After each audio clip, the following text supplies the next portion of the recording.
Chapter 1374. What's going on? This time. The hooligans and shrews panicked. They didn't know what was going on. It looked like they were about to get what they wanted. What's going on? What are you guys doing at this critical juncture? At this time, there was no lack of people with sharp eyes. They saw the garrisons and the soldiers in golden armor in the distance. These people were really... It was hard not to attract attention. This time. The group of people panicked. Mother **, you bastards. Didn't you say it was Lord Kong Ingdar who instructed you to do this? Didn't you say that as long as we spread rumors this time, you would take responsibility for anything? Mother **, why are you so scared now? Mother **, say something. Mother **, you just gave Lao Tzu 10 strings of cash and you want Lao Tzu's life? What? Didn't you say it was only 5 strings of cash? Why do you have so many? Mother **, you scammers. Zhong Feng looked at them coldly. Li Chengqian and the others were also cold and murderous. But Zhong Feng didn't say anything and no one dared to move. At this time, the Gao family couldn't sit still anymore. They hurriedly tried to shirk responsibility. The farce finally came to an end amidst the sharp sound of the wind being torn apart. Whoosh. Poochie. When the voice rang out, everyone was horrified to see that a descendant of a large clan seemed to want to take advantage of the chaos to escape. However, he was shot to death by a distant golden-armored soldier with an indifferent expression. At this time, they all changed into arrows and stared at them indifferently. In an instant. The fear of death made the crowd recognize the reality. This time, some hooligans finally recognized Li Chengqian and the others. Someone shouted in horror, Aren't they the 4 demon kings of Chang'an? They are really in this academy? What? They really are, oh my god. The news that the 4 great demon kings had gone to White Deer College had spread like wildfire in Chang'an City. However, most people had never seen the 4 great demon kings before, let alone know who they were. Furthermore, it was rumored that the 4 great demon kings couldn't stand the sight of hooligans. Once they saw them, they would beat them to death. Furthermore, it was said that they would never pay for killing someone. This made them take a detour whenever they heard about the 4 great demon kings. How could they know them? Therefore, although they already knew about the rumors about the 4 great demon kings at White Deer College and secretly rejoiced, they had forgotten about it because the 4 great demon kings hadn't shown themselves for a long time. If these people hadn't mentioned it today, how could they have thought of it? Even if they managed to escape today, how would they dare to stay in Chang'an City? Involuntarily, the crowd began to tremble. Some of them could not even stand properly and directly knelt down. When Tang and the others saw this, they were scared out of their wits. Only then did they remember that Zhong Feng had given something to someone. It seemed that he had gone to the palace. Then, they thought about how the Jinwu guards had acted so unscrupulously. Could it be? Did the emperor give Zhong Feng the right to kill people? When he thought of this and the people who had tried to escape and were killed, Tang couldn't help but feel his legs and stomach cramps. He no longer had the arrogance he had at the beginning. Prince Zhong, Lord Zhong, President Zhong, Mr. Hexian, everything that happened today was a misunderstanding. We didn't mean anything else. Haha. Zhong Feng smiled coldly and slowly stood up. He looked at Tang and the others, then at the hooligans who were trembling in fear. Now you know how to admit defeat. No. I, Zhong Feng, won't accept it. You should be more firm. That's how a man should be. The members of the Tang, Bai, Mi, and Gao families all wanted to cry. How could they be firm? They hurriedly came forward to apologize and beg for mercy. Mr. Hexian, as the saying goes, no discord, no concord. Besides, we didn't mean anything else. We just wanted to know if the phosphate fertilizer was real or fake. Now that we know that the phosphate fertilizer can really increase the grain yield, we won't delay any longer. After all, we are all busy. That's right, President Zhong. Our Bai family has always believed in your character. By the way, our Bai family's children have been playing with the basketball you made. Moreover, we've been taking care of the business for everything you've produced. Little friend Zhong Feng, Everything that happened today was caused by this kid from the Tang family. If you want to blame someone, blame him. He insisted that we come up the mountain to see if the phosphate fertilizer was real or fake. We saw Dr. Sun's yellow ginger with our own eyes 2 days ago. But this kid said that he wanted to take a look and pay you a visit. That's why we came. Yes, yes, yes. Today, it was all instigated by this little bastard from the Tang family. If you want to blame someone, blame him. We are all innocent. Zhong Feng looked coldly at the clown-like crowd and smiled. Now you want to admit defeat. Chapter 1375. Where's your sense of shame? Weren't you all so arrogant just now? Weren't you going to beat people to death when they didn't agree with you? Why don't you fight now? Lao Tzu has been on the battlefield for decades, but I've never seen such shameless things like you. Where's your sense of shame? You dare to do it, but you don't dare to admit it. Cripple Wang's face was covered with blood and his face was distorted. He supported the old village chief as they limped into the crowd, as if they were looking for something. A moment later, Cripple Wang grabbed a local ruffian and said, "Fengzi, this is the bastard who killed brother Chen Wanli." Bastard, he tied me up at that time. I watched him make a rope and put a weight on the rope. After he knocked Chen Wanli to the ground, he smashed him with the weight. And he and the others, it was these bastards who wanted to kill him. If old Ma and Jiao Erhu hadn't come in time, perhaps all the people at the mountain gate would have been killed by these bastard. What are you waiting for?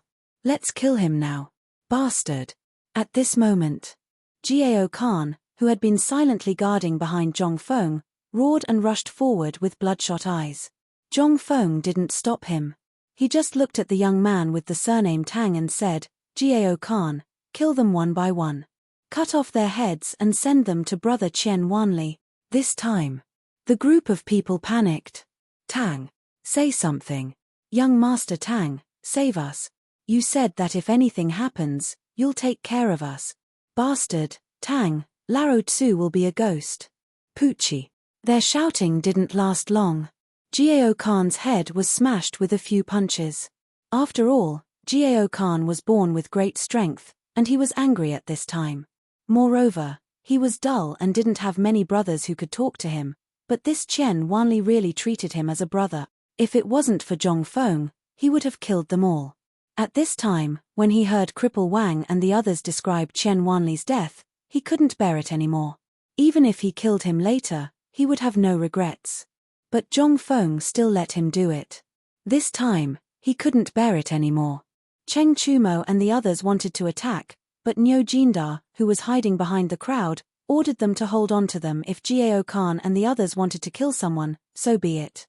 However, if the few of them dared to go up and kill someone, and if they were to be exposed to the court, it would lead to a great disaster. This time, although it seemed that these big clans were stirring up trouble, don't forget that there was a pair of invisible big hands behind all of this. At this time, Zhong Feng didn't make a move. It seemed that he was thinking about whether he could find a clue of the big hands, and let these people fight each other. Otherwise, why would Zhong Feng wait until now? At this time, those people might be watching all of this from here. In fact, Zhong Feng did have such thoughts. After all, why would these people coincidentally want to kill Chen Wanli? Zhong Feng didn't believe that it was a manslaughter. After all, with the lesson of the past, Zhong Feng had been on guard and tracking down the person behind the scenes. But at this time, such an idiotic thing happened. It was hard for Zhong Feng not to think about it. At this time, under the old village chief's accusation, Jiao Khan kept killing people, using the same method as Chen Wanli to kill them. Zhong Feng was also carefully watching the eyes of the young man surnamed Tang and the people of these big clans. He didn't let go of anyone within sight. But Zhong Feng's actions seemed to make the young man surnamed Tang panic. He hurriedly said, "Prince Zhong, Mr. Hezian, these things really weren't done by me." Those people who were already scared out of their wits had already collapsed when they saw Jiao Khan's terrifying killing methods and the pungent smell of blood. When they heard the young man surnamed Tang say so, they instantly screamed, "Tang, don't talk nonsense. Everything we did was instructed by you. When they were killing people, you were watching from the second floor of the inn. You deliberately told us to quickly kill the guards at the mountain gate and rush up the mountain. Now, you don't have any guts, do you? You don't want to admit it, do you? At this time, Gao Khan's fist was still dripping blood. When he lifted the long-tongued woman with a broken arm from the ground, the woman collapsed and screamed. Zhong Feng's interest was piqued. He waved his hand to stop Gao Khan and asked, "You're saying that he's here watching, and that he instructed you to watch? Do you have proof? Say it. As long as what you say is true, I, Zhong Feng, will keep my word and won't kill you." When the young man surnamed Tang heard this, his face instantly changed. Bitch. Shows nonsense. When did this young master instruct? Noisy. Zhong Feng glanced at the young man surnamed Tang and then looked coldly at the woman again. The woman was already trembling all over. How could she bear it at this time? She hurriedly said everything she knew. There were even many people who testified. Zhong Feng couldn't help but be interested. "Old Ma, go and find the owner of the inn." "No, find everyone." The young man surnamed Tang panicked. He hurriedly said, "Prince Zhong, let's talk things out. I'm an official of the imperial court. No matter how big a crime I committed, I'll be interrogated by the Ministry of Justice and then handed over to Marble." "You," Zhong Feng waved his hand and interrupted him. He sighed and said, "It's too late." Chapter 1376. If you hadn't killed anyone in the beginning, I, Zhong Feng, would have handed you over to Marble for investigation. However, you killed my brother and kept spouting nonsense. Do you think you can leave this place today? If you don't give me an explanation, how can I, Zhong Feng, give Qian Wanli's parents an explanation? How can I give an explanation to anyone who wants to study at White Deer College? How can I give an explanation to myself? This time, everyone was aghast. The youth surnamed Tang's heart was like dead ashes. His eyes were filled with malevolence as he said, "Zhong Feng, don't be ungrateful. My father-in-law is a third-rank official of the Chamberlain of Dependencies. I'm a fifth-rank supervisor of the Chamberlain of Dependencies. Who do you think you are? What right do you have to convict me? Then, old man might convict you." At this moment, Li Xiaogong rode his horse slowly into the area with a frosty expression. Wherever he passed, a group of imperial guards would clear the path. When they saw Li Xiaogong arrive, Yu Shenan and the others finally breathed a sigh of relief. They weren't afraid that something would go wrong here today. What a joke. With Niu Jindar and Yu Qigong here, the Chang'an military camp activated, and more than 1,000 imperial guards on the mountain, how could anything go wrong? What they were afraid of was that Zhong Feng would go on a killing spree. This was something they didn't want to see.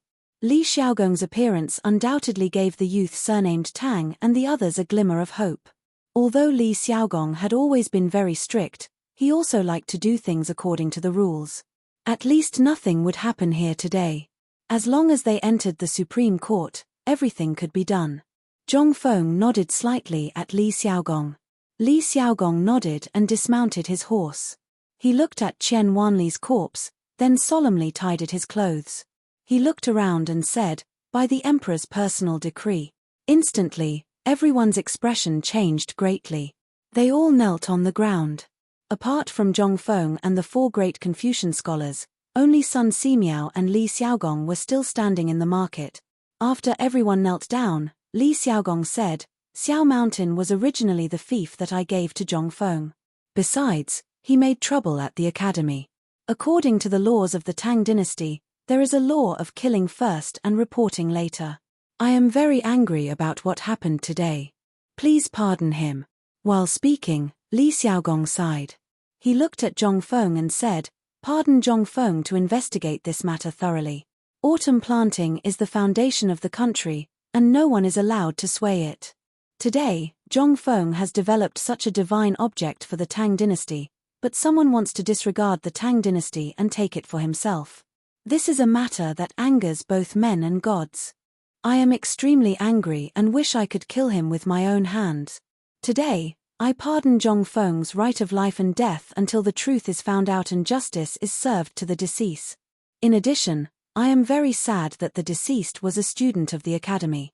Today, I confer Qian Wanli the title of County Baron, which is hereditary. That's it. This time, everyone was in an uproar. It should be noted that the emperor had never advocated a massacre. The emperor should know how many people were involved in today's incident. This time, all the local clans in Chang'an were basically wiped out. Moreover, it also involved hundreds of civilians here. Normally, the emperor would consider such a matter carefully. Who would have thought that he would give Zhongfeng the right of life and death so quickly?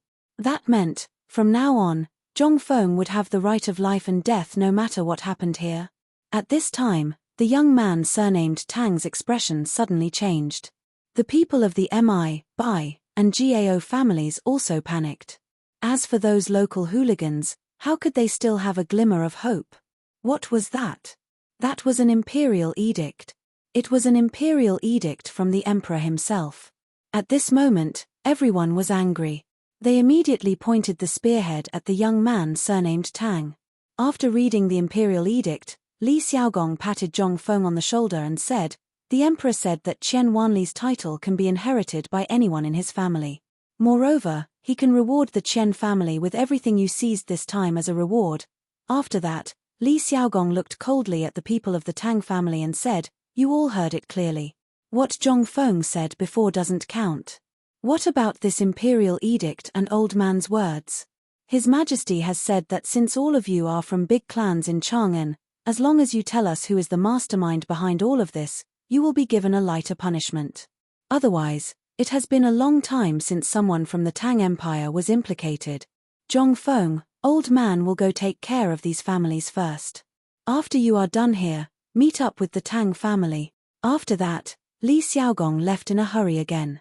Li Xiaogong's words reminded Zhongfeng of something. He had no intention of letting this group of bastards off today. Moreover, the imperial edict had been delivered personally by Li Xiaogong. Moreover, the last sentence seemed to have some hidden meaning. Zhongfeng glanced at Qian Wanli and shouted, "Pass down the message. Everyone in White Deer College is to bow. Gao Khan, come with me to Chang'an. We will settle the score." After that, Zhongfeng looked at Qian Wanli and bowed deeply. Yu Shanan and the others did the same. However, at this moment, the young man surnamed Tang and the others exploded. They hurriedly knelt down and begged for mercy. Zhongfeng turned a deaf ear to them and led Gao Khan and Shiva to Chang'an. At this moment, Jiao Erhu hurriedly asked, "Dean, may I ask, what should we do with these people?" Zhongfeng glanced at everyone. "Do as you wish." Chapter 1377. What happened on the mountain finally came to an end when thousands of people were escorted to the Chang'an military camp. Zhongfeng was furious. He wanted to kill all of them. But he also knew that it was not a good time to kill. At the very least, he couldn't give up until he found out who was behind it. He couldn't give Qian Wanli an explanation. After Zhongfeng left the academy, the sound of horns and drums never stopped. All the students knew what happened at the foot of the mountain and what happened to Qian Wanli. Everyone in the academy was furious. All the students wanted to chop those people into pieces. But they didn't give up until they knew that those people ended up worse than death. At the same time, all the students knew that Zhongfeng dared to kill the 4 big clans in Chang'an for a student. At this moment, the hearts of all the students in the academy were burning. With such a dean who only wanted to protect them, if they didn't work hard, they would really be letting the dean down. Yu Shanan and the other 3 compiled a 3,000-word eulogy for Qian Wanli and sent it down the mountain as fast as possible. Zhongfeng didn't carry Qian Wanli on his back. Instead, he asked someone to find the best coffin in Chang'an and bought all the firecrackers in Chang'an. He wore mourning clothes and stood in front of the coffin. He held the soul-leading banner and led Cheng Chumo and the others to Chang'an City. Ma Ju and the others were carrying the coffin. Everyone in the Ji Mountain Market, no matter if they were merchants, children, or people from the Tonghui Square, they all came to Qian Wanli's funeral. The firecrackers never stopped along the way. Li Shimin, who was in the imperial palace, could hear the sound of firecrackers clearly. Hearing the sound of firecrackers, Li Shimin's face became more and more gloomy. As for Wei Zheng and the others, they remained silent with solemn expressions. At this moment, Xiao Gizi came to Li Shimin in a hurry with the information from the spy, "Your Majesty, Prince Zhong is wearing mourning clothes to see young Master Qian off." When Li Shimin heard this, he thought to himself, did the Qian family tell them about this? Yes, and it was the people from the Minister of State. Not only that, but the Dean of the Imperial College, Hong Wenguan, also went to Xiao Mountain. When Li Shimin heard this, his expression eased a little. At least they are tactful. Did you see anyone else, such as people from the 5 surnames and 7 clans? Well, Xiao Gizi hesitated for a moment and said, "Your Majesty, they haven't been found out yet. However, the whole of Chang'an is in a state of panic. The Tang, Bai, Mi, and Gao families are wandering around and visiting the mansions of the officials. Go and find out who they visited. I want to see who dares to stand up for them today." Wei Zheng heard this and hurriedly said, "Your Majesty, the officials of those families are kneeling outside Taiji Palace. Some have even gone to find the concubines. At this time, there are also people in the imperial harem who have gone to plead with the Empress." "What should we do? Plead with the Empress?" Li Shimin sneered and said, "Anyone who dares to go to the imperial harem will be dealt with as if they are causing trouble in the imperial harem. I want to see which concubine dares to stand up for them." Zhongsun Wuji coughed and said, "Your Majesty, concubine Tang and concubine Gao are both from these families. Although they are side relatives, but, as long as they dare to do it according to the law." "Xiao Gizi, you personally supervise this matter." Xiao Gizi heard this and said in horror, "Yes. Was the emperor going to take this opportunity to clean up the imperial harem? Or was he going to take this opportunity to clean up the big families in Chang'an? After all, the last time Kong Ingda, that old fellow, had stopped the emperor from taking back the excess land in their hands. Now that he was investigating these families, the emperor was obviously making a mountain out of a molehill. However, the most important thing was that the emperor had followed Zhong Feng's temper and went with the flow. Although they knew, Xiao Gizi did not dare to mention it. After all, this would definitely make tomorrow's morning court very lively. And at this time, the emperor was angry, so they did not dare to touch his reverse scale.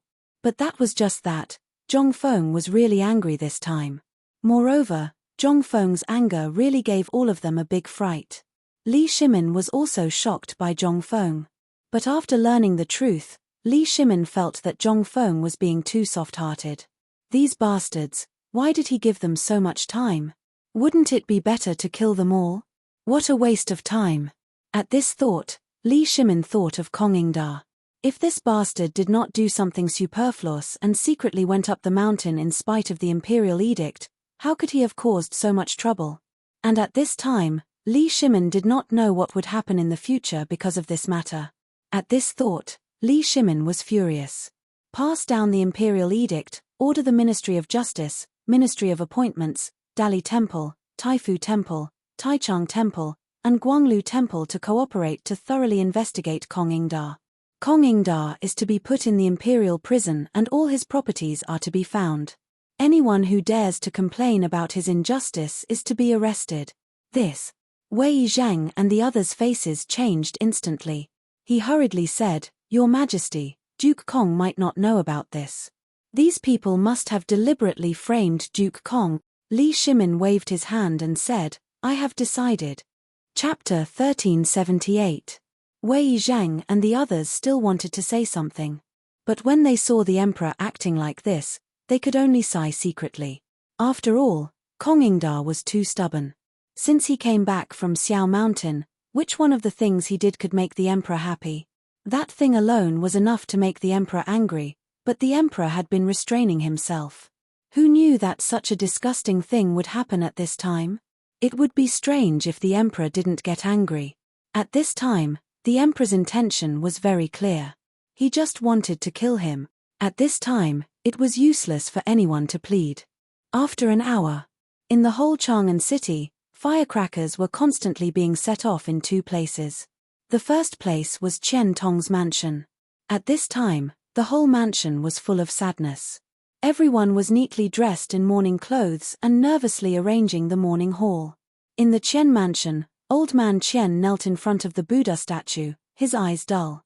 No matter how the maid persuaded him, it was useless. He seemed to have lost his mind. As for Qian Tong, the moment he learned of Qian Wanli's death, he aged about 10 years in an instant. He was in his 40s, but now he looked like an old man in his 80s. He sat at the door of the living room in a daze, staring at the door with dull eyes. At the gate of Chang'an City, a long funeral procession slowly appeared. Gao family, Bai family, Tang family, and Mi family were all arrested in various parts of the city. Even their mansions were sealed by the imperial guards. At this time, they were arresting people all over the street. Everyone in Chang'an City didn't know what had happened to cause such a strange situation at this time. However, when the imperial guard appeared outside the Kong Manor and announced the emperor's decree, everyone suddenly realized that the events that happened on this desolate mountain today had a huge connection with these people. Now, everyone was even more confused. Especially when they saw Zhong Feng wearing mourning clothes, they were even more shocked. What did this mean? What was going on? The dean of White Deer College was wearing mourning clothes. When they connected this to the sudden sound of firecrackers in the Qian residence, as well as the setting up of the mourning hall, everyone suddenly thought of an inconceivable matter. Qian Tong's son, Qian Wanli, was studying at White Deer College. Could it be Qian Wanli? For a time, the whole Chang'an City was full of different opinions, but no one knew the truth. It wasn't until the people from Tonghui Fang, who were at the back of the funeral procession, arrived that the crowd hurriedly gathered around and began to inquire. There was no need to rush this inquiry. In an instant, everyone was furious. The Tang family, Mi family, and Bai family had actually instigated a group of hooligans and gossipy women to cause trouble at White Deer College. They wanted to force Dean Zhong Feng to give them something that could increase the food supply. However, this group of B***stards and hooligans had committed all kinds of crimes. They would beat people up if they didn't get along with them. When Qian Wanli saw this, they had evil intentions and killed him. Moreover, it was said that he died very miserably. He was smashed to death with a weight. How could this be? Was there any King law here? The most despicable thing was that after they killed him, they wanted to kill the guards while he was unprepared. They wanted to take advantage of the chaos to go up the mountain. If they were allowed to go up the mountain, the consequences, it wouldn't be solved by just one death. At this moment, Dean Zhong Feng would probably. The most important thing was, all of this was instigated by the Tang family, Gao family, Mi family, and Bai family. Moreover, they were stirring up trouble in Kong Ingda's name. In an instant, everyone was furious. They were furious. During this period of time, Zhong Feng's reputation in Chang'an City had been very good. Moreover, he was kind and never fussed over every ounce. Moreover, he was generous with his money. Whether it was the meat that they couldn't afford or the fine salt, which one of them wasn't made by Zhong Feng? What the F***ck, what were these people thinking? Everyone followed the funeral procession or picked up their tools and walked towards the residences of the Bai family, Mi family, Tang family, and Gao family. They were often cheated by these people. Now was the best time for them to take revenge. Moreover, some people hurriedly picked up their hoes and ran towards the Kong family's residence. If it wasn't for that B***starred Kong Ingda, would such a thing have happened at White Deer College? Needless to say, their chances of doing small business in Xiaoshan Market Square were even slimmer. However, this made them even more excited. If that was the case, it meant that the phosphate fertilizer that Zhong Feng made was real. The thing that could double the harvest of grain was real. This was what they were most concerned about. At this moment, the entire Chang'an City was in a mess. Niu Weili rolled up his sleeves and stood on the street, fuming with anger. When he saw the people of these families, as well as those hooligans and gossipy women, he invited them all into the Chang'an local government for tea. At this moment, the Kong family's residence was the quietest. Kong Ingda sat alone at the entrance of the mansion, allowing the people to curse and scold him. He did not fight back, nor did he talk back. At this moment, his body was covered in stinky poop, and rotten eggs and vegetables were all over his body. However, he still sat there in a daze. He seemed to be waiting for something. After a while, the clamorous sound of horse hooves gradually quieted down the gate of the Kong family's residence. A middle-aged man in the uniform of the provincial secretary got off the horse, glanced at Kong Ingda with some disgust, and then directly announced the imperial edict. The imperial edict is here. In an instant, everyone in the Kong family's residence came out of the gate and knelt neatly in front of the middle-aged man. However, Kong Ingda still didn't move. Seeing this, the officials of the provincial secretary were furious. According to the edict of the emperor, Kong Ingda disregarded the emperor's grace and secretly sneaked to Xiao Mountain, leaked secrets, and spread bad information, which caused today's turmoil in Xiao Mountain. He should be punished. According to the edict, all the properties of the Kong family are to be seized and all the people in the Kong family are to be detained in the Supreme Court. They will be severely punished by Taichung Temple, Supreme Court, Taifu Temple, Taichung Temple, and Ministry of Personnel and Ministry of Justice. Chapter 1379. Kong Ingda felt very sad. Although Kong Ingda already knew these things when he came back from the market on Mount Xiao that day, he understood when he heard the imperial edict. Everything was over. And he knew everything that happened today. The Tang family, the Bai family, the Mi family, and the Gao family had nothing to do with him. But Kong Ingda made a big mistake, that was, he said all the things he shouldn't say. At that time, he didn't think much about it. But after knowing what happened on the mountain today, Kong Ingda instantly understood everything. These people just wanted him to die. They used his name to make trouble on Mount Xiao, and it was such a thing. Even if he didn't do it, who would believe it? Even the emperor wouldn't believe it, right? At this time, looking at the imperial guards entering his mansion and hearing the crying of his family members behind him, Kong Ingda roared angrily, "Don't cry. If anyone cries, the old man will personally send him to hell. Lord Kong, this way please." At this time, a prisoner carriage made of red sandalwood slowly came to a stop in front of Kong Ingda. Behind these two prisoner carriages were two massive hemp ropes that were as thick as a baby's arm, covered in blood.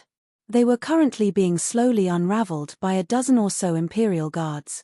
Meanwhile, the servants, and family members of the Kong family were all terrified. Kong Ingda looked at the imperial guards beside him and then looked at the miserable scene behind him. He looked up to the sky and sighed, "Thousands of miles of sorrowful autumn will chill people's hearts." Sigh. The imperial guard said coldly, "Kong Ingda, don't talk nonsense again. If you dare to talk nonsense again, I don't mind sealing your mouth. Do you know that it's because of you that Chang'an City is in chaos today? If it weren't for you, how could the emperor be so angry? You still think it's cold? If you had stayed at home and didn't run around, would this have happened? Okay, stop talking. Let's go." After all, Kong Ingda's identity was there, so he really couldn't say anything. At this time, he had to urge him. After all, Kong Ingda was not an ordinary person. This guy's influence was too great. If something happened on the way, the consequences, it was simply unimaginable. Last time, it was because of him that today's matter happened. If he said anything today, then he could only shut Kong Ingda's mouth. Kong Ingda glanced behind him. Everyone was skewered by the thick rope like a barbecue. How could this not make Kong Ingda sad? Back then, his doorstep was as crowded as a marketplace.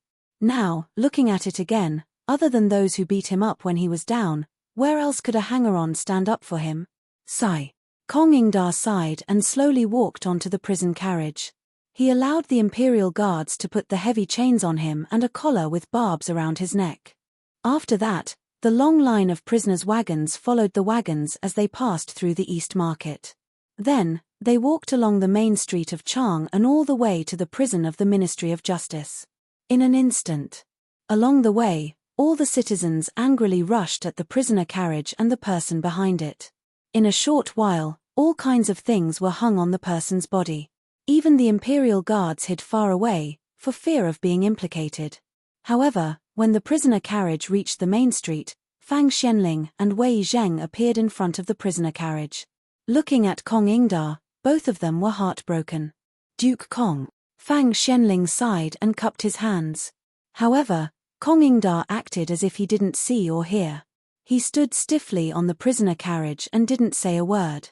He didn't even blink. Seeing that Kong Ingda didn't speak, Wei Zheng pulled Fang Xianling and said, "Let's get down to business. We'll visit him in the future." While speaking, Wei Zheng came to the front of the prisoner carriage and took out a token from his sleeve. He waved it and said, "Duke Kong hasn't been adjudicated yet. Pay attention to your image. Also, without the Emperor's permission, no one is allowed to bully Duke Kong and his family. Please settle them properly." Although Wei Zheng and Fang Xianling had put on makeup, when the token appeared, the imperial guards at the front hurriedly got off their horses. Wei Zheng whispered orders in the imperial guards' ears. After that, Wei Zheng looked at the crowd again and said, "Pay attention to your appearance." Then, Wei Zheng and Fang Xianling walked in the direction of the Qian family, looking back 3 times with every step. At this moment, the two of them couldn't help but feel a little anxious. Kong Ingda was too stubborn. If it wasn't for such a big thing happening today, why would the Emperor arrest him? When Kong Ingda returned to Chang'an 2 days ago, the Emperor already knew about it. However, the Emperor had been standing his ground in the court and didn't make a decision on Kong Ingda. It wasn't until today that the Emperor finally made a decision after learning that someone had died on the mountain, and Zhongfeng was furious. After all, it was the first time they saw Zhongfeng angry. No one knew what he would do.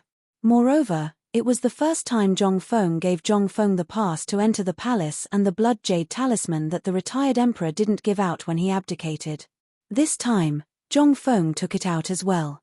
What did this mean? It meant that Zhongfeng was really angry. If Zhongfeng came to Chang'an City to kill people, then the consequences. Fang Xianling patted Wei Zheng's shoulder bitterly and said, "Prime Minister Wei, let's go. I think Feng's funeral procession will arrive at the Qian family soon. We have to make some arrangements as soon as possible." Chapter 1380. The sound of firecrackers reverberated throughout Chang'an Street. Qian Wanli's funeral procession slowly appeared at the entrance of the East Market. At this moment, Niu Weili of the Chang'an local government, all the people in the local government, the Directorate of Imperial College, and the students of the Hongwen School appeared on the street one after another under the lead of Ouyang Kai and Liu Hongwen. Almost everyone in Chang'an City had gathered there in an instant. As the smoke and dust from the firecrackers gradually dissipated, Zhongfeng, dressed in mourning clothes, appeared in front of everyone with the soul-guiding banner held high. The first to react were naturally Liu Hongwen, Ouyang Kai, and Niu Weili. The 3 of them hurriedly blocked Zhongfeng. However, Zhongfeng walked forward with steady steps, not yielding an inch. Niu Weili was about to cry. He hurriedly said, "Prince Zhong, Mr. Zhong, can you please stop? What are you trying to do?" As he spoke, Niu Weili hurriedly signaled Liu Hongwen and Zhong Wuji with his eyes. Liu Hongwen sighed when he saw this and said, "Young Master Zhong, even though this young Master Qian is your brother, he's still your student. Wouldn't you be the laughingstock of all the students in the world if you do this? The nobles in Shandong are already unhappy with you. If you continue to do this, won't it give them an excuse to criticize you?" Zhongfeng looked ahead with a determined gaze, but was forced to stop in the end.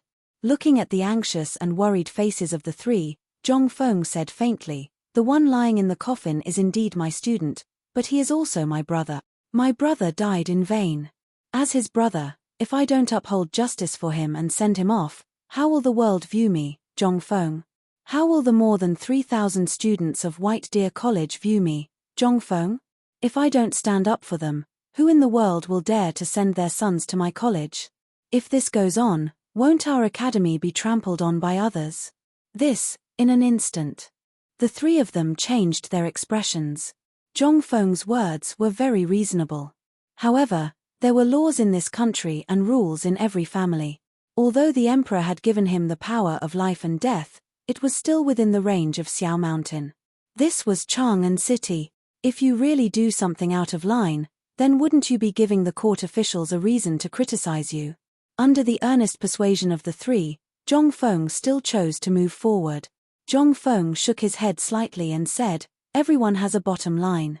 I, Zhongfeng, have a very simple bottom line. I won't cause trouble, but don't provoke me either. I'm not a good person, but I'm definitely not a bad person. Whoever dares to touch my bottom line and provoke my people, no matter who's backing him, I, Zhongfeng, will make him pay a heavier price than now. Get out of the way. This has nothing to do with you. As he spoke, Zhongfeng moved forward again. Only Niu Weili and the others were left looking at him in shock. What did Zhongfeng mean? Could it be that Zhongfeng wanted to? At the thought of Zhongfeng's words, the three of them couldn't help but feel their souls leaving their bodies. Did Zhongfeng mean that he wanted the 4 families to be bathed in blood today? F***CK. Did this guy want to poke a hole in the sky? The three of them looked at each other in shock and then said almost at the same time, "Quick, let's go to the Qian mansion." Although they didn't know the identity of Wei Zheng and the others for the time being, Zhongfeng was their brother and they would definitely go to the Qian mansion to wait for him. Otherwise, why would the imperial guards arrest the people in these mansions first? Why would they arrest Kong Yingda? Wasn't it because they were afraid that Zhongfeng would start a killing spree at this time? Where was this place? This was Chang'an City, under the feet of the emperor. Once Zhongfeng really dared to start a killing spree, it would definitely alarm the emperor. Even if the emperor wanted to protect him, what would the ministers in the court think? Wouldn't he be impeached to death? Thinking of this, the three of them became more and more anxious. When everyone came to their senses, they instantly lost their composure and hurried to the Qian mansion. At this time, after hearing the slow sound of firecrackers, the people in the Qian mansion all got up and instinctively ran out of the door. The moment Qian Tong and Old Man Qian heard this sound, they couldn't help but tremble. The motionless old man Qian also slowly stood up at this time. She slowly walked towards the door, as if she was looking forward to it, but also worried at the same time. At this time, the housekeeper of the Qian mansion came from outside the door with a sad face. As soon as he entered the door, he shouted sadly, "Everyone, get ready to welcome the young master back." Buzz. This sound instantly made Qian Tong and Mrs. Qian lose their balance and fall to the ground. "Son." Mrs. Qian was the first one who couldn't help but shout at the top of her lungs. Then, she burst into tears. Qian Tong's lips trembled as he stumbled towards the door with red eyes. "It's not true, it's not true. My son, how could he die? He even came back yesterday. This is a joke, right?" When Qian Tong came to the gate of the mansion, he saw Zhongfeng bowing respectfully at the gate. The moment they saw Qian Tong, Zhongfeng and all the mourners behind him bowed together. Zhongfeng said sadly, "Master Qian, Brother Wanli, you're back." Puff. Chapter 1381. Hearing that, in an instant, the whole Qian mansion fell into grief. The mournful cries caused all the onlookers to shed tears uncontrollably. Right at this moment, a grey-robed old madam with a head full of white hair shakily walked out from the depths of the Qian estate with the support of 2 young servant girls. Wei Zheng, Fang Xianling, and Du Ruhui were also standing in the yard with a serious face. The old man walked and said in a trembling voice, "Where is my grandson? Where is my son? Where is my grandson?" She asked everyone she saw, but who dared to tell her? The old man seemed to be about 80 years old and all her teeth had fallen out. At this moment, seeing Zhongfeng at the door, she seemed to see the last hope. She touched Zhongfeng's arm with trembling hands and asked with a strange face, "Young man, have you seen my grandson? They said that my grandson has left. This. Are they trying to deceive an old woman like me?" The old woman was still choosing a granddaughter-in-law for him yesterday, and he even came to see me yesterday. How could this be? The more she said, the louder the cries and whimpers of the crowd. Zhongfeng's body was also trembling uncontrollably. In that world, he also had a father, a mother, and a grandfather. He didn't even know if they had felt the same way when they saw him disappear back then. Zhongfeng's eyes were also wet. He hugged the old woman and wanted to say something, but he couldn't say anything. How could he dare to break this dream? "Grandma, I am your grandson. Look at me, I'm your grandson." In the end, Zhongfeng still shouted out.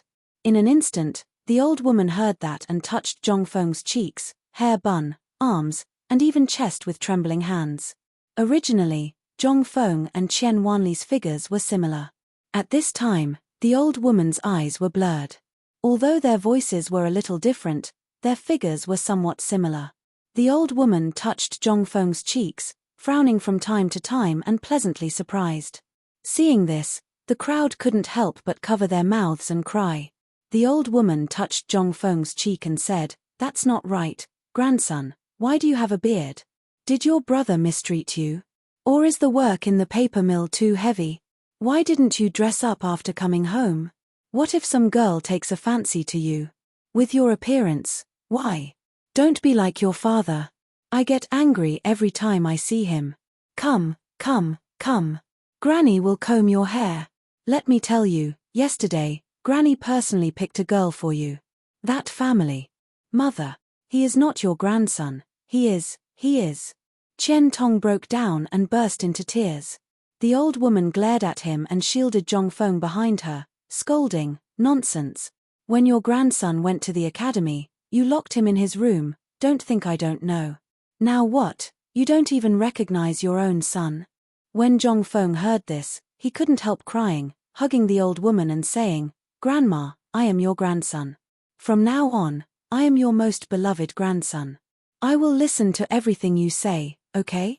When the old woman heard this, her eyes instantly narrowed into crescents and she rubbed Zhong Feng's cheek affectionately. "My grandson is the best. Come, come, come, do we have guests? Why are they all dressed so white? Come, come, come, Tong these may be my precious grandson's classmates, why don't you quickly entertain them? Wait until I dress my grandson up nicely, and then. Grandma, grandson still has important things to do today. Sir Dean, the 4 great scholars, and the divine doctor old son are all coming to our house. Can you go back first and wait for grandson to personally entertain them?" When the old woman heard this, her face instantly changed. "Ah, which Zhong Feng are you talking about, that brother of yours? There is also divine doctor son. Divine doctor son is a very good person. When grandma was young, she saw him with her own eyes. Right, the 4 great scholars. Grandma." Zhong Feng held back his tears and interrupted the old woman. Seeing this, Qian Tong's housekeeper hurriedly said, "Old man, please go back to the inner room, if old son sees you, he will not be happy." The old woman heard this and hurriedly used her crutches to urge the maidservants to return, not forgetting to order more firecrackers as she walked. This was a time for them to hold their heads high and bring glory to their ancestors. However, at this time, this would only increase the sadness of everyone in Qian Mansion. After sending the old woman away, Zhong Feng came to Zhong Feng and respectfully said, "Master Qian, it is Zhong Feng's fault for not taking care of Wn Li, please forgive me." This sentence completely shattered Qian Tong's last hope. At this time, he looked at Zhong Feng and asked, "How did he die?" Long before Zhong Feng came, 3 people had come with secret orders from the Ministry of Works, the general meaning of which was to give him an idle job. But if he knew that this job was exchanged for with his son's life, he would rather not have it. He refused. Because he still had a glimmer of hope. He hoped that in the end, all of this was a lie from his son. Although he had never seen Zhong Feng before, for him to appear here at this time, his identity was self-evident. This also meant that his son was really gone. In an instant, Qian Tong collapsed and burst into tears. After crying for a while, Qian Tong grabbed Zhong Feng's hand and asked, "President Zhong, where is Wn Li? Where is he?"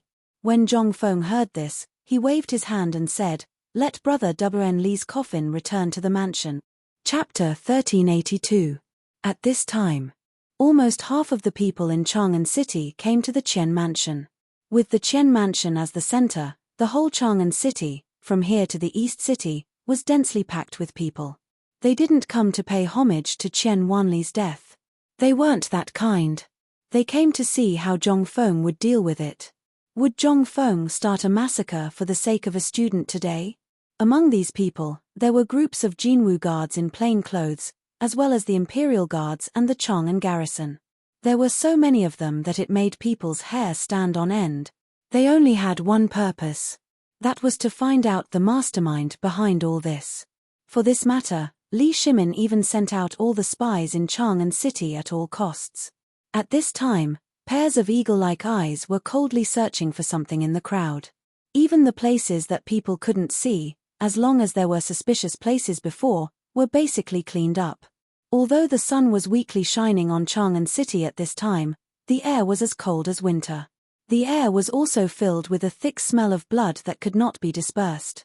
In the courtyard, Chen Wanli's coffin finally fell to the ground.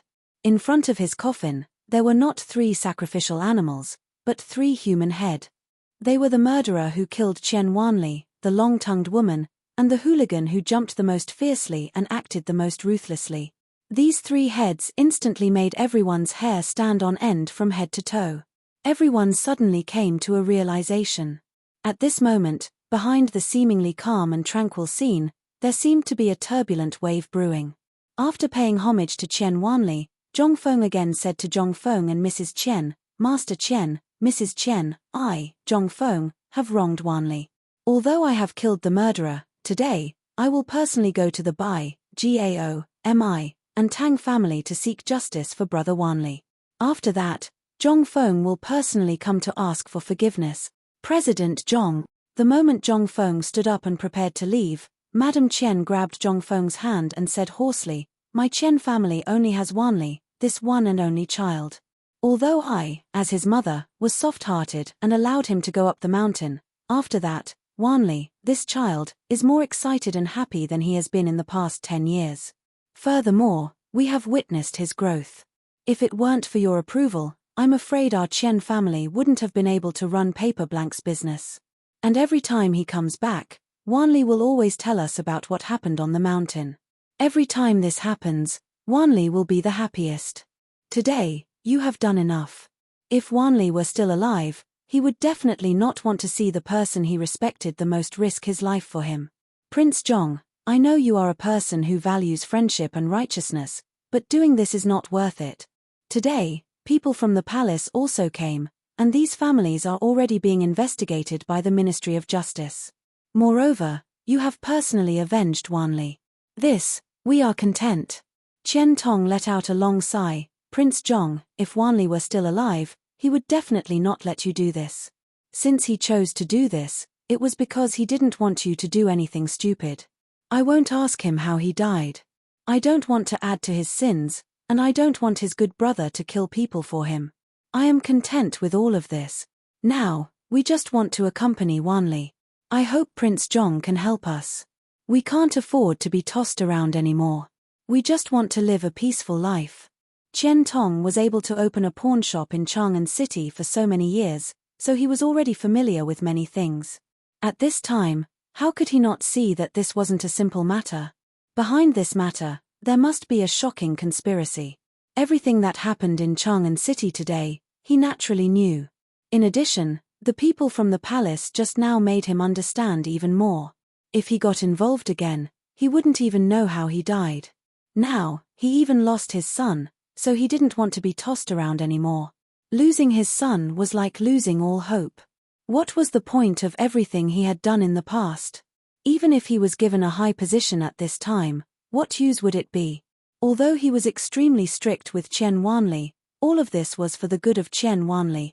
But now, if back then, if he hardened his heart and didn't let Wanli go to White Deer College, perhaps, today, even if his son still hated him, he could still be alive. But now, what was left of him? Chen Tong? Zhongfeng naturally understood the meaning of the two's words, but he didn't say anything. Most importantly, what could he say? Taking a deep breath, Zhongfeng said loudly, "Everyone in White Deer College, kneel, kneel." But just as Zhongfeng was about to kneel down, Chen Tong grabbed him tightly, refusing to let him kneel even if he had to die. "President Zhong, you are Wanli's teacher and the dean of the academy, you can't kneel. Moreover, Wanli can't accept it." When Zhongfeng heard this, he opened his mouth but didn't say anything. He could only bow to Chen Wanli's coffin, then to Mrs. Chen and Chen Tong. He waved his hand and said, "Tai Nyo, Jiao Khan, follow this dean to work." Chapter 1383. The moment Zhongfeng turned around, the grief and indignation on his face instantly turned into anger. He strode away without even taking off his mourning clothes. Wei Yizheng, Fang Shenling, and Du Ruhui sighed when they saw this. They hurriedly followed Zhongfeng and chased after him. Their purpose for coming here was to guard against Zhongfeng. If Zhongfeng went crazy, they would stop him immediately. But things were just as the emperor thought. He really wanted to kill someone. Fengzi, wait. Wei Zheng shouted as he lifted his robe. But Zhong Feng still ignored the two of them and continued to walk towards the GAO residence. Wei Shuyu and Fang Yi were the ones leading the way. Zhong Feng was not a reckless man. On the contrary, he was not reckless. Today, he knew that the pair of big hands would definitely be watching in the dark. Today's incident was just the beginning. He knew that the pair of hands could not wait any longer and wanted to make a move. If he really retreated today, then everything he did in the future would definitely fall into a passive position. In fact, things like today would only continue endlessly. Today, what he wanted to do was to intimidate. Only by scaring these people out of their wits would they stop. Or else. These people would definitely not let this matter rest. And there was another reason why he did this. That was to give everyone a sense of security. No one could bully the people who entered White Deer College. If anyone dared to bully them, Zhong Feng would make them wish they were dead. Only such a strong sense of security and dominance would make those who wanted to cause trouble realize the reality. Previously, Zhong Feng had been too kind. Everyone mistakenly thought that he was timid and afraid of trouble. That was why today's outcome was like this. In the end, the heir of the merchant family whom he valued the most had died in vain. What if the one who died today was not Chen Wanli, but Li Gan, Chen Tianyu, or one of the others? What would happen to him? If he let go today, what would happen to Zhong Yuyao, Jingshu, and Zhong Yuyao's family? And, what would happen to Yu Er? How would the world view Zhong Feng? Therefore, Zhong Feng paid special attention today. To protect one's family, kindness, compassion, and generosity were necessary. However, these had to be built on a foundation. He had thought it was too simple. He thought that this was like the modern world, where everyone was bound by strict laws, but he forgot that this was the Tang dynasty. This was in the Tang dynasty, where feudal superstition was the most serious, and where the slavery system was the most serious. This led to today's tragedy. Even though he wasn't an unpardonable villain, but in order to protect the people he wanted to protect, he, Zhong Feng, would transform into that villain today. He was an evil man who made all those who dared to plot against him tremble in fear. It was also from this moment on that Zhong Feng transformed. At this moment, Wei Zheng, Fang Xianling, and Du Ruhui saw that Zhong Feng was ignoring them and hurriedly shouted, "Zhong Feng, stop right there, old man. Do you know what you're doing right now? Fengzi, did you hear that?" Zhong Feng naturally heard their words.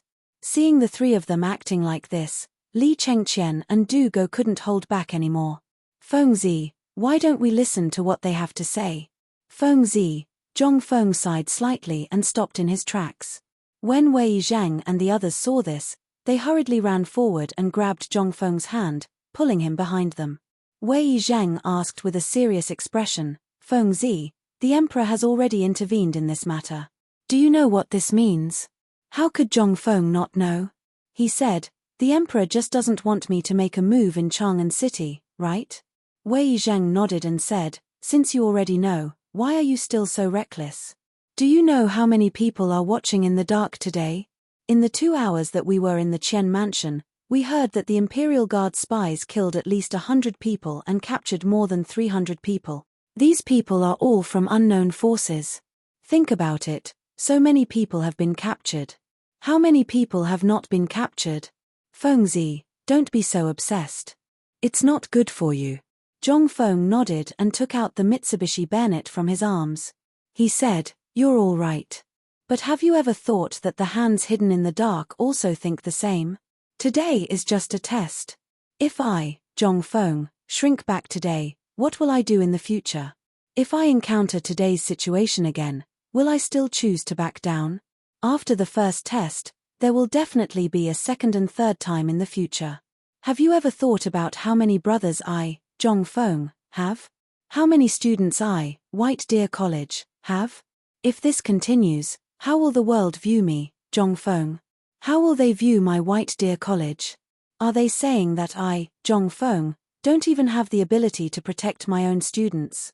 Are they saying that I, Zhong Feng, don't even have the right to protect my brother's women? Do you really want to see this kind of ending? Wei Zheng and the others couldn't help but have a serious expression. They had already thought about this, and the emperor was also worried about this. But now that they saw Zhong Feng acting recklessly, wasn't this also a trap set by the mastermind? Chapter 1384. Qian Wanli's death. It made Zhong Feng think of a lot of things. At first, Zhong Feng really didn't think so much. But as soon as he arrived in Chang'an City, Zhong Feng knew that he was thinking too simply. Although it seemed that the emperor ordered the arrest today to protect him, wasn't this what the mastermind wanted to see? They were waiting to see how Zhong Feng would end up. Once he flinched, it would only bring him endless trouble in the future. It would be a seed of disappointment for all those who were optimistic about him. The seed of disappointment was the most terrible. When you chose to flinch for the first time, if you chose him, then he would imprint this seed in everyone's mind. No matter what you did in the future, in the eyes of others, you were choosing to flinch. This seed was what Zhong Feng didn't want to see the most, but it was what the mastermind wanted to see the most. Someone was forcing him to make a choice behind his back. How could Wei Zheng and the other two not think of this? At this time, when they heard Zhong Feng's question, they didn't know what to say. After all, this choice also depended on Zhong Feng's choice. But they really didn't want to see Zhong Feng kill with their own eyes. Wei Zheng patted Zhong Feng's shoulder and said with some sincerity, "We'll pretend that we didn't see this. You can handle everything by yourself. Even if you poke a hole in Chang'an City, Lao Li said that he will help you deal with it." Okay. Zhong Feng nodded and then hurried to the Gao family.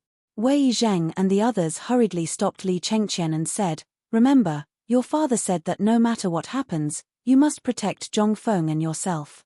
Now, don't let Fengzi go to the Tang family. Remember, the Gao family. The Gao family was also a famous family.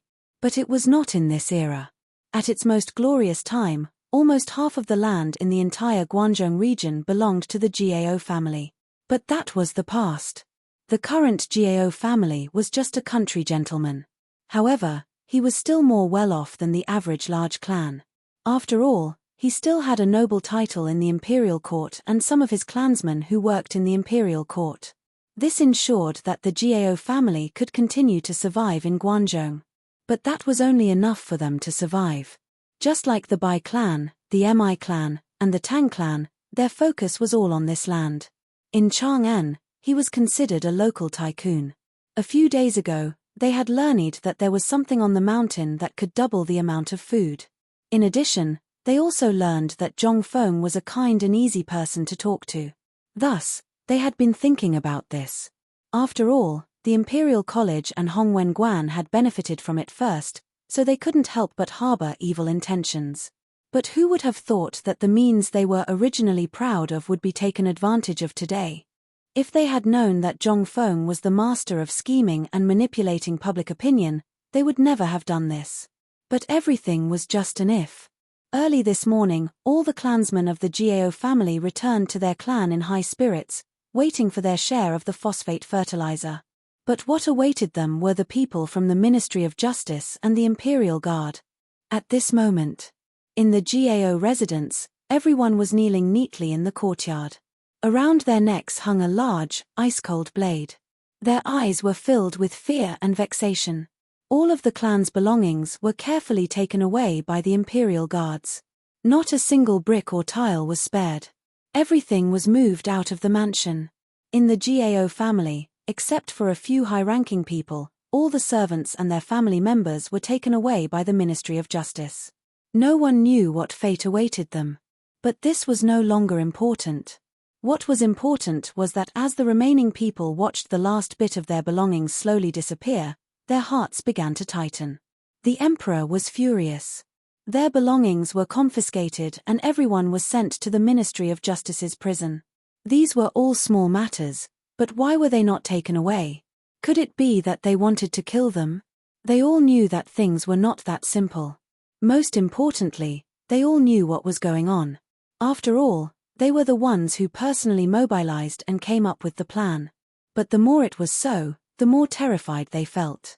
At this moment, after the last bit of their belongings were confiscated, an official from the Ministry of Justice slowly walked forward and sat in front of the GAO family head and the other related personnel.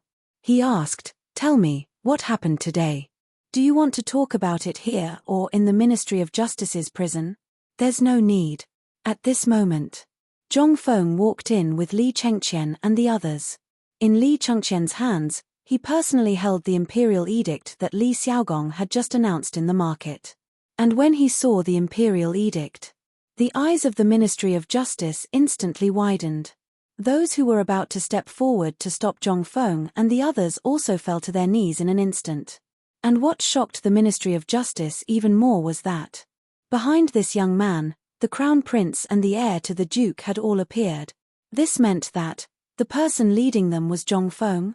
Although not many people could recognize Li Chengqian, there were at least 3 of them. At this moment, Zhong Feng looked at the crowd and said, "The Emperor's imperial edict has already stated that I will handle this matter. You all can leave now." The Ministry of Justice's people wanted to say something, but the Ministry of Justice official sitting in front of the GAO family head immediately smiled and said, "Then I will leave now." Chapter 1385. There were only 7 people left in the GAO family. Apart from the head of the family who didn't look like he was in his 40s, the rest were between 50 and 80 years old. Seeing that the people from the Ministry of Justice had left, they cautiously raised their heads. However, their expressions changed the moment they saw Zhong Feng. His white linen clothes were extremely eye-catching.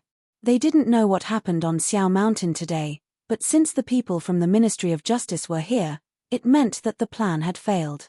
They never expected that these people would come in mourning clothes. What was the meaning of this? This was especially true for the GAO family head. He had thought about what he would have to face if he failed. However, when he saw Zhong Feng and the others in white, he knew that things were going to get serious. Who could come with the Emperor's imperial edict? Zhong Feng sat opposite them and looked at them. He played with the Mitsubishi army knife in his hand and said, "Tell me, who is the mastermind behind this?" The head of the GAO family saw that Zhong Feng's tone was very calm, so he mustered up his courage and asked, "May I know who this young master is, Zhong Feng?" Hearing this, the head of the GAO family and the higher-ups of the GAO family were instantly shocked. The mastermind came personally. It seemed that, seeing this, the head of the GAO family put away the smile on his face and said, "It's the original president Zhong Feng. Since you already know about this, then kill us if you want. We have nothing to say." "All right." Zhong Feng didn't hesitate at all. He waved his hand. Gao Khan immediately attacked. He took the modao from the Imperial Guard and cleanly cut off the head of the person next to the head of the Gao family. In an instant, as the head fell, a mist of blood gushed out like rain. The head of the Gao family was so frightened that his face changed drastically. "Zhong Feng, what are you trying to do? We were wrong in this matter, but His Majesty also knows about this matter and has already handed it over to the Ministry of Justice to investigate. You dare to kill people in broad daylight? Do you have any respect for the law? This is an imperial edict. Do you want to see it for yourself? His Majesty said that this matter is for me to handle. All the power of life and death is temporarily in my hand. I, Zhong Feng, am not an unreasonable person. Your people indiscriminately killed my brothers and injured tens of my people in Ji Mountain Square and my, Zhong Feng's people. You should settle this account by yourself before deciding whether this guy should be killed or not." While speaking, Li Chengqian opened the imperial edict in his hand and placed it in front of Patriarch Gao and the others. "Take a good look, this is the Emperor's imperial edict. If you tell me the truth about the mastermind behind this, perhaps your Gao clan won't be wiped out today. If you dare to lie, he will be your example." This was also the first time Li Chengqian had seen someone killed with his own eyes. At this moment, his face was frighteningly pale. At this moment, seeing that Zhong Feng seemed to really want to kill someone to establish his prestige, he hurriedly said. The remaining people of the Gao clan were also instantly terrified. Patriarch Gao's forehead was dripping with bean-like cold sweat. Looking at Zhong Feng's calm eyes, he said, "Prince Zhong, all of this is the Tang clan." "Yes, it's the Tang clan. 3 days ago, after Kong Ingda came back from Ji Mountain, He took the phosphate fertilizer you made and spread it everywhere, saying that it was poisonous and would kill people if they ate it. Then, Dr. Sun Simiao personally went down the mountain and confirmed that it was not poisonous and could really increase the food supply. Patriarch Gao was really scared. She explained everything clearly without missing a single word. She even excluded the Gao family from the story. But no one was a fool. Zhong Feng was even less of a fool. At this time, after he finished, Zhong Feng asked, "So, your Gao clan was also forced by the Tang clan?" "Yes, yes, yes. All of this was forced by them. Otherwise, how could we have the guts to do such a despicable thing? Moreover, the Tang family also said that if we were to participate, we only need to stand behind them. When the time comes, they will definitely share the phosphate fertilizer with us. But if we didn't agree, they would join forces with the Mi clan and the Bai clan to destroy our Gao clan, and they also said that it was all ordered by Kong Ingda, so we." Hearing this, Zhong Feng stared into Patriarch Gao's eyes and said, "But why did I hear that all of this was led by the Gao clan and the Tang clan? And do you think that I, Zhong Feng, don't know anything? Your Gao clan has always been related to the Zheng clan in Xinjiang, and has always been the Zheng clan's pawn. This time, is the Zheng clan behind this matter?" Hearing this, Patriarch Gao's face changed instantly. He hurriedly knelt on the ground and said, "Prince Zhong, all of this was really done by the Tang clan, and they have the Wang clan behind them. The Wang clan has a grudge with Prince Zhong before, and this time, the Wang clan personally came with the Tang clan. That's why I foolishly agreed to this matter. Young master, please investigate this matter thoroughly." At this moment, all the dignity and arrogance that he usually had were all bullshit. In a matter of life and death, Patriarch Gao still chose to live an ignoble life. And he was also secretly shocked. How did Zhong Feng know all of this? After all, the relationship between the Gao clan and the Zheng clan in Xinjiang was basically unknown. They had always been in contact with each other through letters, and if there was nothing serious, they would not contact each other. Recently, he was sure that he had not contacted the Zheng clan. Such a secretive matter, even the people at the bottom of the Gao clan did not know, so how did Zhong Feng know? Seeing this, Zhong Feng sighed, "Stubborn. Tai Nyo, I'll let you interrogate them. This house, if you want it, you can keep it. If you don't want it, burn it and let it be buried with Brother Wanli." Chapter 1386. Zhong Feng didn't know any of this. Even in the old and new Tang dynasty books, there were very few records of these four families. He had unintentionally read a novel about the Tang dynasty written by a lousy author. That was why he took it out to test this person out of curiosity. But he didn't expect it to be true. Was the Gao family really a pawn of the Zheng family in Xinjiang? Then, could it be that the Bai and Mi families were related to these noble families? Now, he had confirmed too. The Gao family seemed to be in the dark. As for the Tang family, they were the biggest suspects. He mentioned the Wang clan. Moreover, the Wang family's people had also come with the Tang family. The Tang family wasn't simple. In history, they had been in Chang and since the Qin dynasty.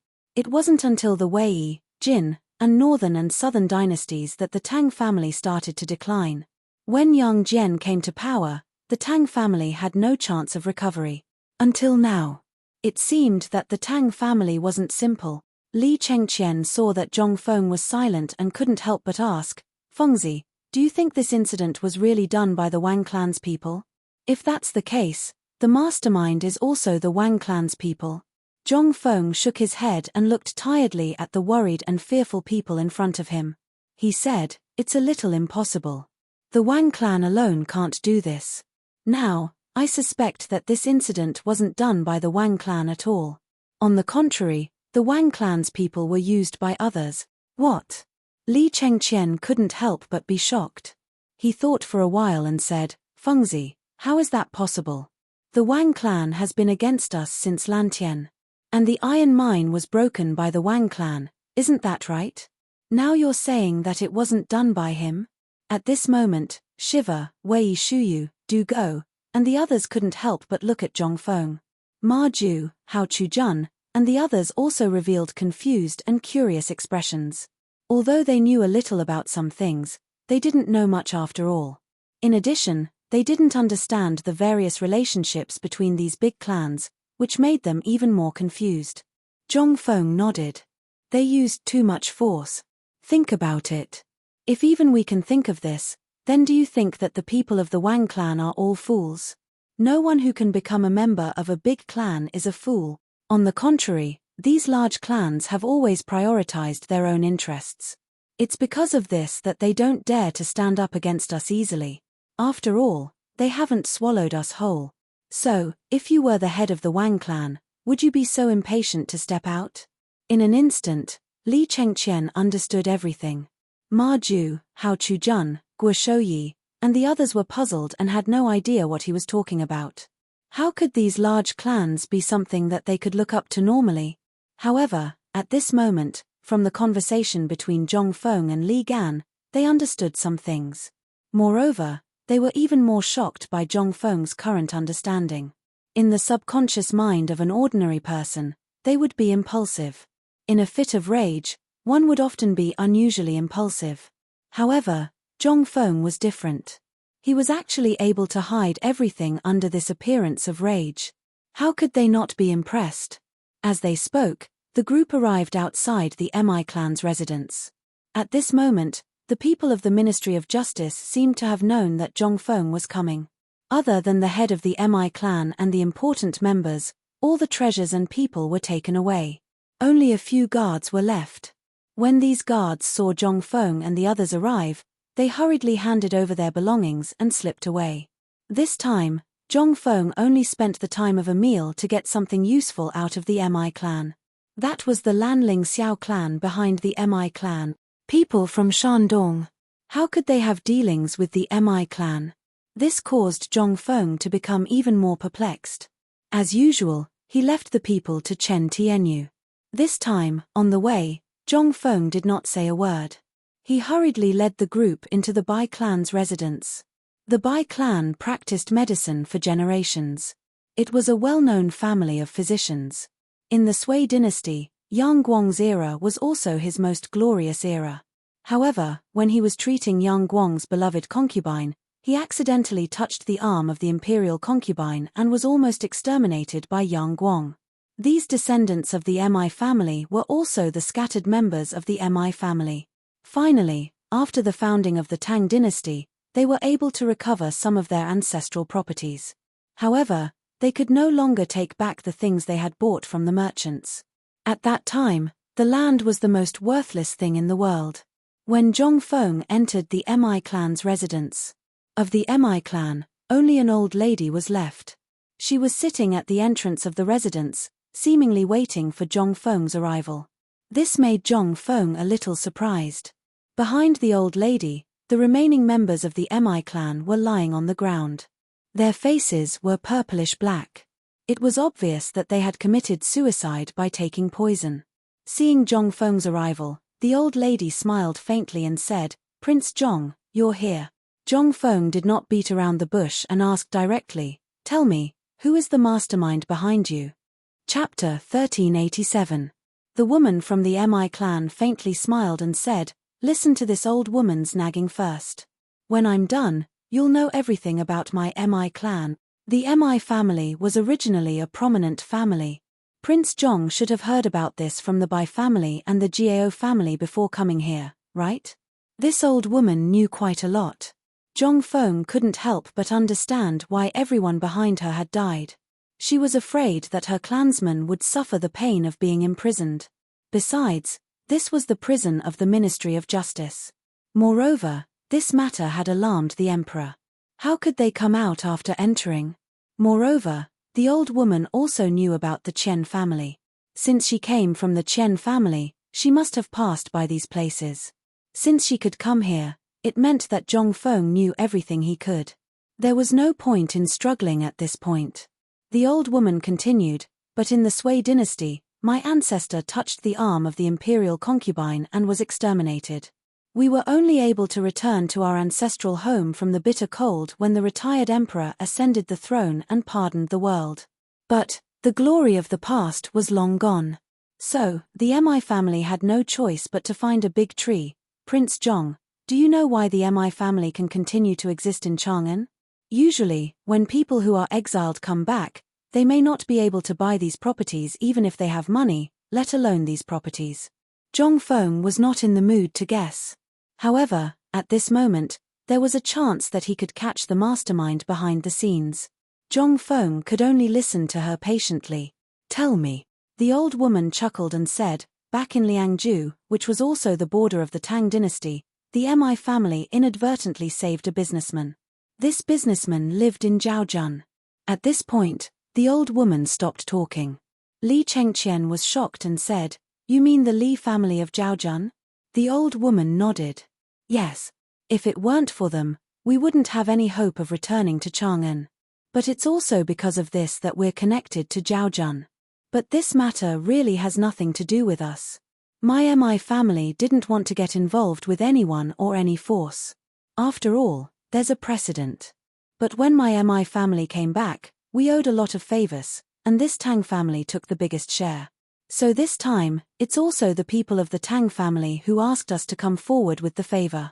Zhong Feng didn't know how much of this was true and how much was false. But since things had come to this point, all the spearheads pointed to the Tang family and the Wang clan. Zhong Feng no longer hesitated and got up to leave. But the old lady asked in surprise, Prince Zhong, this is. Zhong Feng didn't say anything. Instead, he hurried out. His intuition was right. Moreover, she was just an old woman. What did he have to fear? As soon as he went out, Li Chengqian hurriedly grabbed Zhong Feng. Fengzi, do you know who that old woman is? I don't know, and I don't want to know now. I just want to go to the Tang family. Li Chengqian grabbed Zhong Feng and said solemnly, Do you know the name of Granny Mij? Zhong Feng was stunned for a moment. He had heard of Granny Mij and Granny Mij, but what did they have to do with this old woman? Seeing this, Li Chengqian said, The Mi family was originally close to becoming the 9th clan, but later on, they offended Yang Guang, which led to this. But do you really think what she said was true? The Li family only agreed to help them because I accidentally saved a Li family member. Zhong Feng frowned slightly. Are you saying that the old woman is lying? Li Chengqian nodded. However, Wei Shuyu continued, she is Granny Mij. When they were in Liangzhu, the Mi family was gathering their connections and preparing to return to Chang'an. They also wanted to restore their former glory. The mastermind behind all this was Granny Mij. Don't underestimate this old woman. She almost alerted the emperor. During the Wei River Alliance, Granny Mij brought hundreds of kilograms of poison and offered it to the emperor. She was prepared to poison the Turks. However, the emperor didn't have the heart to do so, so he didn't choose such a vicious plan. At the same time, the emperor ordered people to suppress the Mi family after the incident. Think about it. A family that can produce such a huge amount of poison. How can the emperor not be afraid? How can the history of Zhaojun not be afraid? That was also why the Li family of Zhao County chose to help him. However, the price was that all the Mi family's properties in Liangzhu would belong to the Li family of Zhao County. Do you know what the Li family of Zhao County found when they took over? Half of the entire Liangzhu basically belonged to the Mi family. Zhong Feng couldn't help but be secretly shocked. He didn't expect that such a benevolent old woman would be so ruthless. At this moment, he finally understood why Li Chengqian and the others' expressions changed when Granny Mij was mentioned. However, what did this have to do with him? After hearing this, Zhong Feng only uttered an "oh" and then headed for the Tang family again. He was blocked by Li Chengqian again. Fengzi, although she is just an old woman, think about it. How terrifying is someone who can even abandon her own family at a critical moment? Everything today is caused by you. If you don't completely destroy her hope today, in the future. Zhong Feng was also annoyed. He waved his hand and said, If you want to go, go. I'll leave this matter to you. The rest of you, quickly follow me to the Tang family. Chapter 1388. The Tang family. It was a family with the same name as the Tang dynasty. It was impossible to say that he had nothing to do with the royal family. In the past, Tang Jian had been very high profile, and he had always been proud of this. Therefore, in Chang'an City, most people did not dare to offend him. But this was also the reason why the Tang family was so arrogant. The land of Shili Slope and the land under Mount Longshu all belonged to the Tang family. What kind of place was Mount Longshu? It was the imperial plantation. It was the place of the emperor. This gave the Tang family another reason to be arrogant. Usually, as long as it was not a big deal, even the county government would not want to have anything to do with the Tang family.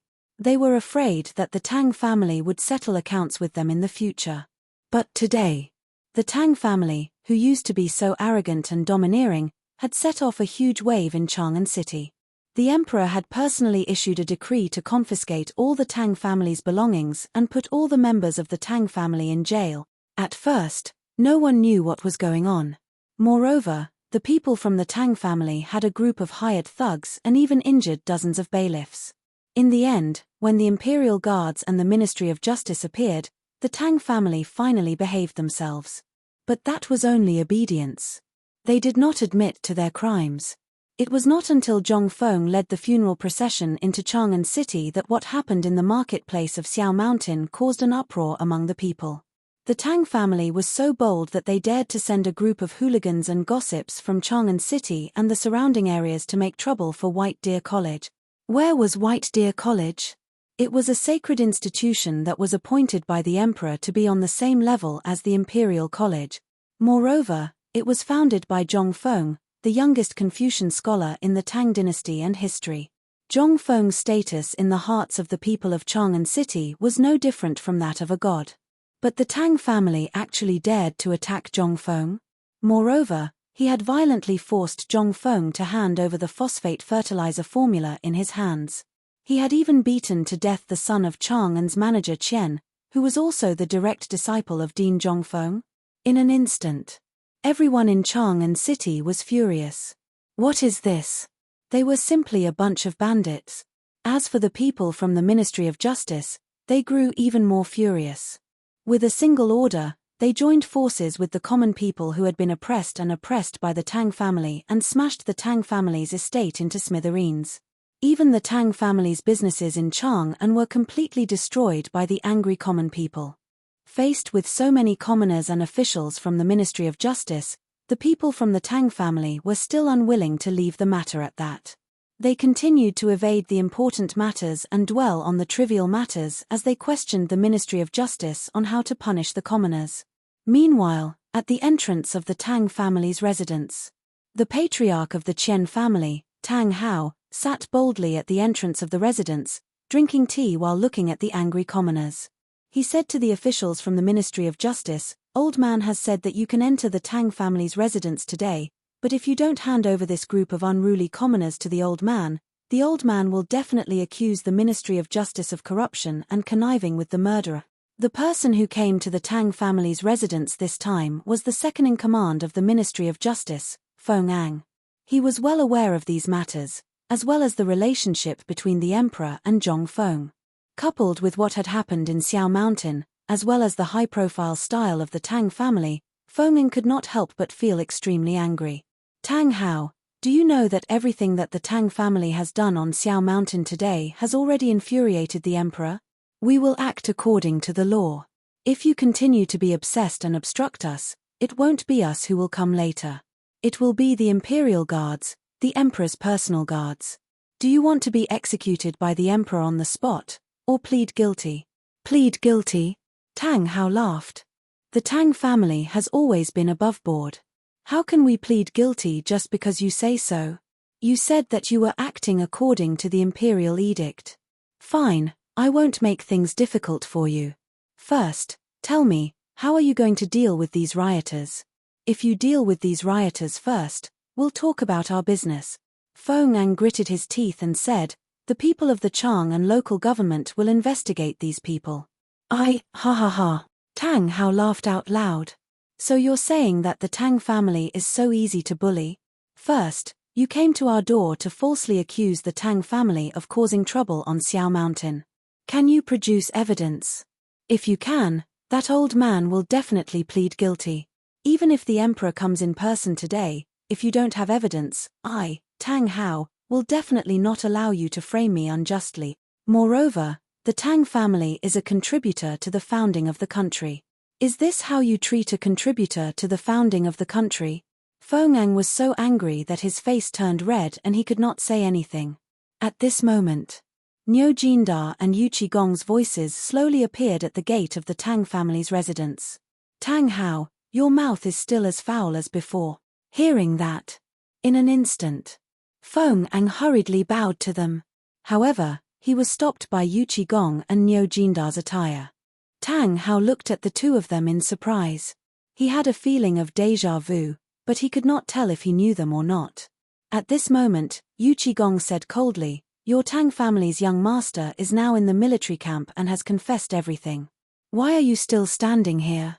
Do you really want to see your Tang family go to ruin? And let me tell you, those people you found have all confessed. I advise you to plead guilty quickly." At this moment, Niu Jijie and General Cheng Yaojin are personally escorting the interrogation results and the situation here back to the palace. If you persist in going about things the wrong way, do you know the consequences? Tang Hao got up in horror and looked at the two of them in horror. Who are you? Why do you know so much? Chapter 1389. Tang Hao was the head of the Tang family. When the people from the Ministry of Justice arrived, he had thought of many things. But he never expected that his unfilial son would confess everything. They had agreed that no matter what happened, as long as the people on the mountain refused to give in, he would be able to settle the matter even if the emperor himself came. After all, he had someone in court. Plus, the Wang family had promised him. But now, that unfilial son had confessed. How was that possible? Yu Qigong didn't expect it either. The young master of the Tang family actually confessed as soon as he saw the pool of dung in the military prison that had been there for who knew how many years. He thought that the brat was so arrogant that he would have to go through torture before he would confess, so Yu Qigong rushed down as fast as he could. His goal was to make Tang Hao confess before Zhongfeng arrived at the Tang residence. Otherwise, once Zhongfeng arrived, there would be no turning back. Before he arrived, the spy had already informed him of Zhongfeng's every move. At this moment, Zhongfeng's eyes were bloodshot. On the one hand, he wanted to avenge Chen Wanli, but on the other hand, he wanted to establish his authority. This brat urgently needed to establish his authority so that White Deer College's prestige could rise to another level. It was understandable why Zhongfeng would be so impulsive. Moreover, if Zhongfeng really dared to kill the Tang family, the Wang family would be furious. This was also the reason why the emperor was so concerned about this matter. Tang Hao was also one of Huang's horses. When he saw that Yu Qigong didn't say anything, he panicked even more. The assistant minister of the Ministry of Justice, Feng Ang, broke out in cold sweat. Now that Yu Qigong was here, things would be difficult. Moreover, Yu Qigong was in disguise. Did that mean that Zhongfeng was coming? When he thought of this, Feng Ang hurriedly stepped forward to block Yu Qigong's path. Lord Yu, why have you come? Yu Qigong pushed Feng Ang to the side and looked at Tang Hao. You don't need to know who Laro Tzu is. When you don't die tonight, you will know who Laro Tzu is. But when that time comes, you won't be able to die even if you want to. That's why I'm here. I'm here for the sake of your Tang family. I don't want your Tang family to be wiped out. Hee hee. Tang Hao smiled faintly. Then, shouldn't old man thank you? Yu Qigong clenched his fists and stood in front of Tang Hao with his hands clasped behind his back. That won't be necessary. However, you only have one meal. If you miss this opportunity, I'm afraid your Tang family won't have another chance to speak. Speaking of which, President Zhongfeng has probably cleaned up the Mi family, right? Hearing this, Tang Hao's eyelids twitched. What did you say? Does Zhongfeng dare to kill someone? Does he dare to wipe out an entire family? This is Chang'an City, right under the emperor's nose. Does he dare to kill someone so brazenly? Feng Ang, as the assistant minister of the Ministry of Justice, why aren't you involved in this matter? Yu Qigong waved his hand. He can't do anything about it. Tang Hao's eyelids twitched. He hurriedly asked, why? President Zhong Zhongfeng has His Majesty's Imperial Edict. His Majesty has already decreed that this is Zhongfeng's personal matter and he should deal with it himself. Moreover, Mount Xiao is Lord Zhong's fief. Not only did you cause trouble at Mount Xiao, but you also killed a student from White Deer College in public. This student was President Zhong's personal disciple. Tang Hao, we're here because His Majesty doesn't want to cause any more bloodshed. So, you better think this through. Moreover, old Yu is Zhongfeng's brother. He's the only one who can persuade Zhongfeng. Tang Hao, you better think this through. Once Prince Zhong comes, it'll be too late. Tang Hao was even more certain that these two were putting on an act. He smiled faintly. So, you're doing this for my own good. At this moment, he was even more certain of the Wang family's words. The closer they got to this point, the more they had to persevere. As long as they didn't relent, even if His Majesty came, he wouldn't be able to convict them. Moreover, would His Majesty personally speak up for a dead person? Yu Qigong's expression gradually turned cold. He stared coldly at Tang Hao and said, Lao Tzu, I'll ask you one last time. Are you going to confess or not? Or are you going to move aside? If you don't move aside, old man won't care about your life or death. For the sake of Lao Tzu's Tang Tang fort, I'll ask you one more time. This is also His Majesty's intention. His Majesty has some friendship with Lao Tzu. Don't think that Lao Tzu doesn't know about this. To tell you the truth, I originally didn't want to get involved this time. However, Lord Zhongsun personally sent a secret order to Lao Tzu to protect the Tang family. If you don't confess, Lao Tzu will leave immediately. Old Yu, you really came at the right time. However, this old thing's intelligence is lacking. I think it's better for me to do it. At this moment, Zhongfeng's voice slowly rang out from behind everyone. The moment he heard this voice, Yu Qigong knew that he couldn't stop this even if he wanted to. The moment Zhongfeng's voice rang out, everyone immediately turned to look at the source of the voice. At the same time, they instinctively moved aside to make a path. Tang Hao also saw Zhongfeng and the others, who were dressed in mourning clothes. Zhongfeng ignored Tang Hao. Instead, he patted Yu Qigong's shoulder and said, Old Yu, what's the point of saying so much to this kind of person who has a problem with his intelligence? As he spoke, Zhongfeng sighed and said, This also shows that your intelligence is lacking. Chapter 1390. Reporting. Your Majesty, Prince Zhongfeng has already arrived at Tang Manor, in the Imperial Study. At this time, Xiao Gizi reported with a pale face. On the dragon throne, Li Yuan and Li Shimin looked at the secret memorials placed on the table. They looked at each other. Li Shimin lightly waved his hand. Only then did Xiao Gizi say, Your Majesty, General Yuqi and Assistant Minister Feng still haven't executed Tang Hao. Hearing this, Li Yuan asked, Then, did Yu Qigong say anything about his Lao Tzu and Tang Hongbao? He did, but... Tang Hao said. Li Yuan slapped the table and said, What did he say? He said, Even if your Majesty personally came, it would be useless. Li Shimin's face was very gloomy. Did he really think that just because his ancestor had some relationship with me, he could disregard the law? Xiao Gizi, did you find anything unusual about Tang Manor recently?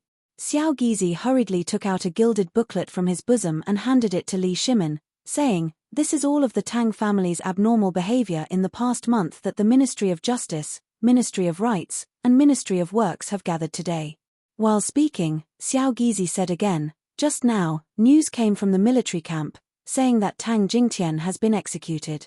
In the past month, the Tang family privately sold large amounts of firearms to the Turks with the Tang family's descendants from the Ministry of Works.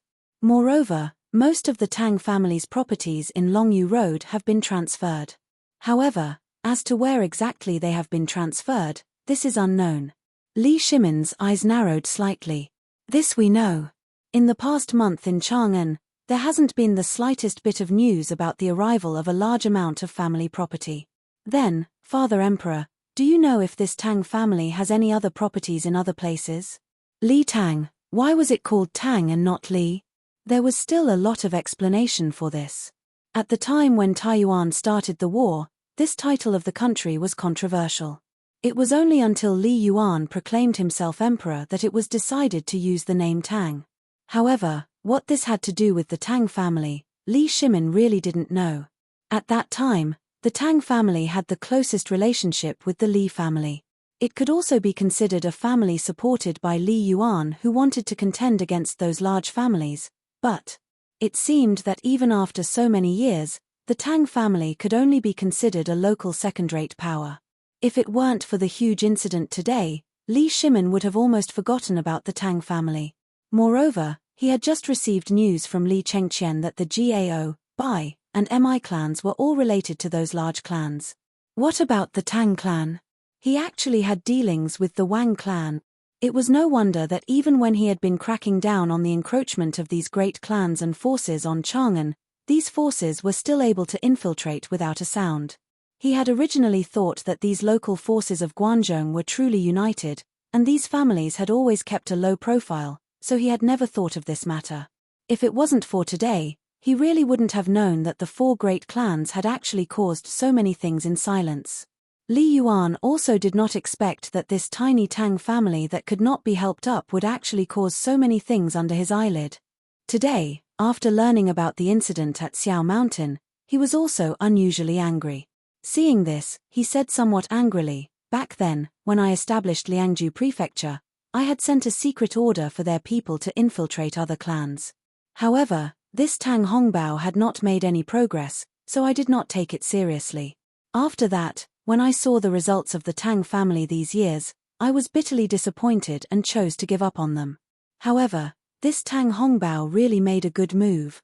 Li Shimin instantly said in surprise, "In that case, the internal strife between Tubo and Tu Yuhun has been unable to be pacified all this time because of the Tang family. At this time, Tang Hao has been holding on all this time because of this matter." Although Li Shimin was only guessing, the more he thought about it, the more scared he felt. This Tang family usually did not show off and did not leak anything. This time, it did not seem to be a big wave. Originally, he wanted to protect the Tang family. After all, if he suppressed the local forces too much, it would make the people of Chang'an uneasy. However, now that Zhong Feng had caused such a ruckus, he investigated and really found many problems. This Tang family, they really did not stop in the past few years. Back then, when the retired emperor allowed them to develop in other clans, it seemed like he had opened a door for them. It was a door that allowed their ambitions to swell. Hearing this, Li Yuan nodded. "That's what I guessed too. Otherwise, this matter would not make sense. A small phosphate fertilizer, if it was produced, would naturally benefit the people of the world. They would naturally obtain enough benefits, but they would also feel some fear towards those landowning clans. However, this is not the most serious matter. I feel that they seem to have other motives." Hearing this, Li Shimin instantly looked at Li Yuan, who was watching him, and said, "Father, do you mean that the Tang family wants to annex White Deer College?" Li Yuan nodded. However, he shook his head and said with a smile, "Who asked this kid not to show off and to have such a sloppy appearance? Last time, I guessed that they saw some signs in the agreement between the people of Guanlong and Zhong Feng. In addition, Zhong Feng has always been carefree, so this time, they are probing." Probing? Li Shimin was shocked and instantly understood. His expression suddenly turned cold. Zhong Feng is naturally easy to talk to and has a good temper. However, if you think that Zhong Feng is easy to deal with, Thinking of this, Li Shimin's heart instantly calmed down. After exchanging glances with Li Yuan, he waved his hand and said, "Pass down the imperial edict. I will pretend that I don't know about this matter. Since Zhong Feng has the imperial edict, do as he wishes. In addition, tell those who are watching to retract their eyeballs. Otherwise, I don't mind gouging their eyeballs out." Chapter 1391. In the Crown Prince residence, Hu Junji should have left long ago. After all, his fief was in Luoju, but because the Crown Prince had been ill and the Crown Princess had caught a cold while taking care of Li Chengqian, Hu Junji had found an excuse to stay. Until now. In the garden of the Crown Prince Residence's Eastern Palace, a series of spies, like butterflies flitting through flowers, appeared beside him in an endless stream, and then hurriedly left again. Hu Junji's face gradually turned grave.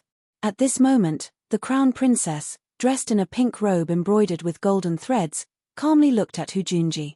Only after the servants had left did she ask, "Lord Father, is the crown prince all right?" "The crown prince is fine, but after today's disturbance, the officials will probably change their view of the crown prince." The crown princess grimaced, the teacup in her hand trembling as she hastily asked, "What do you mean? Didn't you say that a student was killed in Xiao Mountain Market? Was this Zhongfeng's personal matter? Why would the crown prince?" Hu Junji shook his head and stood up to look at the osmanthus trees blooming with orange flowers. "Although this is Zhongfeng's doing, don't forget that this academy is spread out in the name of the crown prince. Although everyone knows that this is a pretense, the crown prince can still be considered a student, and the crown prince truly did participate in today's matter. Thus, while the crown prince's prestige will rise a little, the landowning clans will definitely be wary of the crown prince." The crown princess's expression changed. Although she had never left the Eastern Palace, she placed great importance on these matters. Every day, an endless stream of people would come to visit, hoping to curry favor with the crown prince. Thus, there were some matters that she knew even better than the crown prince. Hearing this, she asked, "Lord Father, everything today was carried out by Zhongfeng with an imperial decree. What does it have to do with the crown prince? Moreover, the crown prince is also a student who listens to Zhongfeng's orders." "You're right, but these are all superficial things. Even if Zhongfeng massacred Chang'an City today, no one would care. What people care more about is how Zhongfeng will deal with the Tang family. Also, how should we deal with this phosphate fertilizer? In other words, Zhongfeng's decision today will directly affect the crown prince and his future path. Once he makes a decision, he will basically be labeled by all the major forces in the future." The crown prince consort was slightly shocked. Although Zhongfeng and the crown prince called each other brothers, there was still the relationship between the monarch and the minister. It was inevitable that people who knew him would recognize him. Moreover, this matter was already clear in front of some of the senior officials in the imperial court. Everyone was just afraid of the emperor's orders. However, if Zhongfeng were to act rashly and wipe out the entire Tang family, then the power behind the Tang family would be extremely dissatisfied. Thus, the crown prince would also be affected. However, if Zhongfeng were to soften his heart and let the Tang family go, then the consequences would only be more unfavorable. The crown prince consort couldn't help but become nervous. But Hu Junji was an old fox, and he was in no rush. He began to leisurely admire the osmanthus flowers as if they were some sort of extraordinary object. The crown prince consort asked in surprise, "Father doesn't seem to be worried at all. Did you already make a decision?" Hu Junji plucked a bouquet of osmanthus flowers and handed it to the crown prince consort. "At this time, His Imperial Majesty has decreed that we can only sit and wait for the result.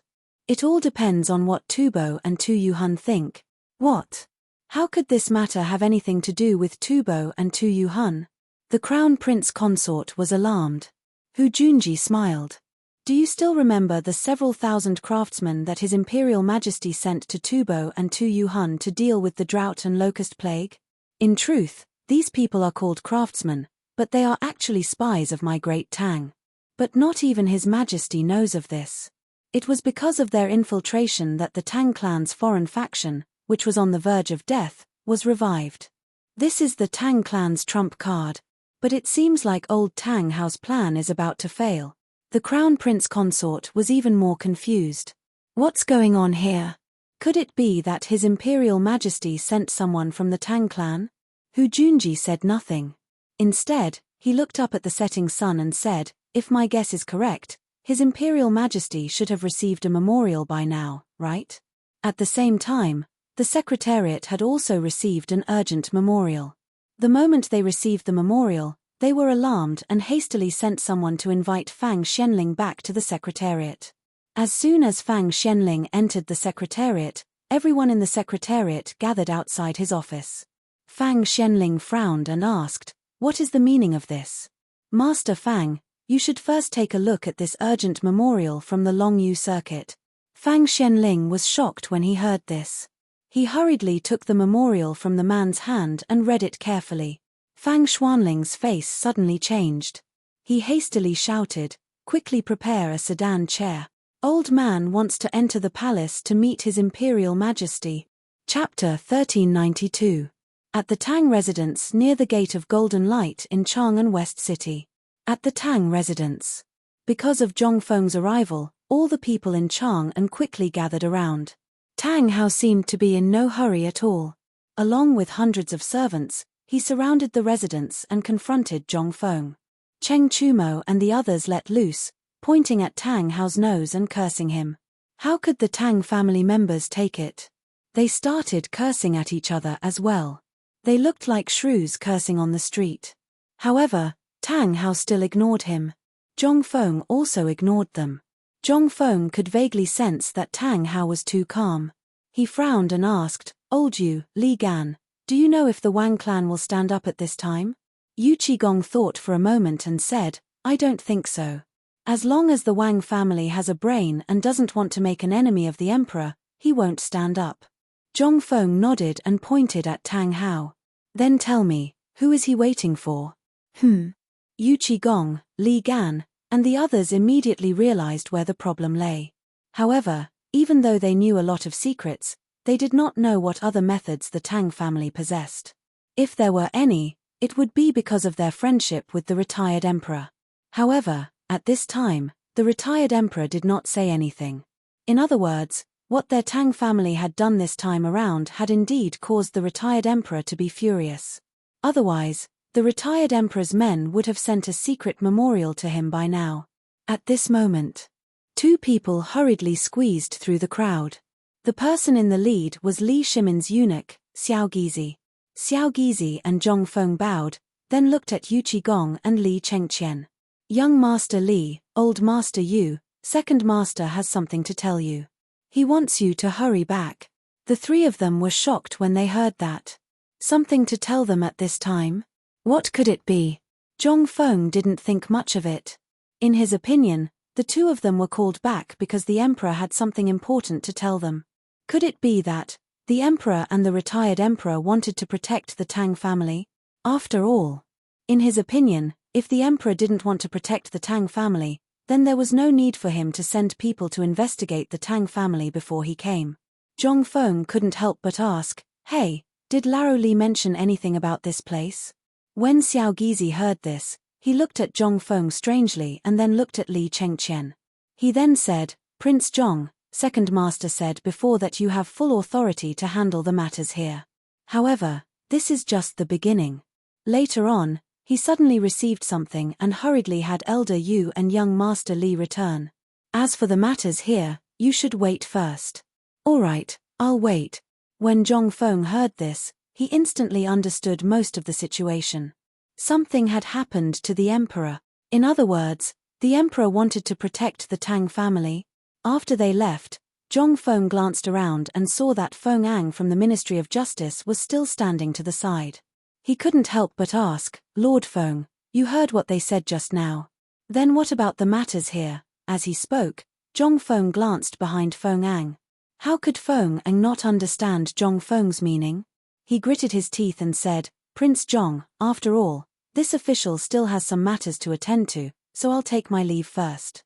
I hope Prince Zhong won't be impatient. We'll be back soon." As he spoke, Feng Ang hurriedly led the people from the Ministry of Justice away. What a joke. The emperor's favorite, Xiao Gizi, had already spoken. At this time, Zhongfeng also spoke. It was obvious that he wanted to make a move. At this time, the emperor called the two of them away. It was clear that he didn't want to get involved in this matter. Then what was he doing here? If he didn't leave now, when would he leave? After everyone had left, the crowd's discussion grew even louder, and Tang Hao's gaze gradually turned cold. He didn't expect that they would leave at this time. What was the meaning of this? At this time, Zhongfeng called out to Cheng Chumo and the others, who were blushing with anger. Cheng Chumo was so angry that his beard blew and his eyes widened. "Fengzi, that brat's mouth is too cheap. He actually dared to call you a motherless bastard. Wait for Laro Tsu to tear him apart alive." Who said that? Before Zhongfeng could speak, Jiao Khan shouted angrily. This shout startled Cheng Chumo. He looked at the red-eyed Jiao Khan with a trembling voice and swallowed with difficulty. He avoided Jiao Khan's gaze and pointed at a thin-lipped middle-aged man from the Tang family. "It's him. If you have the guts, go find him. Don't shout at me." Jiao Khan heard this and clenched his fists. Zhong Feng didn't stop him. Instead, he looked at Cheng Chumo and said, "Lao Li just sent a message. He said that he has something important to discuss. You guys should go and listen." Hearing this, Wei Shuyu and the others instantly noticed that Li Chengqian and Yu Qigong were gone. They hurriedly said, "But if you leave, won't you be at a disadvantage?"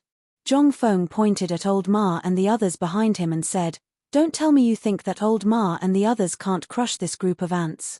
Go." Cheng Chumo and the others weren't willing to. However, Zhong Feng's face instantly turned cold and he shouted, "Get lost." Hearing this, the few of them walked away, turning their heads back every few steps. After they left, Zhong Feng waved his hand and called Old Ma and the others over. He asked, "Are Jiao Daoren and the others here?" "Old Master, we've been here for a long time." At this moment, Zhong Feng finally noticed that Jiao Daoren was holding a kitchen knife, and Zheng Tufu had been standing behind him for a long time. This gave Zhong Feng a big fright. No wonder he felt a chill down his spine. So that's what happened. Zhong Feng touched Tufu Zheng's bloody knife and said speechlessly, "Don't point this thing at me. President Zhong, what do you mean by this? Do you really want to kill the entire Tang family in front of all the people of Chang'an?" Chapter 1393. In an instant. All the onlookers were in an uproar. What did that mean? Did they slaughter the whole Tang family? And in front of all the people in Chang'an City? Could it be, in an instant? All the onlookers were in an uproar. Damn it. It seems that the people of the Ministry of Justice were sent away just now. Could it be that Prince Zhong and President Zhong really want to kill people on the street? I think it's possible. President Zhong is kind-hearted, but what the Tang family did was really a bit too much. You didn't see the situation in Mount Xiao today. The whole place is in chaos. You should know that group of hooligans, but they beat up everyone they saw in Mount Xiao today. And anyone who dares to say a good word about President Zhong will be beaten up by them. What? That's outrageous. They are so arrogant. Are the runners sent to Mount Xiao by the Chang'an local government just for show? For show? You don't know. Where are the people of the local government? They were all kidnapped by them. Hiss. Terrifying. Are they so arrogant? Do you think you all know Qian Wanli, the son of Qian Tong, the manager of Hungtong Money House? Yes, I know. Didn't that guy do a paper business with Hungtong Money House? I heard that it was very popular and made a lot of money. But I know. Today, Qian Wanli is holding a funeral in his mansion.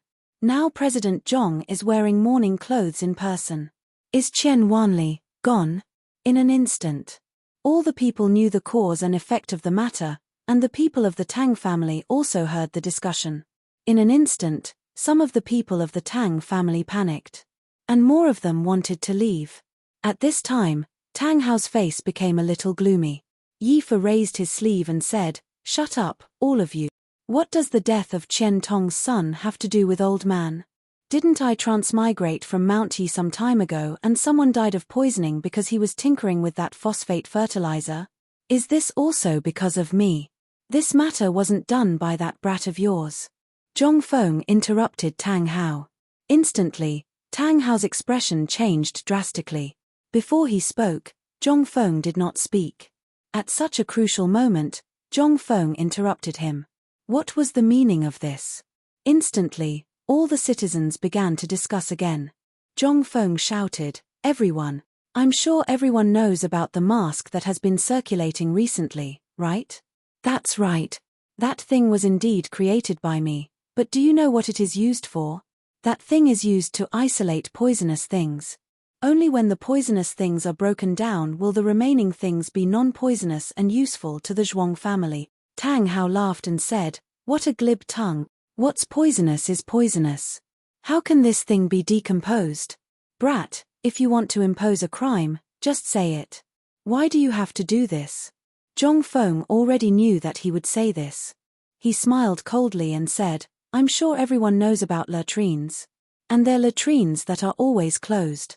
The smell of the phosphate fertilizer is similar to that thing. I'd like to ask everyone, what will happen if we spend too much time in the latrines? What will happen if one of you spend a night in the latrines? Will you feel dizzy and nauseous? Dare I ask if anyone here has poured night incense in the imperial palace? If there is, please tell us if this Zhong is right or wrong. In an instant, everyone was shocked. There really were a few people who had been involved in this matter who spoke of this matter.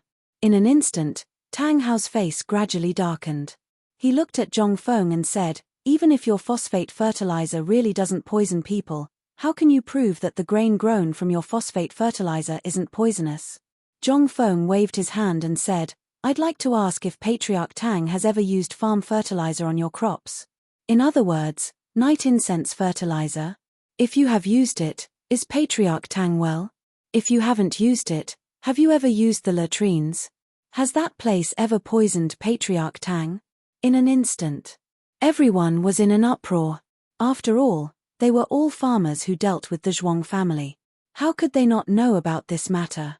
The matter of Dr. Sun eating yellow ginger on the street and Zhong Feng's statement on the street today instantly made everyone understand the truth of the matter. However, they also instantly realized that there seemed to be something wrong with this matter. That was, did this matter have anything to do with the Tang family? If it had nothing to do with the Tang family, what was President Zhong doing? But it was impossible to say that it had nothing to do with the Tang family. The emperor and the people from the Ministry of Justice couldn't just ignore it. Moreover, they had handed the matter over to Zhong Feng. Most importantly, the four great Confucian scholars and Dr. Sun were all on Zhong Feng's side. On one side were the emperor, the Ministry of Justice, the Chang'an local government, the four great Confucian scholars and Dr. Sun, and on the other side was the unruly and domineering Tang family. For a moment, the truth of this matter had been revealed to the world. Moreover, the young master of the Tang family was an existence that everyone in Chang'an City wanted to beat up. If you were to say that he was capable of doing such a thing, it would really be his style. After all, every autumn after the harvest, the tenant farmers of the Tang family would often receive such treatment from the Tang family. For a moment, all the people on the street who had been persecuted by the Tang family hid far away and criticized the Tang family for their persecution over the years. The people of the Tang family and the servants finally retreated slowly at this time. Seeing this, Tang Hao's eyes became a little cold. He looked at Zhong Feng and asked coldly, Zhong Feng, do you really want to commit murder on the street? Zhong Feng spread his hands and said, in comparison, I, Zhong Feng, am not interested in killing people. I'm just here for revenge. Chapter 1394. Tang Hao heard this. Tang Hao narrowed his eyes. Revenge? Aren't you afraid of the authorities? Are you going to defy the law like this? How can someone like you be called a great scholar? How can you be the director of a hospital? Zhong Feng ignored Tang Hao. He patted Jiao Khan on the shoulder and said, Jiao Khan, who did Tainyo say was scolding me? It's him. Jiao Khan angrily pointed at the middle-aged man and roared. Zhong Feng nodded and said, then, go. How dare you? Zhong Feng, this is the Tang family. How can you kill people here? Guards. If anyone dares to take a step forward, kill them. Hearing this, old Ma directly raised his arm and shouted, protect the director. If anyone dares to come close, kill them, kill. In an instant, more than 60 people wearing white shirts with the words White Deer Security embroidered on their chests stood in front of Zhong Feng, surrounding him behind them. How could these random guards compare to that aura? When the commoners saw this, they quickly retreated in shock. Jiao Khan was like an iron tower. Naturally, he was taller than ordinary people. At this time, the burly men of the Tang family were like strong lambs in front of Jiao Khan. How could they stop Jiao Khan? In addition, Jiao Khan had trained in the army for a month. At this time, although he was not good at weapons, he still gave people a very oppressive feeling even if he was barehanded. Zhong Feng, you bastard, what do you want to do? The middle-aged man and Tang Hao almost shouted in anger at the same time. However, Zhong Feng acted as if he didn't hear anything. He turned around and cupped his fists towards the people behind him. Everyone, today, Zhongfeng is here to seek justice for my brother and also to take revenge. Moreover, I came here with the Emperor's imperial edict. However, the Tang family refused to cooperate and even insulted me. That's fine, but just a moment ago, I heard that the people accused the Tang family of taking bribes and bending the law. Not only that, they also committed many crimes over the years. I, Zhongfeng, as the Viscount of Xingshan, should share the Emperor's burden. Today, I, Zhongfeng, am here to investigate. You have also seen that the Tang family not only did they block the Ministry of Justice's Assistant Minister Feng Ang from investigating, they also tried to use force to intimidate us. What is this? This is a crime of treason. As he spoke, Zhongfeng unfolded the imperial edict. In an instant, the crowd of people all knelt down. Zhongfeng raised the imperial edict and said, "Today, the Emperor has issued an imperial edict. He wants me, Zhongfeng, to handle this matter impartially.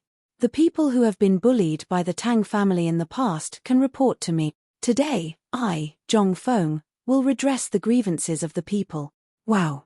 In an instant, all the people were shocked. Although everyone witnessed it with their own eyes, the Tang family was said to be related to the imperial family. Therefore, up until now, when people criticized them, they only dared to say it in the crowd. They did not dare to do it openly because they were afraid that the Tang family would seek revenge at this time. If that happened, people would really die. But now, at this moment, along with a shrill scream, the crowd was shocked. Everyone was shocked and turned to look at the place where the scream came from. They saw that the thin-mouthed middle-aged man of the Tang family who had insulted Zhongfeng before was now raised high by the man. His neck was bent to the side unnaturally. At this moment, the crowd could still hear the sound of bones breaking and the torso being stretched continuously. For a moment, a chill suddenly spread in the hearts of the Tang family and the people. Seeing this, Tang Hao instantly asked in a shrill voice, "Zhongfeng, the Tang family and you have no grievances in the past. Why do you have to kill all of us?" "Kill all of us?" Zhongfeng sneered and said, "Recently, if it weren't for Qian Wanli's name, the people who killed all of us were your people, right?" Tang Hao's face changed and he hurriedly said, "Old man said that today's matter has nothing to do with the Tang family. Why are you being so overbearing?" "I'm aggressive." Zhongfeng pointed in the direction of the academy and said, "I, Zhongfeng, have never offended anyone and I don't want to offend anyone. On Xiao Mountain, which is far away from trouble, I just want to set up an academy to educate people and live a peaceful life. But what did the Tang family do today? I, Zhongfeng, have never held back anything that I have made. I have used all of it on the people. I want to ask the Tang family, isn't the purpose of today's event the phosphate fertilizer? Isn't it because you know the method to double the output and want to take it for yourself? Don't be in a hurry to deny it because there are many people on Xiao Mountain today and that little bastard of the Tang family has already told me the truth. Humph. How can the crime of rape be without a pretext? Does the Tang family need to do this? This is just the result of your torture. You can say whatever you want now. Why do you need to explain to us? Don't be hypocritical, Zhongfeng. Tell me, how do you want to take revenge? Do you want to kill everyone in the Tang family before you're willing to stop? I, Tang Hao, also told you that this matter was indeed ordered by me. How can these lowly people deserve such things? Do they deserve it? To tell you the truth, it's not just this matter. In fact, the Tang family has been plotting against you for a long time. This time, it's just a test. Do you think that only the Tang family is involved in this matter? Let me tell you. You think too simply. You can't afford to offend people who want your life. Chapter 1395. At the same time, in the Imperial Study, Li Shimin looked at the reports one by one, his face so gloomy that it was about to drip water.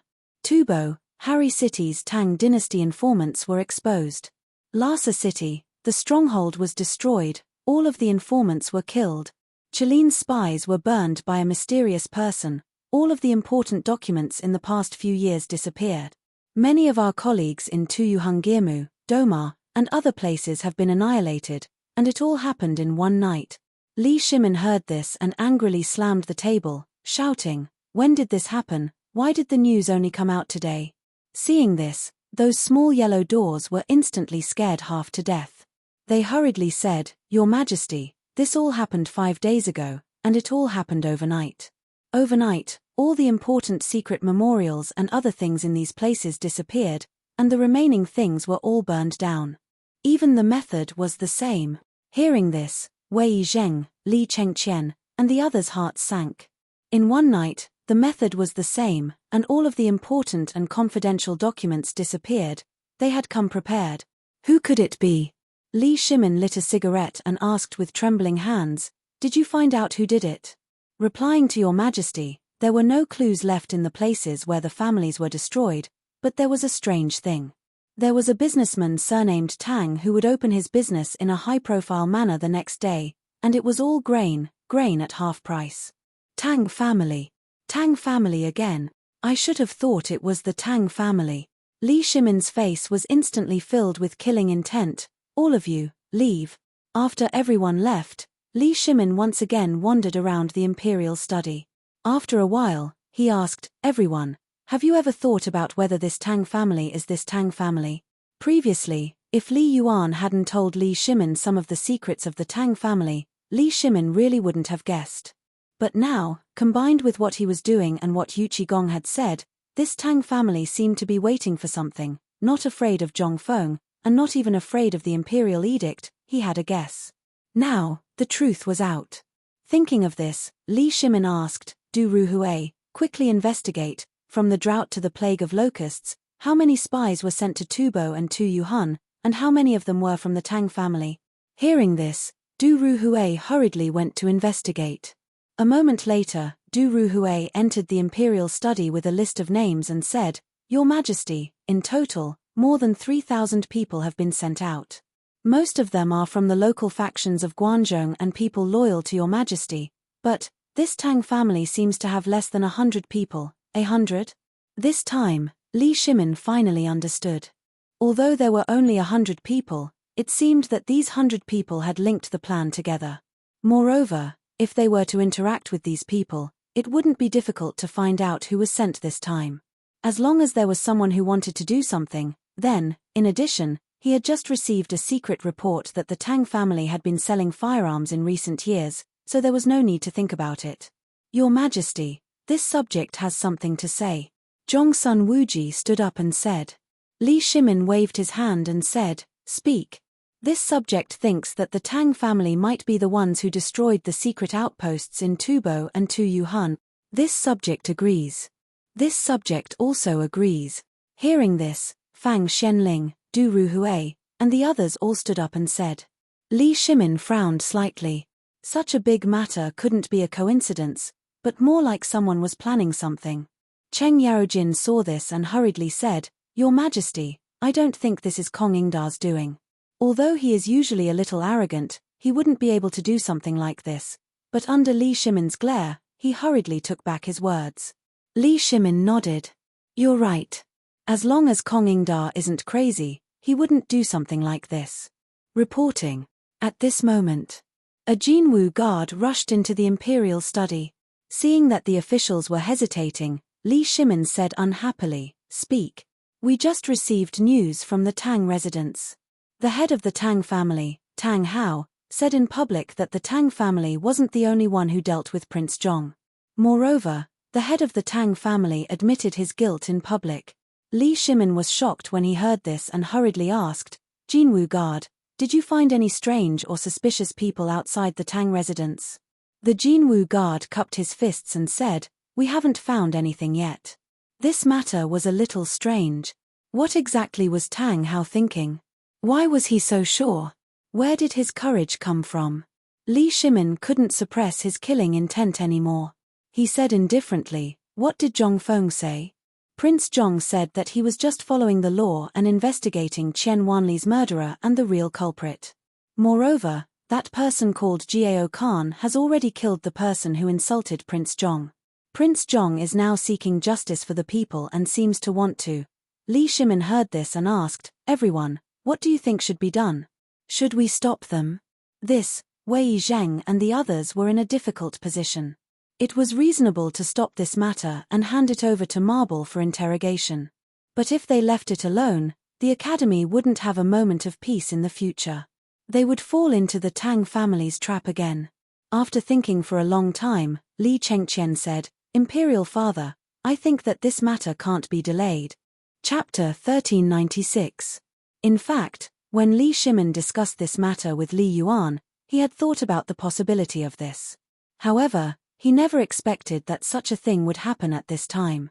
The matter of the Tibetan spies was something that he had planned for a long time. Furthermore, it was related to his grand plan of unifying Tibet in the future. If he really killed the people of the Tang clan, then the people of the Tang clan in Tibet would definitely reveal even more spies of the Great Tang. If that was the case, it was not good for the current situation. If the Tibetans were enraged and mobilized their troops, the Great Tang would be in an even greater predicament. But if he did not do anything about it, not only would Zhongfeng's academy be unable to maintain, but there would be endless such things in the future. Once such a precedent was set, the mastermind behind this would be more unscrupulous. Who was the mastermind behind this? Li Shimin slammed his fist on the table, scaring Wei Zhang and the others. They hurriedly got up, bowed and stood in place, not daring to move. Moreover, this matter was extremely troublesome even for them. They did not dare to make a decision lightly, let alone the emperor. Yu Qigong, tell me your thoughts. Also, what exactly happened in the military camp? Yu Qigong hurriedly said, "Your Majesty, this is the confession of the Tangs and those scoundrels." As he spoke, he handed over a blood-stained memorial. Li Shimin frowned slightly and said, "Did you torture them?" "Well, the Tangs didn't torture them. They were just a few scoundrels who made the most noise." Hearing this, Li Shimin nodded and read it 3 times without missing a word. The more he read, the more he could not suppress the anger in his heart. After a while, Li Shimin was furious and said, "Guards, check all the properties of the Tangs. Anyone surnamed Tang in Chang and should be handed over to the Ministry of Justice for strict interrogation.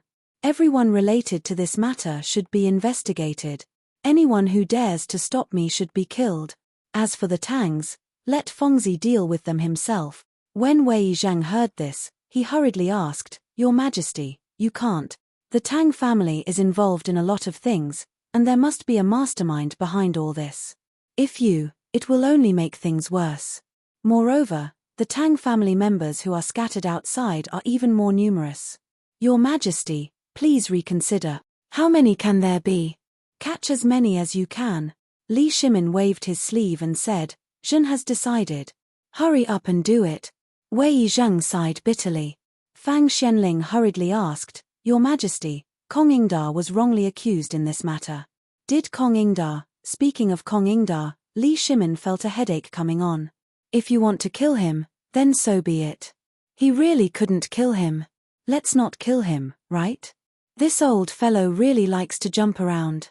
After thinking for a while, Li Shimin said, "Pass down the decree. Let Kong Ingda write a memorial and hand it over. Go back to your hometown. No one from the Kong family is allowed to step into Chang'an for the rest of their lives. Anyone who dares to plead for mercy will end up like this." At the Tang mansion, everyone was in a state of panic. People kept coming to Zhongfeng's place to denounce the Tang family for doing all kinds of evil things to them. Niu Weili also came in a hurry. As long as he could prove it, he would investigate on the spot. Then, he would chain up no less than 10 people. The gate of the Tang mansion was still blocked by people. However, there were very few people behind Tang Hao. Tang Hao didn't seem to care too much about this. Instead, he looked straight at Zhongfeng. After the last person in charge of the Tang family behind him was taken away, Niu Weili stood in front of him and scolded, "Tang Hao, someone accused you of killing Tu Laosan and his family of 3 years ago at the 10-mile slope. How do you explain this? And just now, the Yamen runners dug up 9 skeletons there. How do you explain this?" Tang Hao looked at Niu Weili with disdain and said, "I did it. What are you going to do about it? As a slave, you should have the consciousness of a slave. You dared to dirty old man's clothes. It's normal to want the lives of his family. Lord Niu, What do you want to do? Do you want the old man to pay with his life for those 9 bastards? Why don't you ask them if they deserve it? Nyo Weili was in a dilemma. Although he did want to arrest Tang Hao, and what Tang Hao did today was witnessed by everyone, it was reasonable for him to be detained. However, Zhong Feng was here, and he was the one in charge. Nyo Weili couldn't overstep his authority. He quickly asked, Prince Zhong, what do you think we should do about this? Zhong Feng stared into Tang Hao's eyes and said, a debt must be paid with money. A life must be paid with a life. This is an iron law since ancient times. Do you still need to ask me about this? Nyo Weili was in a dilemma. But what? I was ordered to come here today to kill him. If you don't have the heart to do it, I'll do it. Hearing this, Nyo Weili was sweating profusely. Seeing this, Zhong Feng glanced at Nyo Weili and said, Old Ma, come on, kill him. Okay. Old Ma had wanted to do this for a long time. However, he didn't dare to act rashly without Zhong Feng's permission. At this time, seeing Zhong Feng shouting, many people shouted and wanted to kill Tang Hao with their own hands. Among them, Jiao Khan made the most noise. However, he was stopped by Zhong Feng. At this time, Tang Hao finally panicked. He hurriedly shouted, Zhong Feng, do you dare to kill me? Believe it or not, in another hour, the emperor will definitely withdraw the order. At this time, Li Xiaogong, who still came late, said indifferently, you can't wait. Zhong Feng, boy, the emperor said that everything is up to you. Chapter 1397. Hiss. When everyone heard this, they could not help but suck in a breath of cold air. No one expected that Li Xiaogong would give such an order. When the commoners heard this, most of them cheered wildly for the emperor. Tang Hao, on the other hand, was dumbfounded. He looked at Li Xiaogong and shouted, that's impossible. The emperor would never say that. Li Xiaogong, how dare you falsify the imperial edict? How should you be punished? I don't accept this. I want to see the emperor. Zhong Feng, you dare to kill me today. Do you know that I know that you will kill me today? But do you know that if you kill me today, many things about the Tujue and the Tu Yuhun will be exposed to the world? Can you bear the responsibility if the world is in turmoil? Zhong Feng, you said that you are doing this for the benefit of the people. You are simply putting the people of the Tang dynasty in a terrible situation. Zhong, you, let go of the old man. The old man has something to say. Zhong Fengli couldn't be bothered with him. He bowed respectfully to Li Xiao and said, Lord Li, is what he said true? Li Xiaogong gave him a brief summary of what the emperor had said and the information he had received today. When Zhong Feng heard this, he instantly understood what Tang Hao was using as a shield. He was simply courting death. He thought that Tang Hao would have something powerful to rely on. It turned out that he was testing the waters on the verge of death. Since the emperor could think of the same things as Zhong Feng, this matter was equivalent to Zhong Feng's scheme. How could he not have a backup plan if he could think of so many things? Did he really think that he could use the small clues that his Tang family had discovered as a means to threaten the emperor? This was simply, what an idiot. Li Xiaogong seemed to know about Zhong Feng's plan. He could not help but ask, I heard that this plan is exactly as you guessed. If that's the case, what do you plan to do? Zhong Feng rubbed his forehead. Today, I came here for my brother. As for the rest, even if it's a big matter, let's talk about it another day. Hearing this, Li Xiaogong didn't know what else to say. He cupped his fists and left in a hurry. He seemed to have gone to report on his mission. As for Zhong Feng, he never liked killing people, but if they dared to provoke him, there was nothing he could say. At this moment, Jiao Khan led his men and charged in. Nyo Weili also led a large group of bailiffs and White Deer College's security guards and charged in. Only Zheng Tufu and Shiva were left behind, glaring at Zhong Feng like tigers watching their prey. As for the commoners, they surrounded Tang Hao and sent him to the canal by the roadside. Before Old Ma could do anything, Tang Hao was already on the verge of death. Old Ma was also injured. Old Ma was so angry that he tied Tang Hao to a willow tree by the canal and stood aside, ignoring him. At this moment, how could the furious commoners wait any longer? They all went forward, punching and kicking. As they beat, they cried and shouted. Some even went up to Tang Hao and bit him. In an instant, Tang Hao, who had fainted from the pain, woke up and screamed miserably, "Zhong Feng, you son of a b*tch. If you have the ability, give Laro Tzu a quick death. Please let my wife and children go. I'll tell you everything." Ah! Just as Zhong Feng was about to agree, Zhong Feng turned his head and saw an old woman ruthlessly piercing Tang Hao's eye socket with her walking stick. In an instant, Tang Hao struggled for a moment and stopped moving. Zhong Feng was depressed. He vented his anger. He hurriedly shouted, "Don't smash his head. We still have to pay respects to Wanli later." At Tang Mansion, everything went smoothly. Moreover, the main culprit had been executed. Zhong Feng did not want to continue the killing. Anyway, the Tang family was not clean. He would leave it to Niu Weili and the Ministry of Justice to deal with. Tang Hao's head was placed in a broken gunny sack by old Ma and handed to Zhong Feng. Blood was still dripping from the head. Zhong Feng carried the head without hesitation. Once again, he led the pale-faced Ma Ju and the rest to Chen Wanli's mansion. Zhong Feng glanced at Ma Ju and asked, "Do you think I went overboard?" Ma Ju and the rest looked at the head that was still dripping with blood and the commoners who were excitedly cheering with firecrackers. They nodded their heads. "Teacher, I think it's best to leave this matter to the authorities." Zhong Feng glanced at Hao Chujun and the rest. Seeing that they had the same thoughts as Ma Ju, he could not help but sigh. "You haven't learned enough. This matter can indeed be left to the authorities. However, do you know that the one who died was your brother? You and Wanli are all my brothers. If I don't personally deal with this matter today, do you think the academy will be able to live peacefully in the future?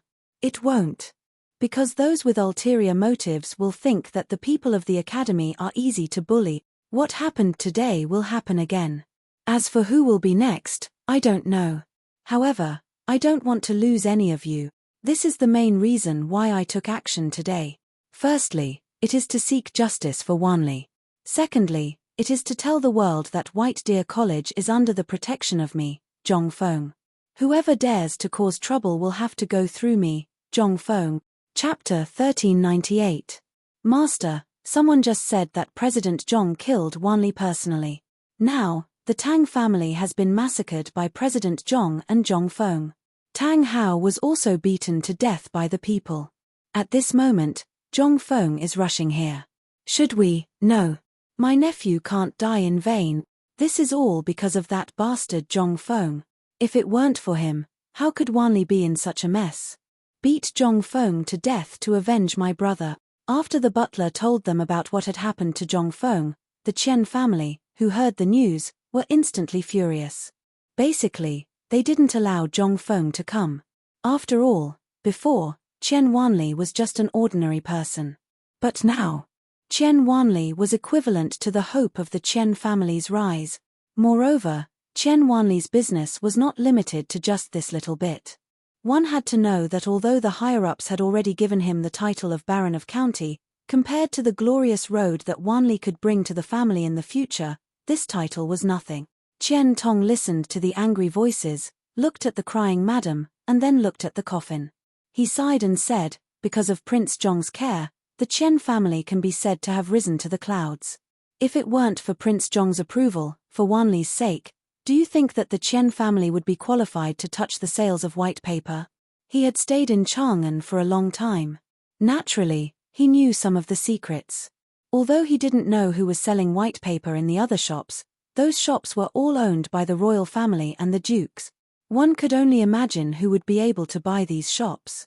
If Zhong Feng could give him the right to sell white paper, how could he, a small businessman, do that? This matter is Wanli's bad luck. Prince Zhong is always Wanli's teacher. Today, Prince Zhong can cause havoc in Chang'an City for Wanli. Our Chen family is satisfied. But, big brother, Wanli is the hope of our Chen family. At this time, a man who looked quite similar to Chen Tong, but was slightly thin and dark, said with some anger. At this moment, two other men and women who looked similar to Chen Tong also gathered around. Although our Chen family isn't a big family or a famous official, we still have some influence in Chang'an and the surrounding areas. Today, Wanli's nephew and disciple met with such an accident.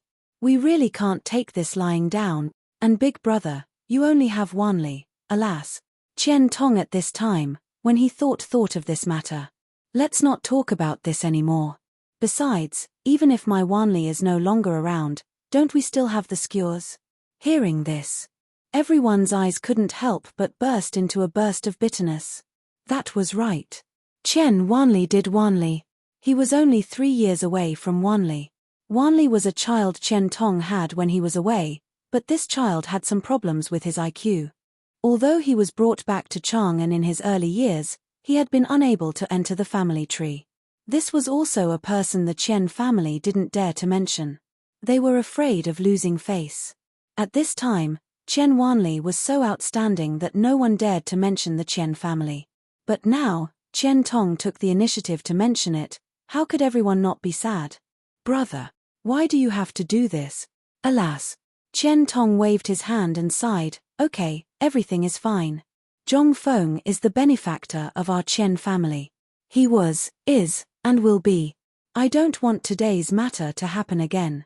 If anyone dares to mention this in the future, I, Qian Tong, will definitely cut off all ties with them. Also, after Wanli's matter is over, we sisters should talk about the county baron title first. It is more appropriate to give it to our nephew. The county baron title. This was the main purpose of the Qian family today. Their purpose it was for this. As for paying homage to Qian Wanli, that was just an excuse. They wanted to take the opportunity to fish for some benefits from Zhong Feng. After all, they were all businessmen, and they had already enjoyed the benefits of this white paper business. Wanli's death was bound to cut off this business. This was something they didn't dare to think about. If they missed out on this money tree, what could be more profitable than this? Furthermore, Zhong Feng had more than these things in his hands. He also had the even more attractive phosphate fertilizer. This was also the culprit that caused Qian Wanli's death. Once they got their hands on this thing, they would be rich, but even though they had good intentions, Qian Tong wasn't a fool. Zhong Feng could kill so many people in Chang'an today, and the Imperial Palace didn't care. What did this mean? This meant that the people in the Imperial Palace were paying attention to this matter, and it was the Imperial Palace who had blocked all of this. Otherwise, who would dare act so presumptuously in front of the Son of Heaven? Moreover, how could he, Qian Tong, not know what these relatives who had never met for 8 lifetimes were thinking? Qian Tong burned the paper in his hand and said, today's matter, I, Qian Tong, will make it clear in front of Wanli. What Prince Zhong gave me, I will keep, and what I can't take, I won't take a single word. If anyone dares to ask Prince Zhong for anything in front of me or behind my back, even if I have to risk my life, I will settle accounts with them. Chapter 1399. Qian Tong's words instantly caused an uproar. No one knew what Qian Tong was thinking. After all, at this time, his son had died because of Zhong Feng. At this time, it was not excessive to ask for his son's death. But why would Qian Tong give up? This was very unreasonable. Moreover, the purpose of everyone coming here today was for this matter. Now that Qian Tong said this, didn't it mean that their plans had fallen through? In an instant, everyone's thoughts couldn't help but become lively. Some people even began to feel angry and anxious because of this matter. Big brother, you're confused. Think about it, this is what Zhong Feng owes our Qian family. If it weren't for him, how could WN Li have died? We're all doing this for you. Big brother, if you don't want to think about yourself, then think about it. What if, after 100 years, you become a traitor? Who would? Impudence! Qian Tong roared furiously. In an instant, there was no more sound in the entire Qian house. Even Madame Qian, who was crying and burning joss paper for Qian Wanli, stopped crying. What are you shouting for? You sisters quarrel as soon as you meet, haven't you quarreled enough for several decades? Today, WN Li's classmate has come to our Qian family as a guest, so how can you elders be so ridiculous? At this moment, old Madame Qian's angry voice sounded from the backyard. In an instant, the expressions of Qian Tong and the others changed slightly. Qian Tong hurried over to the old lady and said, Mother, what are you doing here? It's windy here, quickly help the old lady back. The old lady was a little dizzy, as if there was a layer of mist covering her eyes, but at this time, she stubbornly hit Chen Tong's hand and asked in confusion, "Tong, what are you doing? What are you doing? Why are you all wearing white? Isn't this nonsense? Today is Wan Li's mother. Wan Li is dead." A woman who looked very similar to Chen Tong couldn't help crying. Chen Tong heard this and hurriedly scolded, "Chen Shua, if you dare to talk nonsense in front of old madam again, do you believe I won't kick you out of the house today?" "Wait."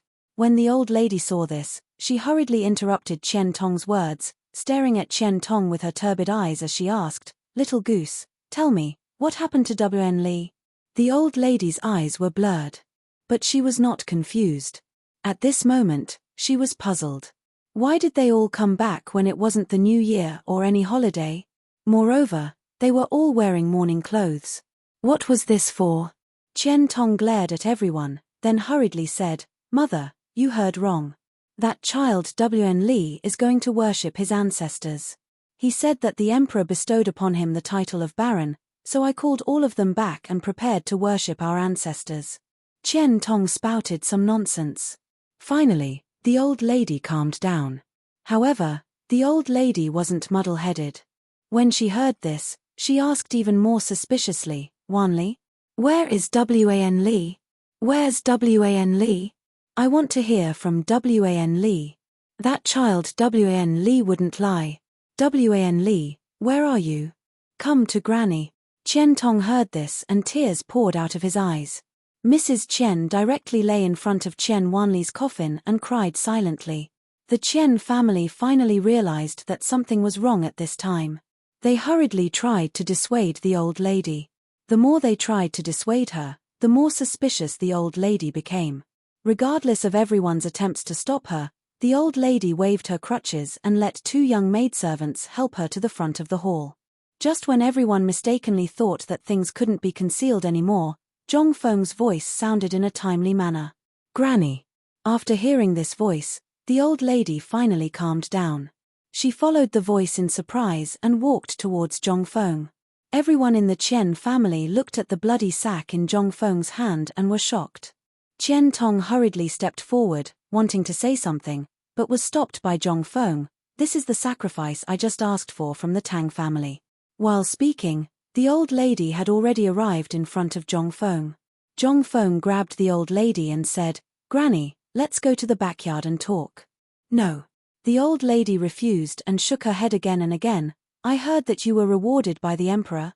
Zhong Feng nodded and said, "Yes. Our Chen family is now rich. I'm also a person with a noble title." Good, good, good. Let's go and pay respects to the ancestors of the Chen family. Without the blessings of our ancestors, how could our Chen family have such a good seedling like you? Let's go and pay respects to the ancestors. Chen Tong's tears never dried. If it was really his son standing here at this time, how good would that be? But, mother, there are guests in the front yard. Wan Li should go to the front yard. With this reminder, the old lady remembered something important.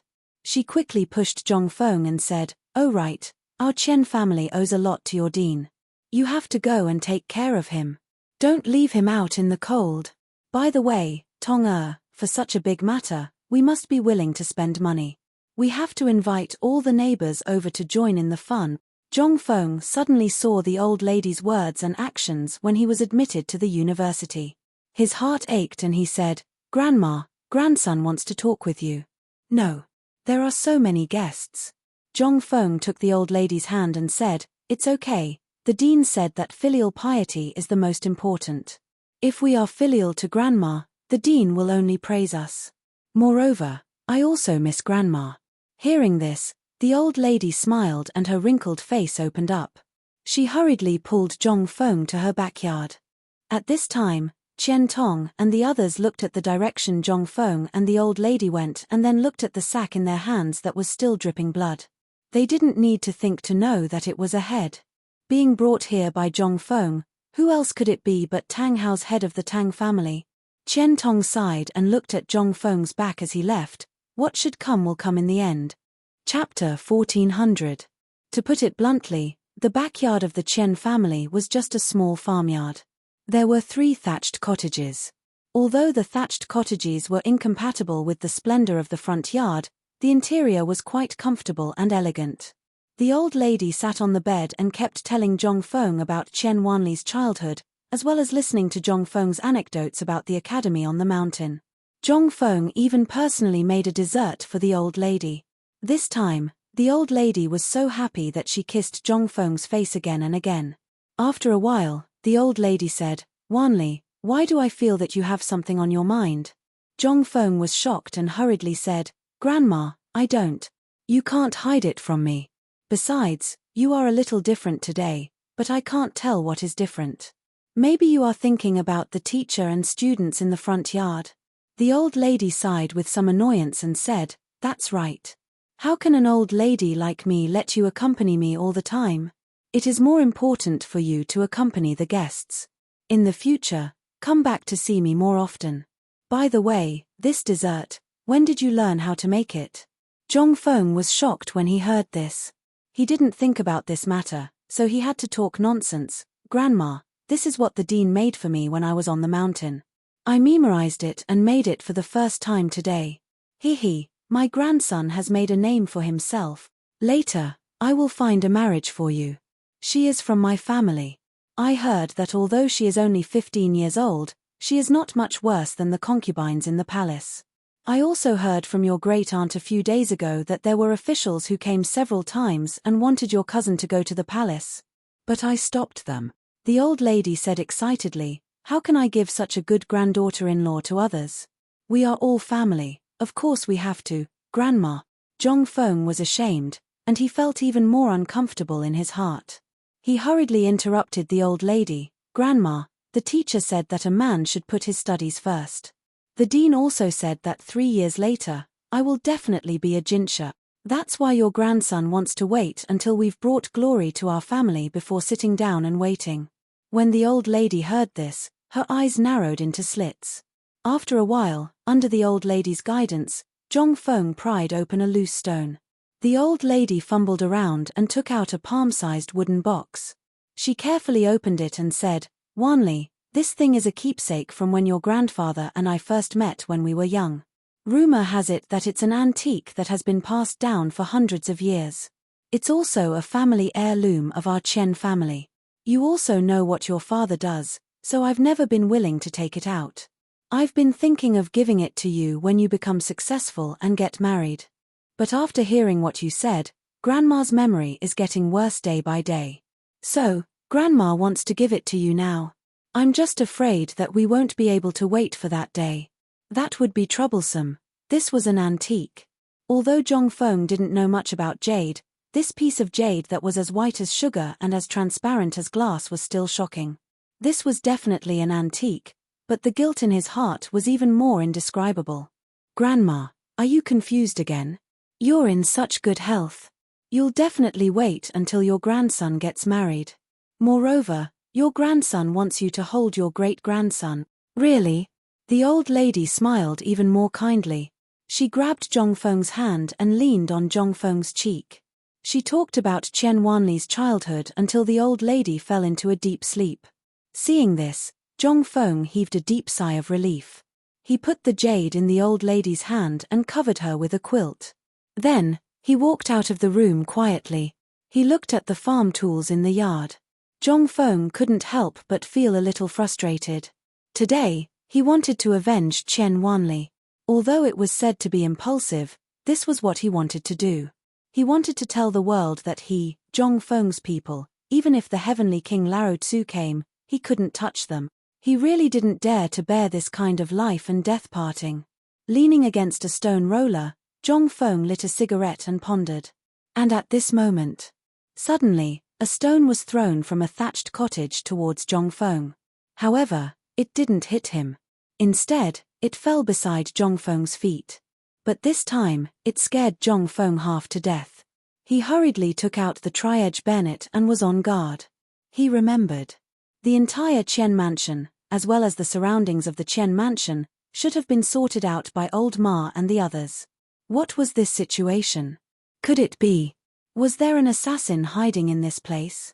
Zhongfeng didn't dare to talk nonsense, But he also didn't dare to make a move. He didn't practice martial arts. At this time, he was already in a panic. But it was to the extent that Zhong Feng didn't have an instinctive reaction. He also wanted to see who could avoid the detection of old Ma and the others. Zhong Feng waited for a moment. He only heard some rustling sounds, but he didn't feel any danger. Then, he gathered his courage and slowly stood up to look at the place where the sound came from. However, when Zhong Feng stood up, instantly, he was dumbfounded by the scene that he saw. Almost at the same time, Zhong Feng and the person opposite him asked in unison, "Who are you?" Chapter 1401. Not far in front of Zhong Feng, next to the sheep shed, a young man in tattered clothes was weaving straw sandals. It seemed like it was his first time seeing a stranger and he was a little scared. The young man looked similar to Chen Wanli, but he looked a little silly. This made Zhong Feng a little confused. What was going on? Zhong Feng asked carefully, "Who are you?" The young man saw the strange thing in Zhong Feng's hand and bit his finger suspiciously. "Are you a bad person?" Zhong Feng was stunned. "I'm not." "Oh." The young man nodded and continued weaving straw sandals. Zhong Feng gathered his courage and approached the young man, but the young man didn't mind. Zhong Feng sat beside the young man and watched him weave straw sandals. He asked curiously, "Everyone went to the front yard. Why are you here?" "Grandma said that I should live here. The people in front are too fierce and always like to bully me. It's good here. With Grandma here, I can eat my fill." Zhong Feng asked curiously, "What's your name?" "My name is String." "String?" Zhong Feng was a little confused. He asked suspiciously, "Your surname is Chen?" "Hey, you even know this? Did Chen tell you?" "Right. I just heard from Grandma that Chen is bringing his teacher to the mansion today." "Are you Chen teacher?" Zhong Feng was a little confused. "You said Chen Wanli is called Chen Chen. The young man nodded and said, "Yes, but Chen hasn't been called this name for a long time. Grandma told me." "Chen Tong. Chen Chen. What kind of name is this? What kind of name is this? It's really a weirdo." The name Chen aroused Zhong Feng's interest. He asked, "Chen are you Chen Wanli's little brother? But why haven't I heard him mention it before?" When Chen Xiong heard this, she stomped her legs on the ground in grievance and said, "I had always been outside with Mother. 2 years ago, Father sent someone to bring me back and said that Mother went somewhere else. But Father couldn't lie to me. Mother had always been lying there. She couldn't bear to eat the food I gave her." Zhong Feng's eyes stung. He chatted with Chen Xiong in detail. Only then did he understand everything about this kid. Chen Xian was the child Chen Tong had with a woman from Tongju when he was out doing business, but he had always been opposed by his family, especially by Chen Tong's sisters. It was also because of that incident that Zhong Feng had almost no contact with his sisters, and this time, Zhong Feng could basically imagine that it was all for the sake of money. The heavens would not give a person a surname for nothing. This was also the reason why the Chen family loved money so much. On one hand, it was because of the county baron title. On the other hand, the most important thing was that Zhong Feng had heard it before he entered the door. It was all to get benefits from him. As for Chen Xian's mother, before she fell seriously ill, she sent a message to Chen Tong, but by the time Chen Tong arrived, Chen Xian's mother had already been dead for a long time. There was nothing he could do. In addition, Chen Xian's mother had been careful. She had asked a merchant in Chang'an who knew Chen Tong to pass the message. If Chen Tong didn't go, then Chen Tong would definitely bear the infamy of being ungrateful and abandoning his wife and child. So Chen Tong had no choice but to take Chen Xian back to the house. If it weren't for Chen Xian's mental retardation, the old lady would have definitely added him to the family tree. However, this child was born somewhat mentally retarded, and even the soft-hearted old lady had a headache. Let him go. This was the Chen house, and the Chen family was considered a famous family in Chang'an. Moreover, those children always bullied him. Even the servants liked to bully him. With no other choice, Chen Xian moved to the old lady's house and relied on her for survival. This courtyard originally didn't have any sheep, but Chen Xian desperately wanted this sheep, So Qian Tong got a sheep to accompany Qian Xian. Zhong Feng curiously asked, Xian, what do you want a sheep for? Also, why are you making these straw sandals? Qian Xian mysteriously smiled and said, you don't know, right?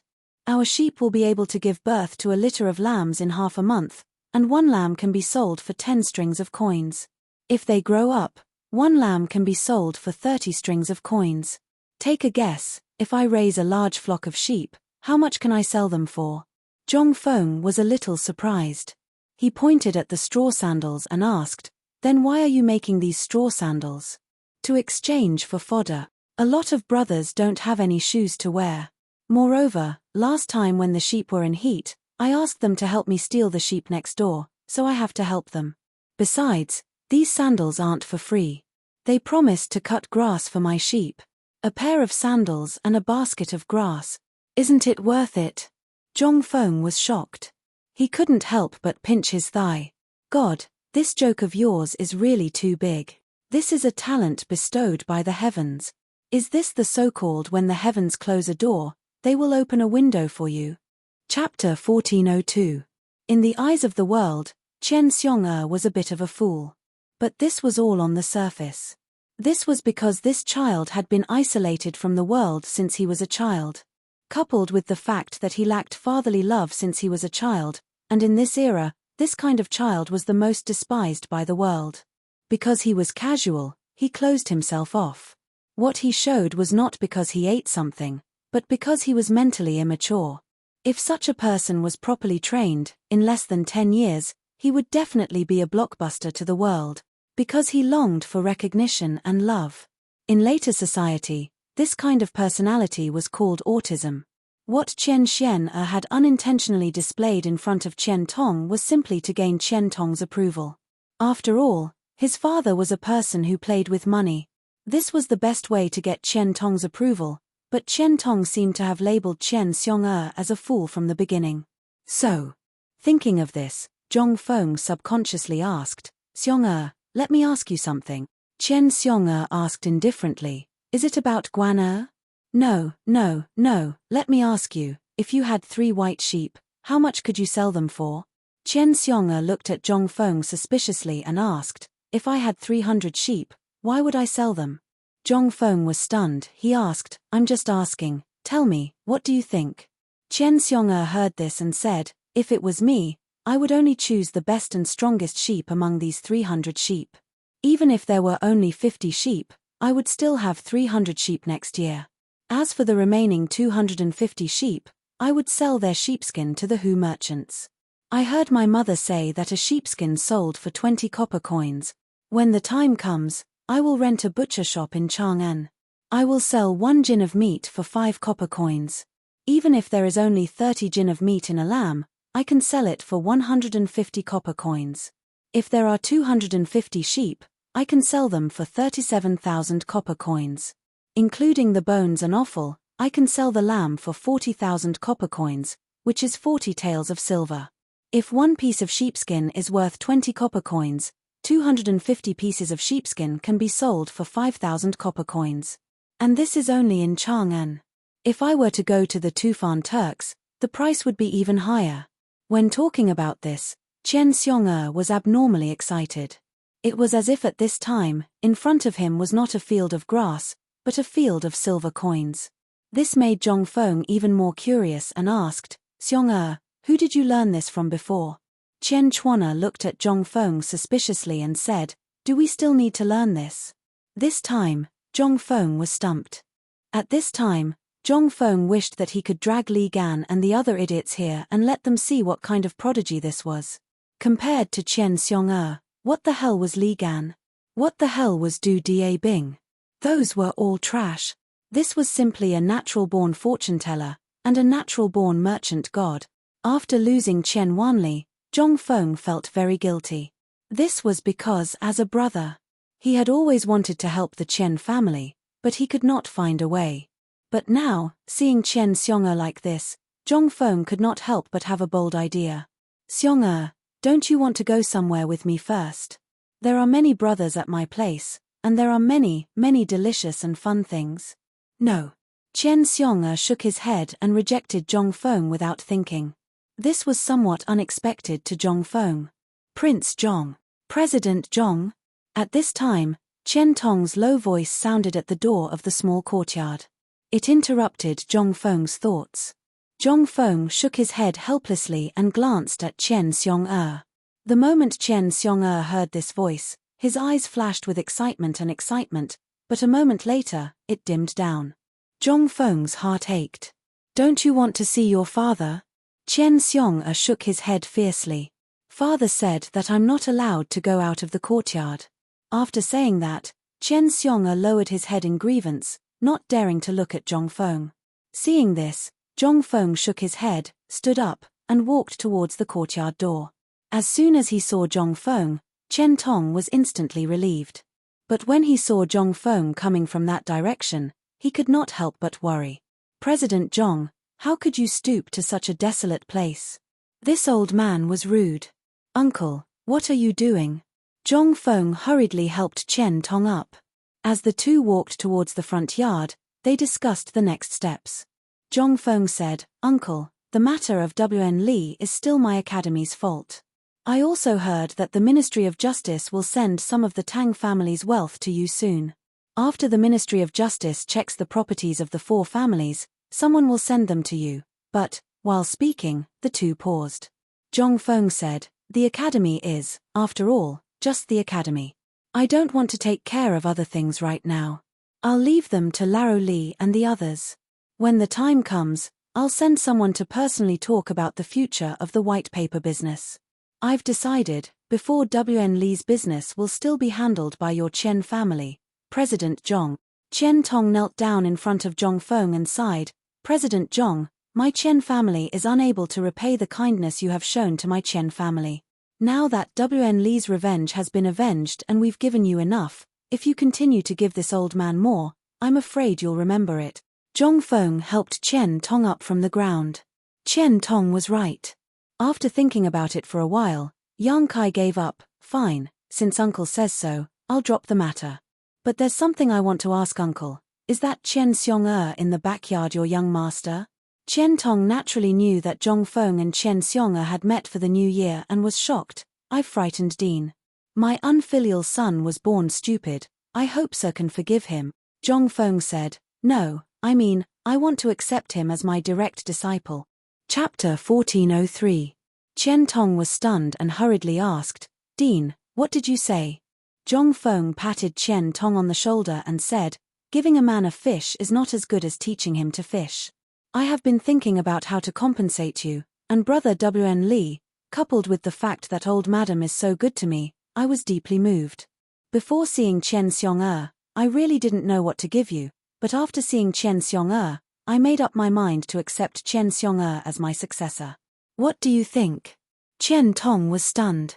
He hastily turned pale with fright and said, Sir Dean, I know that you are affectionate and loyal to my family's Wanli. You are a rare man who values affection and loyalty. If it weren't for you today, Wanli's hatred wouldn't have been avenged. But now, Wanli's hatred has been avenged. In addition, I now have a noble title. This old man is perfectly satisfied. How can I accept Sir Dean's kindness? If this were to spread, how would the world view me, Chen Tong? The world will say that I, Chen Tong, took the opportunity to extort Dean, and I will be despised by the world. Moreover, I know my son's temperament. He is so stupid. If he were to follow Dean, then, no. This absolutely cannot happen. It wasn't that he didn't want Chen Xiong'er to take over his mantle. After all, at this time, Chen Wanli, the only hope of the Chen family, was gone, and Chen Xiong'er was the only son of the Chen family. Chen Tong naturally hoped that Chen Xiong'er could achieve great things. However, Chen Xiong'er had suffered the pain of losing his mother in Tong province and had been ridiculed and ostracized since childhood. Under these two conditions, he had become completely stupid. Even the famous doctors in Chang'an City had no way to cure him. This was a brain disease. Moreover, how could Chen Xiong'er understand the ways of merchants? This was undoubtedly Zhong Feng trying to comfort him. Therefore, Chen Tong would never agree. If he agreed, then how would the world view his Chen clan? How would he, Chen Tong, face the people of Chang'an City in the future? When Zhong Feng saw this, he knew Chen Tong would say this, so he sighed and said, "Martial uncle, don't worry, today is not the time to talk about this, but you also know that I have a lot of things to do, plus today's incident, I may not be able to leave the mountain for a long time. However, I also see the dispute in uncle's family today, and I sincerely want to help uncle, but money will only bring disaster to disaster uncle. As for Chen Xiong's words, I sincerely want to accept it. If you don't believe me, let's ask Chen Xiong's and have him calculate the accounts. Chen Tong, you know, his. I previously believed that Wanli would have a brilliant future in the field of merchants, but, after seeing Chen Xiong I'm even more certain that within 10 years, Chen Xiong will be unmatched in the art of merchants in my Great Tang, no, even in the borders of my Great Tang. How could Chen Tong have known that Zhong Feng would give Chen Xiong a child he had almost forgotten, such a high evaluation? Now that he saw Zhong Feng again and saw how sincere he was, Chen Tong felt even more complicated. Looking into Zhong Feng's eyes, Chen Tong asked seriously, "President Zhong, is what you said true?" Zhong Feng pointed to the backyard and said, "Why don't Uncle Chen call Chen Xiong over? Let's go." Since Chen Wanli went to the academy, Chen Tong had basically never stopped inquiring about Zhong Feng. From Chen Wanli's mouth, Chen Tong learned that even Li Gan and Du Da Bing, the smartest people in the academy, had never received such a high evaluation from Zhong Feng. Before this, Chen Tong had wondered what kind of person Zhong Feng considered a genius. So today, when he learned that Zhong Feng actually had such a high evaluation of his stupid son, how could he believe it? The two hurried back to the small courtyard. Chen Xiong naturally noticed Chen Tong's arrival and hurriedly hid behind the sheep house, secretly watching the two. Seeing this, Chen Tong immediately shouted angrily, "Come out, come out." Zhong Feng hurriedly stopped him, "Uncle, don't do this, you'll scare him." Chen Tong hurriedly said, "Dean, how could my son receive such treatment from you?" Zhong Feng ignored him and instead waved to Chen Xiong "Xiong come to Big Brother's side." Chen Xiong was still a little frightened and didn't dare to move. Seeing Chen Tong about to get angry again, Zhong Feng quickly squatted down and said, "Xiong tell your father about the 300 sheep your big brother just told you about. Wait for Big Brother to take you to eat something delicious." Something delicious? Hearing this, Chen Xiong's eyes lit up, but after glancing at Chen Tong, he shrank back. Chen Tong said with some resentment, "The dean told you to speak, so just speak. Father won't scold you." Seeing this, Chen Xiong slowly let down her guard. She fearfully told Zhong Feng about what she had just said, as well as the plan that she hadn't finished talking about. This time, Chen Tong was dumbfounded. He seriously doubted that the timid boy standing next to him at this time was still his stupid son. After a long time, Zhong Feng asked, "Uncle, now you know Xiong's ability, right? But, after all, no buts. You should know that in addition to merchant skills and teaching, I, Zhong Feng, also know some medical skills. What's more, Divine Doctor Sun is also on my mountain. If you don't believe me, do you not believe in Divine Doctor Sun?" Chapter 1404. After Zhong Feng dealt with the affairs of the Chen Mansion. Then he hurried back to the academy with Chen Xiong Ma Ju, and the others. The moment they went out, the gate of Chang'an City was locked. Looking at the brightly lit Chang'an City, Zhong Feng waved his hand and said, "Back to the mountain." Since they parted at the gate of the Tang Mansion, he hadn't seen Li Chengqian, Cheng Chumo, and the others. Zhong Feng also knew that although he had taken revenge today, the mess he left behind must be cleaned up by someone. So he didn't think much about it. Along the way, Jiao Khan was on alert all over the city. No one knew where he got a sky pisser in his hand. Coupled with his hoarse and burly figure, he looked like a general. Behind Jiao Khan, a group of people also followed Zhong Feng's carriage and went up the mountain. Although no one said a word along the way, everyone's eyes were rather strange. The reason was that ever since they left the Chen Manor, Zhong Feng's side was always followed by a timid, skinny, and tanned young man. This boy looked a bit like Chen Wanli, but no matter how people asked, he seemed to be frightened.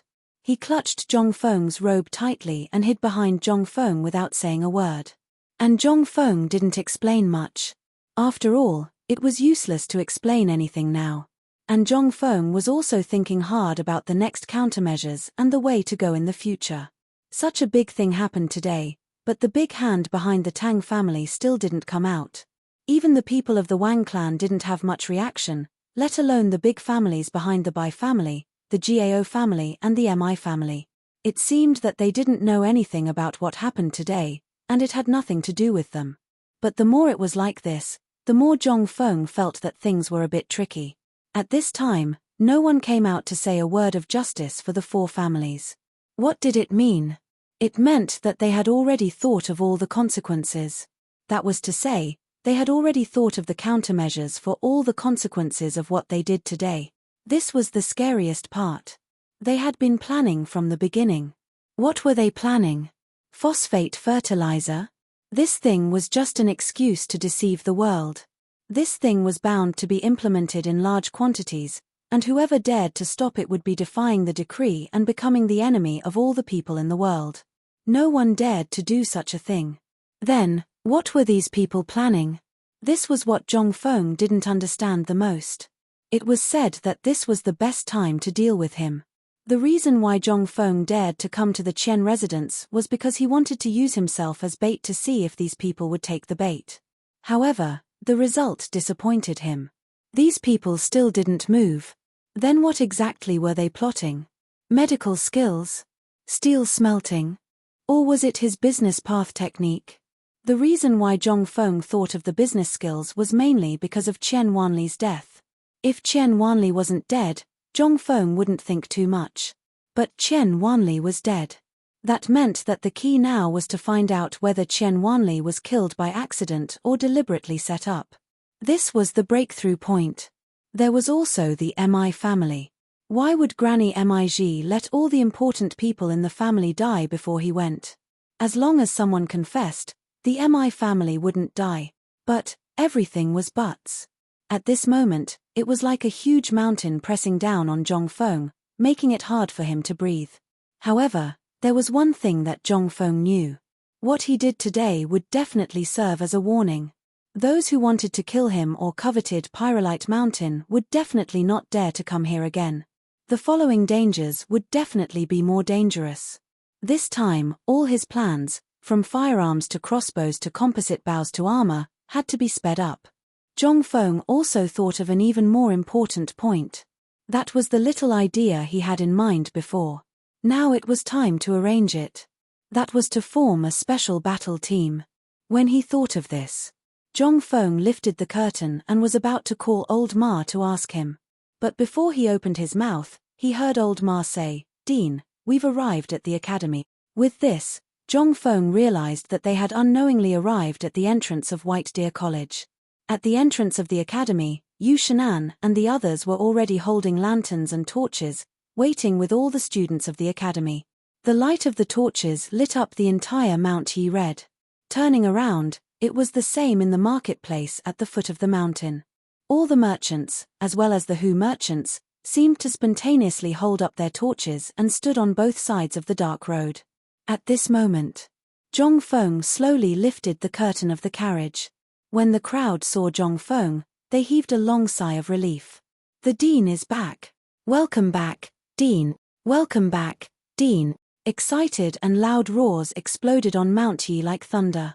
Even the soldiers guarding the city on the top floor of Chang'an City could faintly hear them. Chapter 1405. Reporting. Your Majesty, President Zhong and the others have safely returned to the academy. In the Imperial Study. Xiao Gize's report instantly caused the stifling atmosphere in the Imperial Study to slowly recover some of its warmth. Li Shimin's cracked lips opened slightly. "Did you notice anything unusual along the way?" "Nothing at the moment. The branches of the big families in Chang'an and near Chang'an are under constant surveillance by the Imperial Guards. There is nothing unusual with these people at the moment. Leave." Li Shimin waved his hand. Xiao Gize hurriedly left. After Xiao Gize left, Li Shimin looked around and asked Cheng Yaojin, Wei Zheng, and the others, "What time is it now?" "Your Majesty, it is now Shu She." Li Shimin nodded and looked at Zhongsun Wuji, the Ministry of Justice, Haven't you gotten anything out of the interrogation? Jong-sun Wooji's face tightened. There is no news yet. Lord Li is personally in charge of the Ministry of Justice. I believe there should be no problems. Li Shimin heard and sighed. Such a big thing happened to the four families, but you didn't know anything beforehand. You should be punished. Hearing this, Wei Zheng, Yu Qigong, and the others hurriedly got up and knelt. We are guilty. Li Shimin continued. Qian Wanli's matter is small, and this was an accident. But have you ever thought that the one who died today was not Qian Wanli, but us, or your children? What would you think? Yu Qigong, Niu Jindar, and Cheng Yaojin were shocked and hurriedly said, Your Majesty, it is our fault, we are enough. Li Shimin waved his hand and said, Let the crown prince in. Outside the imperial study, Li Chengqian and the others were all kneeling neatly. Hearing this, Li Chengqian's face changed, but he hurriedly bowed and entered the imperial study. Once inside, Li Shimin glanced at Li Chengqian and said, I remember that the tea house in the East City is your property, right? Also, you have a group of spies in Chang'an City who are responsible for collecting information and spreading rumors. What do you think of this matter? Li Chengqian's face changed instantly and he hurriedly said, Father, I was careless. But I've been busy with the phosphate fertilizer on the mountain during this period of time and forgot about it. Please punish me, Father. Wait, go to the Ministry of Justice to receive your punishment. Li Shimin waved his hand. What do you think of this matter? Did your people gather any useful information today? Yes, but they are all kneeling outside Taiji Palace. Announce it. As his voice fell, little Gizi hurriedly announced the decree. A moment later, more than 10 people of different ages and sizes appeared at the door of the imperial study, trembling. Looking at the people kneeling in the imperial study, they couldn't help but panic. Greetings, Your Majesty. More than 10 people knelt down as soon as they entered the door. Li Shimin waved his hand in annoyance. Xiao Gizi understood and said, Tell His Majesty everything you found out today. Don't hide anything. How dare they hide it? The people kneeling outside the imperial study were people who could make the entire Tang dynasty tremble with a stomp of their feet. Who were they? How dare they hide anything? They didn't want to live anymore. Your Majesty, today in Chang'an, how could they dare to hide anything? He even told her what time he was going to shit, what time he was going to eat, and what he was going to eat. But there was nothing useful about the abnormality. This made Li Shimin's expression turn slightly cold. Your Majesty, when I came to the palace today, I saw a blacksmith shop that hadn't been open for a long time open today. Does this count? Li Shimin, who was already a little disappointed, heard this, and his eyes instantly lit up. He asked, Which blacksmith shop are you talking about? Tell me the whole story. Seeing this, the man hurriedly said, Your Majesty, earlier today, this lowly one ate fermented glutinous rice at the entrance of the blacksmith shop, but I didn't see anyone. However, when this lowly one passed by the blacksmith shop at the entrance of the Gourd Alley in Xinhua Square, this lowly one found that it was already open for business. Many people were inside organizing something, and there were also people carrying large amounts of ironware in and out of the shop. This shop originally belonged to a person surnamed Ju, but I didn't see the shopkeeper today, surnamed Ju. Li Shimin frowned slightly. At this time, another spy hurriedly said, Your Majesty, I know this blacksmith shop. My brother worked here for a short time before. I heard that the shopkeeper's wife seemed to be surnamed Wang, and I heard that the shopkeeper's wife's accent was from the direction of Taiyuan. Taiyuan accent. Surnamed Wang. The shop that hadn't opened for a long time actually opened. What did this mean? This meant that there was a big problem. Li Shimin waved his hand and said, Send an order to thoroughly investigate this matter. There can be no mistakes. Hearing this, everyone hurriedly knelt down and said, Yes, Your Majesty. Chapter 1406. After everyone exited the imperial study, Li Shimin stopped Fang Xianling. After everyone had left, he walked to the bedchamber and asked, Master Fang, do you know if there's any news from Mount Longshu? Well, Your Majesty, there's no news for the time being. Does Your Majesty suspect that the people who went to Mount Longshu have found the ore? Li Shimin nodded. That's possible. Otherwise, Why would the Wang family choose this time to restore the iron mine? Li Shimin stamped his feet and said, "Little Gizi, immediately send someone from the Minister of Internal Affairs to ask if the iron mine in Chang'an has been restored, and if there's still coal."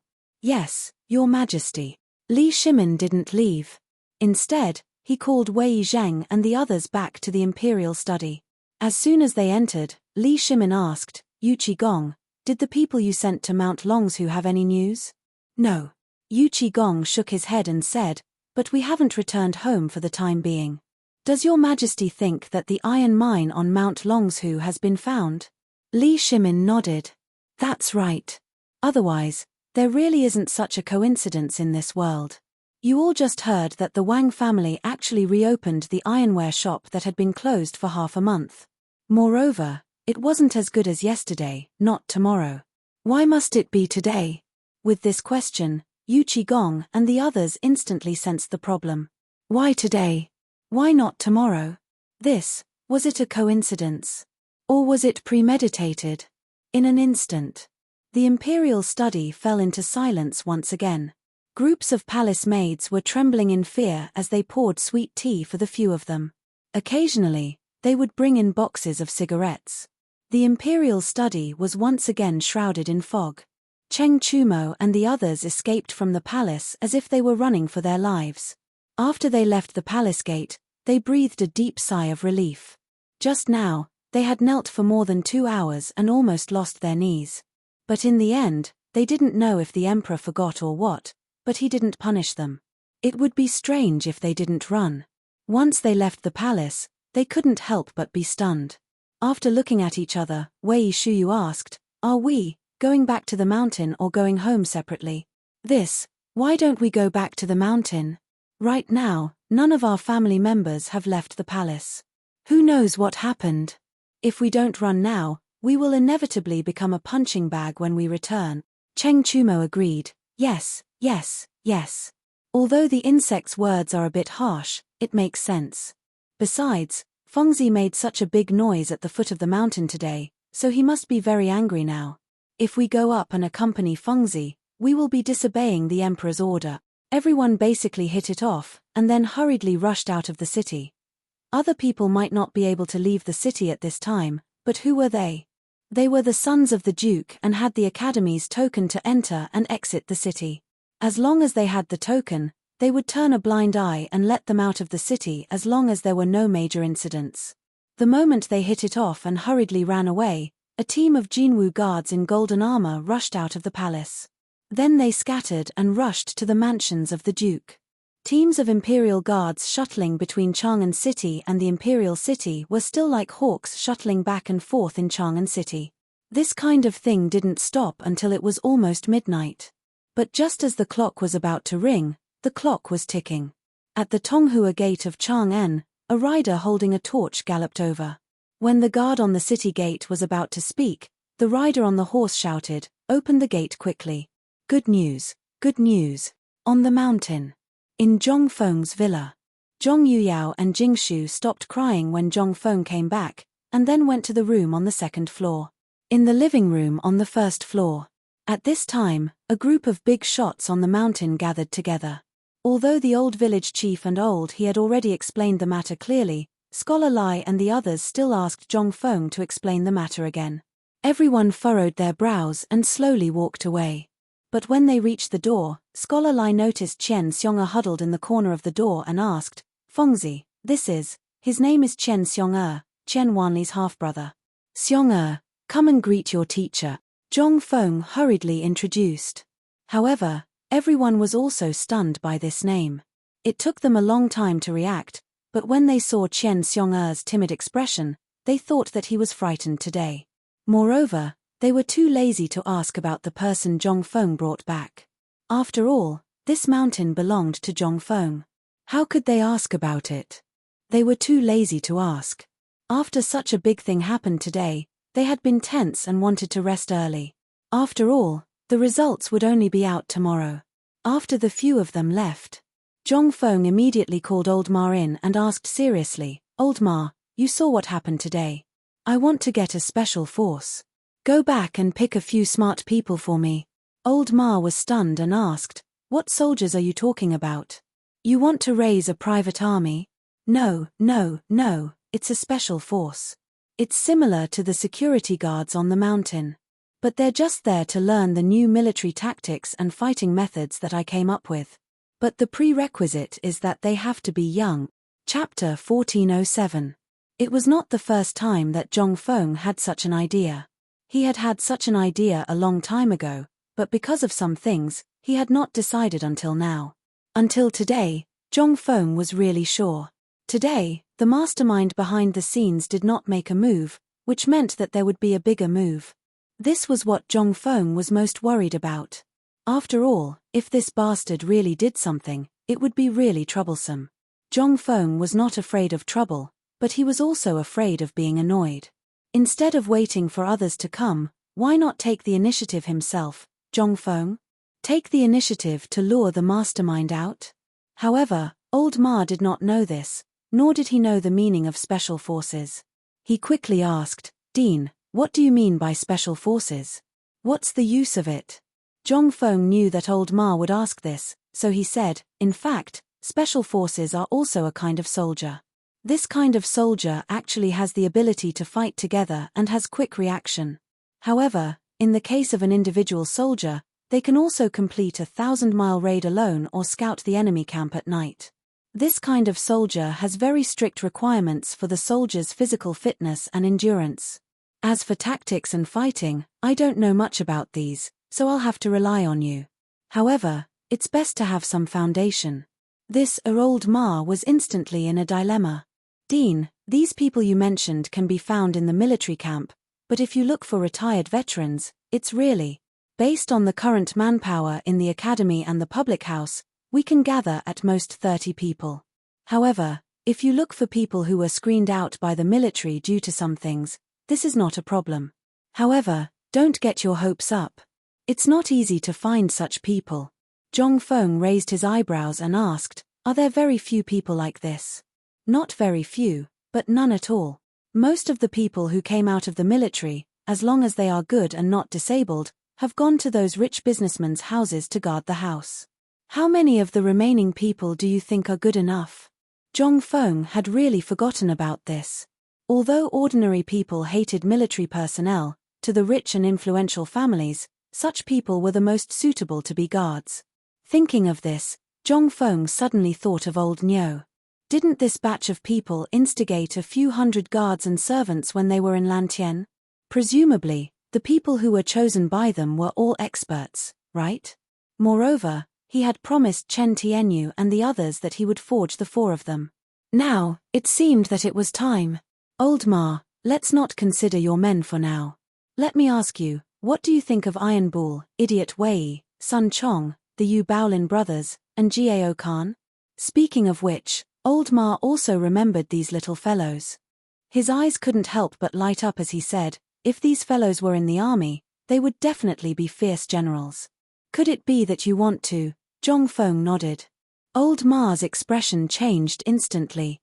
He asked suspiciously, "Dean, you really don't know Tai Nyo's identity?" Zhong Feng was stunned and asked, "What other identities do they have?"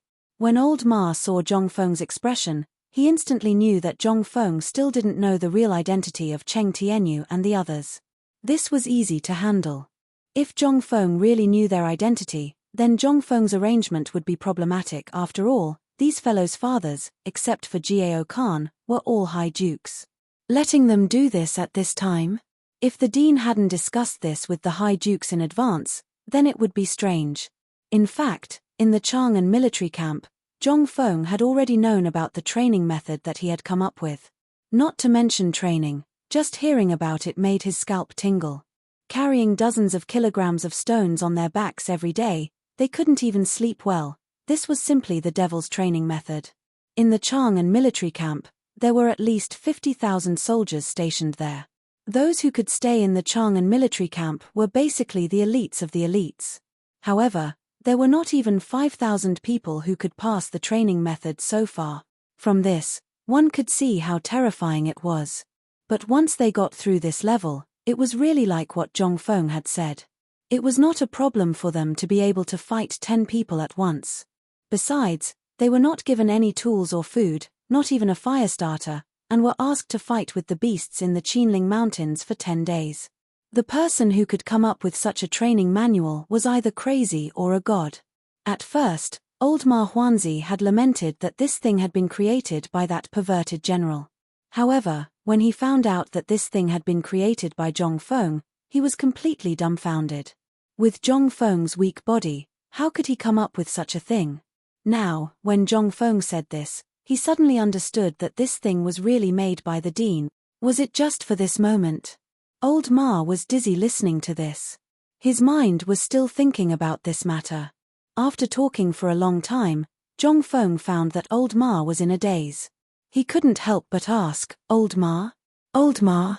Hey, Old Ma, do you want a wife or not? After hearing the word wife, Old Ma finally reacted. Zhong Feng rubbed his head and said, you go down the mountain tomorrow morning. Call Jiao Daoren up. Those guys are naughty. The two of you will be responsible for their training from now on. Also, find those guys for me tomorrow morning. Seeing that Zhong Feng really intended to train Cheng Chumo and the other young dukes, and that he would train them in the future, Old Ma was so scared that his legs went soft. He hurriedly said, okay. Chapter 1408. Early the next morning, Old Ma hurried down the mountain. Last night, he thought about it all night. Let's not talk about Wei Shuyu. Wei Shuyu was Prime Minister Wei's son. Although Prime Minister Wei gave people the impression that he was unapproachable, he rarely came to the mountain. This was easy to handle. Lord Zhong's son was also fine. But the most uncomfortable were the two young masters of the Yuchi family and the son of General Cheng. Damn it, they were all famous bastards. Asking him to train them? Wasn't that courting death? Would they be able to endure such hardships? But Zhong Feng had given the order, so he had no choice but to do it. Therefore, Old Ma thought about it for a whole night. When the sky was still dark, Old Ma found all his old buddies and told them about it. When they heard it, their heads instantly exploded. Asking them, a group of nameless soldiers, to train Commandant Cheng? This was not courting death. This was courting death. But they couldn't refuse. In the end, everyone slapped their thighs and agreed that they had to go to the military camp and ask one of the generals first. After all, it was extremely difficult for them to find a few dukes. But the military camp was different. This was General Cheng's territory. Even if they couldn't find him, as long as they found his personal guards, it would be fine. As long as they passed the message, as for the consequences, they could completely push it to General Cheng. Not only would they not have any responsibility, after all, Cheng Chumo made a scene at the training ground. That was the civilization and the military. It was also because of this matter that Cheng Chumo and the others were transferred out of the military by the emperor, in the military camp. Although the sky was still dark, groups of men were roaring and running around Xiao Mountain crazily. What was even more frightening was that everyone's arrowheads, necks, calves, waists, and backs were tied with a large bag of bulging things. No one knew whether they were filled with stones or sand. But no matter which one it was extremely terrifying to Old Ma, who was staring blankly at them. And in Old Ma's eyes, this group of lunatics was shouting without blushing or panting, as if it was an ordinary thing. This made Old Ma feel terrified. Stop. The military camp is an important place. No one is allowed to enter. At this moment, an angry roar sounded. At the next moment, a general wearing radiant armor and riding a large horse came before the old horse. Old Ma hastily took out his identity card and said, I have been ordered to look for the generals. What is it? The dean wants a few disciples to participate in the training of the new art of war. I'm here to ask. The general had just asked casually. He hadn't expected Old Ma to say anything. However, he was taken aback by Old Ma's words. Are you saying that Zhong Feng wants to train his disciples? No, it's Iron Bull. It's Tai Nyo and the others. Old Ma hurriedly explained. The general's expression froze when he heard this. He pulled on the reins and asked, Are you talking about Commandant Tai Nyo? Seeing Old Ma nod, the general was shocked. He hurriedly led Old Ma into the commander's tent. The commander's tent was actually a house. In the front hall of a spacious house, there was a sand table of the entire Chang'an and the surrounding mountains. Behind the sand table was a large screen. On the screen was a map, but it had long been drawn with ink marks. There were old and new ones. When the two of them passed through the front hall of the commander's tent, they heard a rhythmic coughing sound. Old Ma found this rather novel, but the general didn't seem to find it strange. He led Old Ma into the rear of the tent. "General, someone is coming from the mountain." Yu Qigong had been reading a military report with a frown. When he heard this, he hurriedly put it away. However, when he looked up and saw Old Ma, he asked in surprise, "What is it?" Old Ma didn't dare hesitate. This was General Yuchi, one of the 4 war gods. He hurriedly said, "General, the dean wants to find some people. He says he wants to train these people individually." Yu Qigong didn't mind. "Pass down the order. Pick a few good seedlings from the army and send them to the mountain." Seeing this, Old Ma quickly interrupted Yu Qigong and said, "General, the dean wants to train Commandant Cheng and the others." "Chem?" Yu Qigong was surprised. He looked at Old Ma in surprise. When did this happen? When did he say anything about this? Old Ma hurriedly told him everything. The more he spoke, the more agitated Yu Qigong became. Of course, the cigarettes in his hand also changed one after another. His coughing became more and more severe. It wasn't clear whether it was because he was agitated or because he was choking on the smoke in the room, but Old Ma's throat felt like it was on fire. Old Ma couldn't help but feel impressed by Yu Qigong. No wonder he was called the war god. Just this boldness, this ferocity of smoking, this throat and eyes, could it be that they were all made of iron? What the hell? He deserved to be called the war god. Yu Qigong wasn't thinking about anything else. Instead, he thought about something Zhong Feng had said a long time ago. He vaguely remembered that Zhong Feng had said that he wanted to train Cheng Chumo to become a heavy cavalryman and Zhong Sun to become the strongest light cavalryman. At this moment, he was looking at the situation. Yu Qigong couldn't help but slam the table. "It's done. Ha ha ha, Old Black, Fengzi has finally thought it through." Chapter 1409. Old Ma naturally knew that Yu Qigong's words weren't meant for him. However, when he saw how happy Yu Qigong was, he couldn't help but congratulate him excitedly. "Congratulations, General. Congratulations." Yu Qigong laughed heartily when he heard this. Then, he waved his hands and said, "Don't be in such a hurry to flatter Lao Tzu. Is Fengzi going to let you train them this time?" Old Ma froze for a moment before he hurriedly said, "What the principal means is that I will accompany them in their training. The rest will be personally trained by the principal." "All right." Lao Tzu knew that Fengzi would make this move. Yu Qigong stood up and paced back and forth in the commander's tent. After a while, he told the guard, "Hurry up and invite General Cheng and Niu Jijie over. Tell them about this matter." He had no choice but to be happy. His 2 sons would be together. Although he didn't know how Fengzi would train his 2 sons, compared to Old Black and Old Niu, he would wake up smiling even in his dreams. If the cow saw that the tiger's leg was broken, it naturally wouldn't be able to do anything. All it could do was watch helplessly. How could Cheng Chumo compare to his 2 darlings? Compete in strength. His second son could lift a millstone with one hand. What could Cheng Chumo do? All these years, he had already been king stripped of his virginity by those little girls. Those 2 brats were the best. Although his upbringing was stricter and he was more obedient, he still had some strength. When the time came, as long as the emperor gave his approval, the Yuchi family would still benefit the most from this matter. How could he not be excited? Their official positions had basically reached their limits. They wouldn't be able to get promoted any further. In any case, they were still most concerned about their sons and nephews. This was the real battlefield where they would fight. Which family's son would be able to accomplish something if he had a promising future? A small matter was enough for them to brag about for an entire year, so how could Yu Qigong not be excited about such a big matter today?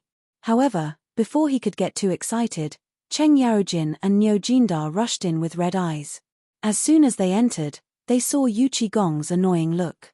They glared at Old Ma and asked, "Lao Tzu has seen you before. In the Liangju military camp, Your name is. Replying to General Cheng, I, Ma Xinliang, am the instructor of the new recruits of the Liangzhu military camp. Upon hearing this, Cheng Yaojin's expression instantly relaxed. He was really afraid that Yu Qigong was trying to trick him. Seeing this, Cheng Yaojin narrowed his eyes and carefully sized up Ma Xinliang. I heard that Fengzi wants to turn our son into some special forces soldier. Yes. Ma Xinliang stood as straight as a ramrod. He couldn't help it. This man was the military god who would beat up anyone who disagreed with him. Among the three of them, his temper was the most unpredictable. It would be strange if he wasn't afraid, even though he was no longer a member of the military. However, this was a fear that was engraved in his bones. Right now, he couldn't help but be afraid. Niu Jindar hadn't said a word from the start to the end. It wasn't that he didn't want to speak, but that he was sullen. When he thought of his son lying at home, he was filled with anger. How could he be in the mood to speak? Now that such a good thing had happened, he could only watch helplessly. How could he feel comfortable? When he saw Yu Qigong's smug face, Niu Jindar's heart turned cold. He wanted to kill someone. After Cheng Yaojin asked him about the details, Yu Qigong stepped forward and patted Cheng Yaojin's shoulder smugly. Old hey, let's make a bet. Believe it or not, this special forces soldier, my son, and I will definitely. Fine. You're so cocky, okay? TSK. Laro Tzu only has one son, but didn't Fengzi say that he wanted 50 people? You want 50 people? Just these few people aren't enough. Isn't that clear enough? When he heard this, Niu Jindar seemed to have grasped the main point. He hurriedly stepped forward and asked, Ma Xinliang, let me ask you. Did Fengzi really say that he wanted 50 people? And he didn't allow people from the military to be used? The dean wants you to decide for yourselves. Before he said this, he asked me to find some veterans. However, when he found out that Sean was better and had gone to guard the house, he asked me to find a few young dukes. When he heard this, Niu Jindar slapped his thigh and said, Old Yuchi, your sons are involved, but our son is still lying at home. When Cheng Yaojin and Yu Qigong heard this, alarm bells went off in their hearts. They asked suspiciously, what do you want? What I mean is very simple. I'll take all the remaining people. My Niu family only has one descendant. And this time, it's also because of the military training that your poor nephew broke his leg, so, scram, don't talk about it. If you dare to talk about this again, we won't be brothers anymore. Yu Qigong and Cheng Yaojin said almost at the same time. Ma Xinliang was so scared that his whole body trembled. He subconsciously slipped out of the door. However, he was stopped by Niu Jindar. This is what he said himself. Don't go back on your words. When my son broke his leg, the two of you were stingy and didn't give him anything.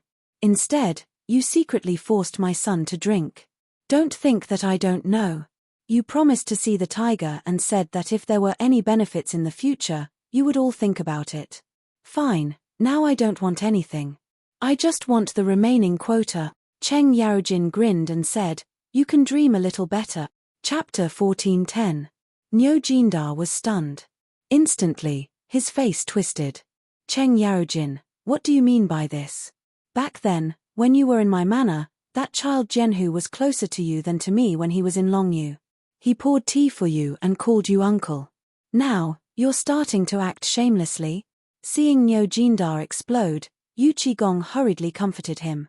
Old Niu, calm down. About this matter, I think Fengzi should have other arrangements for Zhenhu. Can you just wait? You see, even if we agree, do you think those old things will agree? Cheng Yaojin rolled his eyes and agreed. That's right. Think about what His Majesty is thinking. Think about it, Du Ruhui. Let's not talk about this. If you go to Zhongsun, do you think that old thing will agree? Think about it. Why don't you think about it? Although we all have children involved in this, not everyone can persevere in the special forces. My son might be pulled down in a few days. You also know that our children are all spoiled and pampered. Fengzi will definitely know about such an important matter. They don't see that kid who can endure hardships. So, Let's put our children aside for a while and talk about these 50 people first. How about it? After all, no matter how good we say it here, it will be His Majesty who will make the decision. Don't you think so? In an instant, the atmosphere in the tent became tense. Ma Xinliang's legs and stomach were twitching.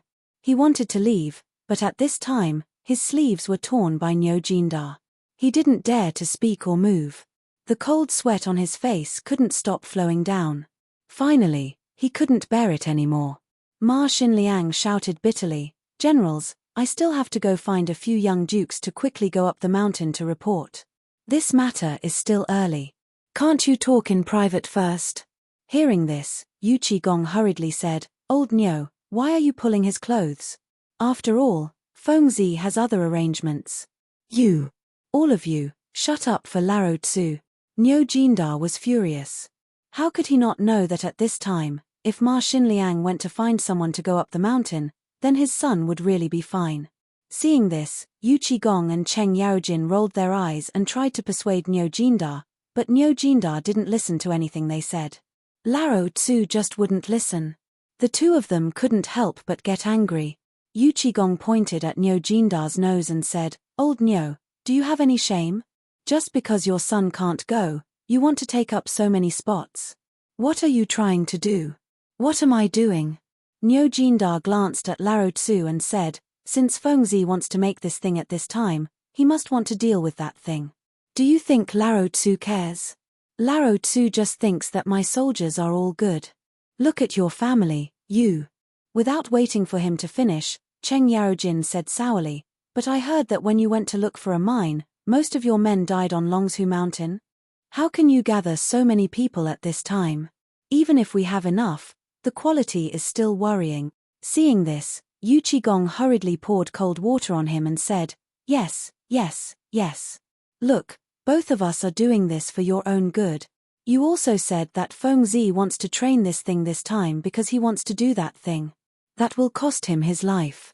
Don't you want to keep people at home at this time? How could us old brothers watch this happen? So, you just stay calm and don't talk about this anymore. Bastard. Are you seriously ganging up to bully Laro Tzu?" Niu Jindar angrily grabbed Cheng Yaojin's beard. The pain made Cheng Yaojin burst into tears. "Ouch, ouch, ouch. Old Niu, are you King crazy? Hurry up and let go of Laro Tzu. Otherwise, when Laro Tzu gets angry, even I am scared. Come on. Laro Tzu is not afraid of you. Old Yuchi, are you done laughing? Why aren't you helping? Are you asking for a beating? CK, what are you trying to do?" In the end, in the midst of a fierce battle, Ma Xinliang scurried out of the battle in a daze. He could only hear the earth-shattering sounds of fists hitting flesh, as well as the sounds of things shattering. In the next moment, within the entire camp, within a radius of 30 feet from this tent, not a single person could be found. Everyone ran away, leaving not a single trace behind. It seemed that this kind of thing happened frequently here. No one dared to be unlucky at this time. After Ma Xinliang calmed down a little, he hurriedly borrowed a horse and fiercely whipped the horse to gallop away. When the people in the tent heard the neigh of the horse, they also showed a rare pause. Then, the three of them hurriedly rushed out of the tent with their clothes disheveled. When they saw that Ma Xinliang had actually run away, the three of them were instantly shocked. They hurriedly got a war horse and sped away while cursing and quarreling. It seemed that they were going to find the emperor to reason things out. After the three of them left, only then did the soldiers emerge from the sheepskin barracks with lingering fear.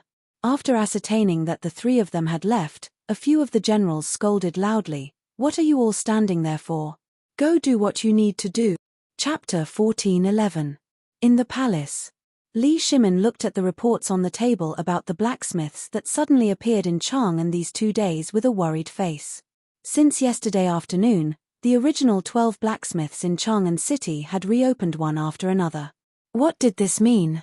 It meant that they were instructed by one person. The person who instructed them was Wang Clan. It was possible that Wang Clan was involved. However, the premise was that the pair of hands behind him had not appeared. At this time, there was still no news from the Iron Ore on Mount Longshu. No one knew whether the iron ore had been found or not. If it had been found, why hadn't he received any news until now? It should be noted that it was already 9 o'clock today. There was still no news. Li Shimin couldn't help but feel a little upset. Because the pair of big hands showed him the 4 big families in Guangzhou who suddenly attacked yesterday and the forces behind them. These forces must know what happened yesterday. However, until now, he didn't see any abnormality in the people in the court, nor did he see any abnormality in the properties and secret sentries of these nobles in Chang'an. Did they really not know? Or did they do it on purpose? Or was it that these things were arranged in advance, and all this was a plot? In fact, there was nothing between the 4 big families in Guangzhou and these nobles. Just when Li Shimin was upset, little Gizi walked into the imperial study with a strange face, but Li Shimin didn't notice him at all. He was still rubbing his forehead and thinking about it. When little Gizi approached, Li Shimin noticed him and asked, "Little Gizi, tell me, does this have anything to do with those big families?" Little Gizi was stunned and hurriedly said, "Your Majesty, forgive me for not telling you. I let you tell me, so you tell me. I forgive you for everything." There were strict laws that forbade the imperial harem and eunuchs from participating in politics. If other ministers saw this, they would be impeached. Moreover, there were many people who coveted his position. Moreover, these people were basically people from those big clans. The reason was that they wanted to know the emperor's every movement at all times. In addition, yesterday's incident had not yet passed and was still causing a stir. At this time, there were definitely many people who were looking at the emperor's imperial study. At this time, if someone broke in, or if the eunuchs and palace maids heard it and spread the word, it would not be good for him. Therefore, little Gizi chose to play dumb. "Your Majesty, this servant thinks that this matter should be unrelated. Otherwise, these big clans would have come running here long ago." Hearing this, Li Shimin nodded. At this moment, Li Shimin seemed to have thought of something and asked, "What's the matter?" Replying to Your Majesty, General Yuqi, General Cheng, and Niu Jijie have been making a ruckus all the way here. Li Shimin frowned and scolded with mild anger, "Aren't we in the military camp at this time? What were they doing in the palace? Go, let each of them go to the Ministry of Justice to receive their punishment and get them back." Hearing this, little Gizi twitched the corner of his mouth and said, "Your Majesty, I'm afraid that's not possible. Just now, I heard that Prince Zhong wants to do something and wants all the young dukes to participate in it. Niu Jijie has been quarreling all the way to the palace because of his son's broken leg." Li Shimin was stunned. But then a look of horror flashed across his eyes and he said, "Let the 3 of them get in here." After a while, 3 half-grown old men stood in front of Li Shimin angrily. However, at this time, these 3 generals, who were feared and revered by everyone, made Li Shimin have the impulse to beat them in public. The 3 men's clothes were disheveled and even damaged in many places. Her hair bun and hairband were nowhere to be seen on her face. Her messy hair fluttered with the wind at the door. Li Shimin could even see strands of fleas falling from their hair to the ground. Li Shimin was furious when he saw this. "Look at you, where are your manners?" When the 3 of them heard this, none of them were willing to admit defeat. One after another, they told Li Shimin the whole story without missing a single word. Li Shimin was startled and asked, "Then do any of you know if Crown Prince and the others went up the mountain today?"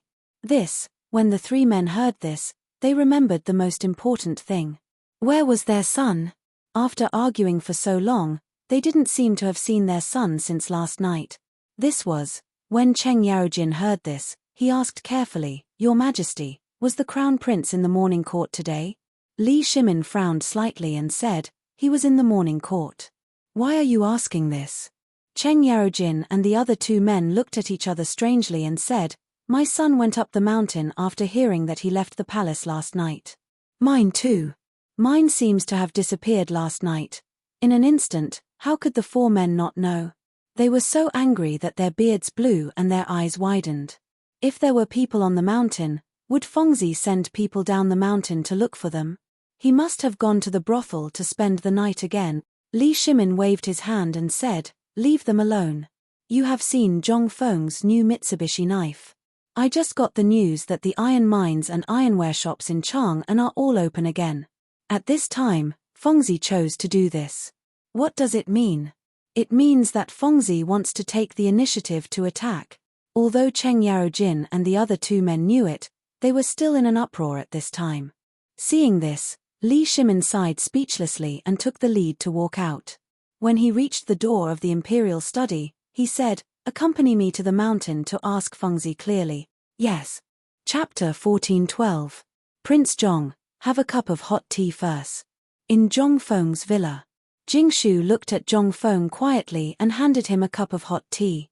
Zhong Feng thanked her and put down the brush. He picked up the teacup and took a sip gently. The tea had been cold for a long time. Coupled with the tea leaves that Zhong Feng personally picked from the mountain, it was even more refreshing at this time. Zhong Feng smacked his lips and said, "Good tea." Jingshu pursed her lips and smiled. She pointed to the papers full of words in front of Zhong Feng and asked, "What are you doing? I saw that you've been sitting for 4 hours. It's time to eat. Just a little bit more. It'll be done in a while." Zhong Yuyao looked at the two of them from afar.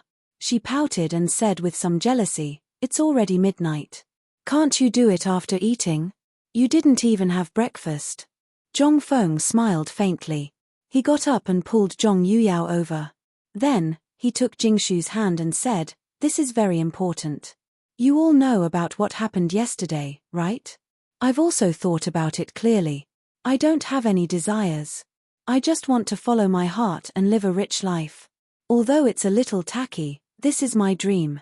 The reason why I want to be an official is that only when I'm high enough can I have enough deterrence and power. When the time comes, we won't fight for it. After we settle down, we'll retire. Then, our family will stay in Mount Xiao, grow vegetables, and teach students. Isn't such a good life?" Zhong Yuyao and Jingshu took the opportunity to sit next to Zhong Feng and asked, "Aren't you doing it now? And it seems that it's not far away." Zhong Feng sighed and said, "Sigh. I want to live a quiet life without any desires, but the prerequisite is to earn enough money, influence, and reputation. But as you can see, I, Zhong Feng, really don't care about ordinary business. But it's also because of this that the things I made were a little rushed, and that's why there's a conflict." Zhong Feng smiled. "That's right. That's a good thing. Us sisters often hear people praising them." Zhong Yuyao asked doubtfully. Zhong Feng shook his head and smiled bitterly. "Wrong." Jingshu asked in surprise, "Why?" Zhong Feng stood up and pressed on the two women's shoulders. "Actually, what I targeted before was the common people. From pork to improving the quality of the pig's meat, it was nothing more than wanting to make cheap meat affordable for the common people. This was actually all for the sake of outsiders. I, Zhong Feng, am not such a saint." Zhong Yuyao was stunned and asked, "What is the Holy Mother?" Zhong Feng smiled and said, "It's nothing." Jingshu thought for a while and said, "You mean to help the world?" Zhong Feng nodded and said, "Almost, but I don't think so. My thinking is very simple. I don't know who I told this to at the beginning, but I forgot. I just thought that when I go out one day, I can eat or use the things I make at any time. That's all." Zhong Feng pointed to the teacup in front of him and said, "The things people eat in this era are basically cooked in a pot. Even tea is basically added in some random things. What is this? In my eyes, this is simply vulgar behavior. Of course, I'm just complaining in front of the two of you." Jingshu nodded and said, "Prince Zhong's words are true. Previously, this little girl has even eaten the imperial banquet, the emperor's favorite national banquet dish, Hunyang Mohu. But compared to the delicious food that young master made now, it really tastes like chewing wax, not to mention such elegant and quiet tea. But, young master, what's with your medical skills? You said that this food is for the convenience of traveling in the future, and you can still eat such delicious food. Then, how do you explain your medical skills?" Zhong Feng smiled and shook his head. "Nothing can escape your eyes. Well, I'll make red braised pork for you to try tonight. I can guarantee that it's really delicious." When Zhong Yuyao heard this, her eyes instantly widened. She subconsciously glanced at the door and said, "Prince Zhong, keep your voice down. If they hear you, it won't be peaceful again." Zhong Feng pinched Zhong Yuyao's nose, teasing Zhong Yuyao until her face turned red. Then, he said, actually, this medical skill, to put it bluntly, contains many things, such as medical hygiene, physical hygiene, and so on. I know that this has long been deeply ingrained in the hearts of the people, and it's difficult to change anything. But if you start with a doctor, it will be much easier. Look at the food on the street, those people's hands, and then look at the food. I really can't swallow it. They don't even know the principle of washing their hands before eating and after eating. And what's even more hateful is that after wiping their snot and wiping their buttocks, they put their hands into your bowl. Can you eat it? In an instant, Zhong Yuyao and Jingshu's faces turned pale. They repeatedly vomited and said, then according to what you said, in the future, we won't eat the food in the cafeteria on the mountain anymore. We'll cook our own food. Zhong Feng laughed and said, that's not necessary. I've already made a set of standard cafeteria for the people on the mountain, and there's also a special kind of gloves. So, I can't guarantee the hygiene of other places, but I can still guarantee the hygiene of my academy's cafeteria. At least it's acceptable. However, this can only be considered passable. Chapter 14:13.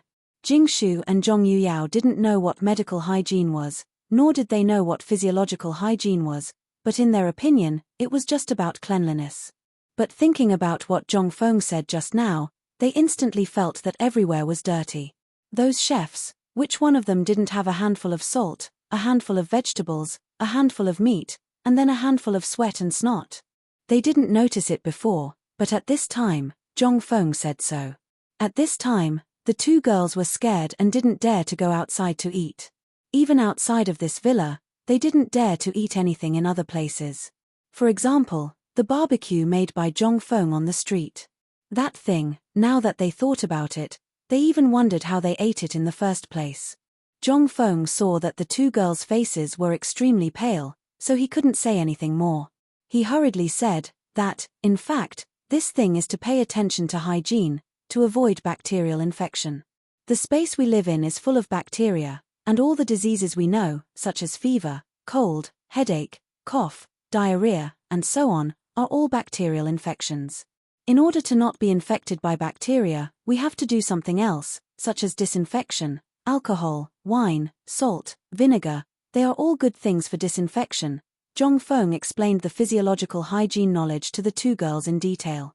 In an instant, the two girls shrank into a ball in horror and said, Prince Zhong, why don't you get some mugwort and realgar to smoke the house? I see a lot of things. Zhong Feng looked and saw a beam of sunlight shining on the ground through the gap of the window, and in that beam of light, a little bit of dense dust flew up and down in the beam of light. Seeing this, Zhong Feng laughed and said, this thing can't be helped. The things I said can't be seen with the naked eye. Forget it, I'll get some soap later. With that thing, it will be much better to wash and bathe every day. That thing can also make the skin tender. These were two words that they had never heard of. This made Jingshu and Zhong Yuyao extremely mad. They even had the impulse to bite Zhong Feng to death. In his eyes, why was everything he saw poisonous? At this time, a whisper came from the gap of the window, making Jingshu and Zhong Yuyao, who were playing with Zhong Feng, blush to their necks. Originally, they just wanted to make Zhong Feng happy. After all, such a big thing happened yesterday. Zhong Feng must be very uncomfortable. But who knew that these people dared to eavesdrop and let them see such a shameful thing? The two girls stomped their feet, turned around, and rushed to the second floor. Zhong Feng was also speechless. But more than that, he was annoyed. He glared at the door and said, Are you all here? Get in here. I've been waiting for you since last night. Where did you go? Li Chengqian and the others were stunned. They looked at Cheng Chumo and the others and said, Fengzi, I just came up the mountain. There were too many things last night. I didn't finish until this morning. Zhong Feng knew this.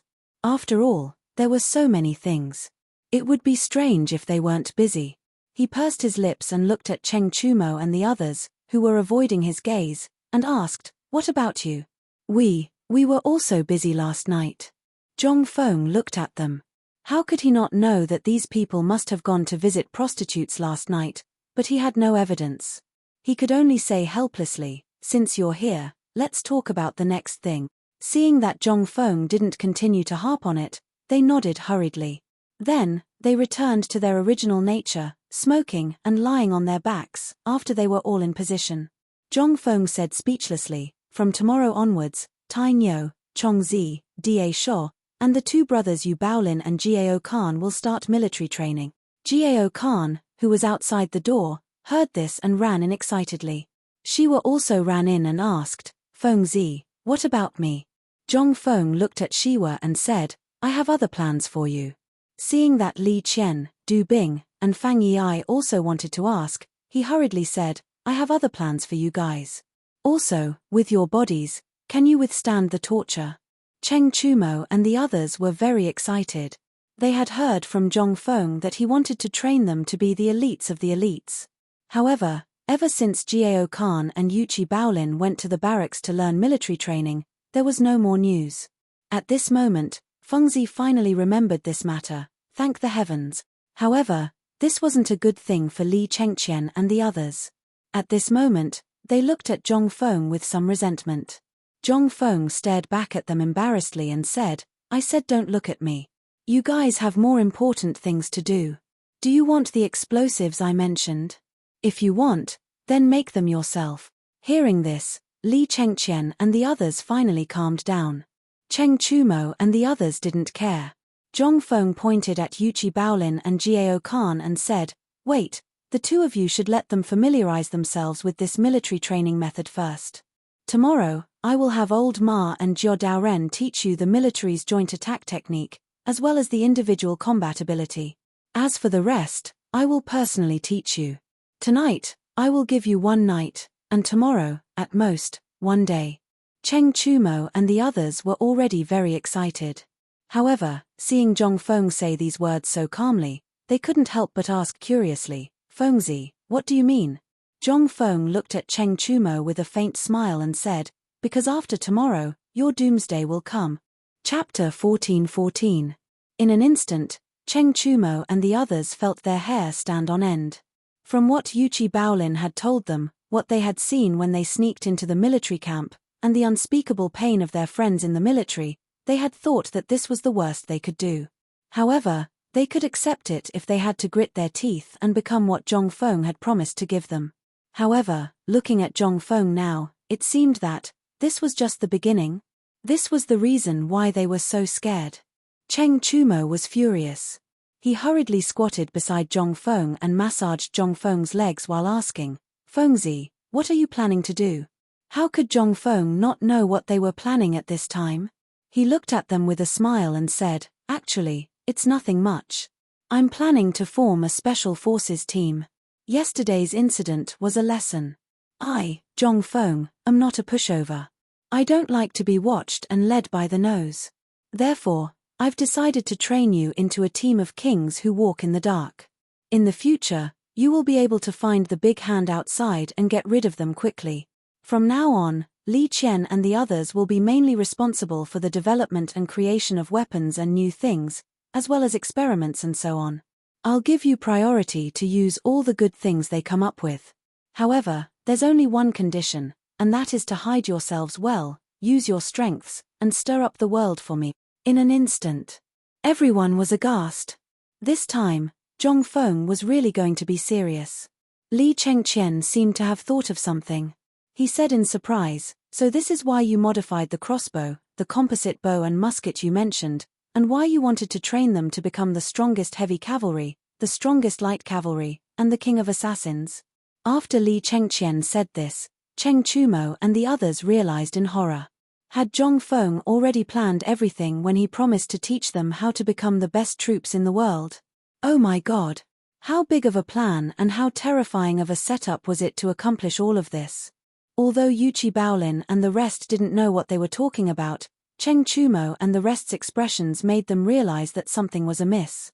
Come to think of it, none of this happened when Zhong Feng set up this workshop. However, after what had happened at that time, as well as what had happened today, they were horrified to discover the crux of the problem. It was as if Zhong Feng was setting up a huge trap. At the thought of this, Zhong Feng's villa was instantly filled with gasps. However, at that time, Zhongfeng really didn't think so much. At that time, his target was the Guanlong group, as well as the 5 surnames and 7 great clans. But who would have thought that there would be such a terrifying force behind these 2 forces? This was simply beyond the scope of Zhongfeng's understanding. Zhongfeng even searched through every corner of his mind, but could not find anything related to this in the known history. This was the scariest part.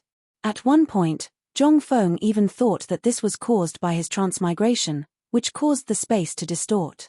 And this world was different from the world he knew, so there were some differences in the 99% similarity. He couldn't figure it out. Why was this happening? This was what he found most inconceivable. That was why he used the original plan to deal with Guanlong and the 5 surnames and 7 great clans here. Zhongfeng nodded. Then, he shook his head and said, "Back then, I didn't think so far ahead.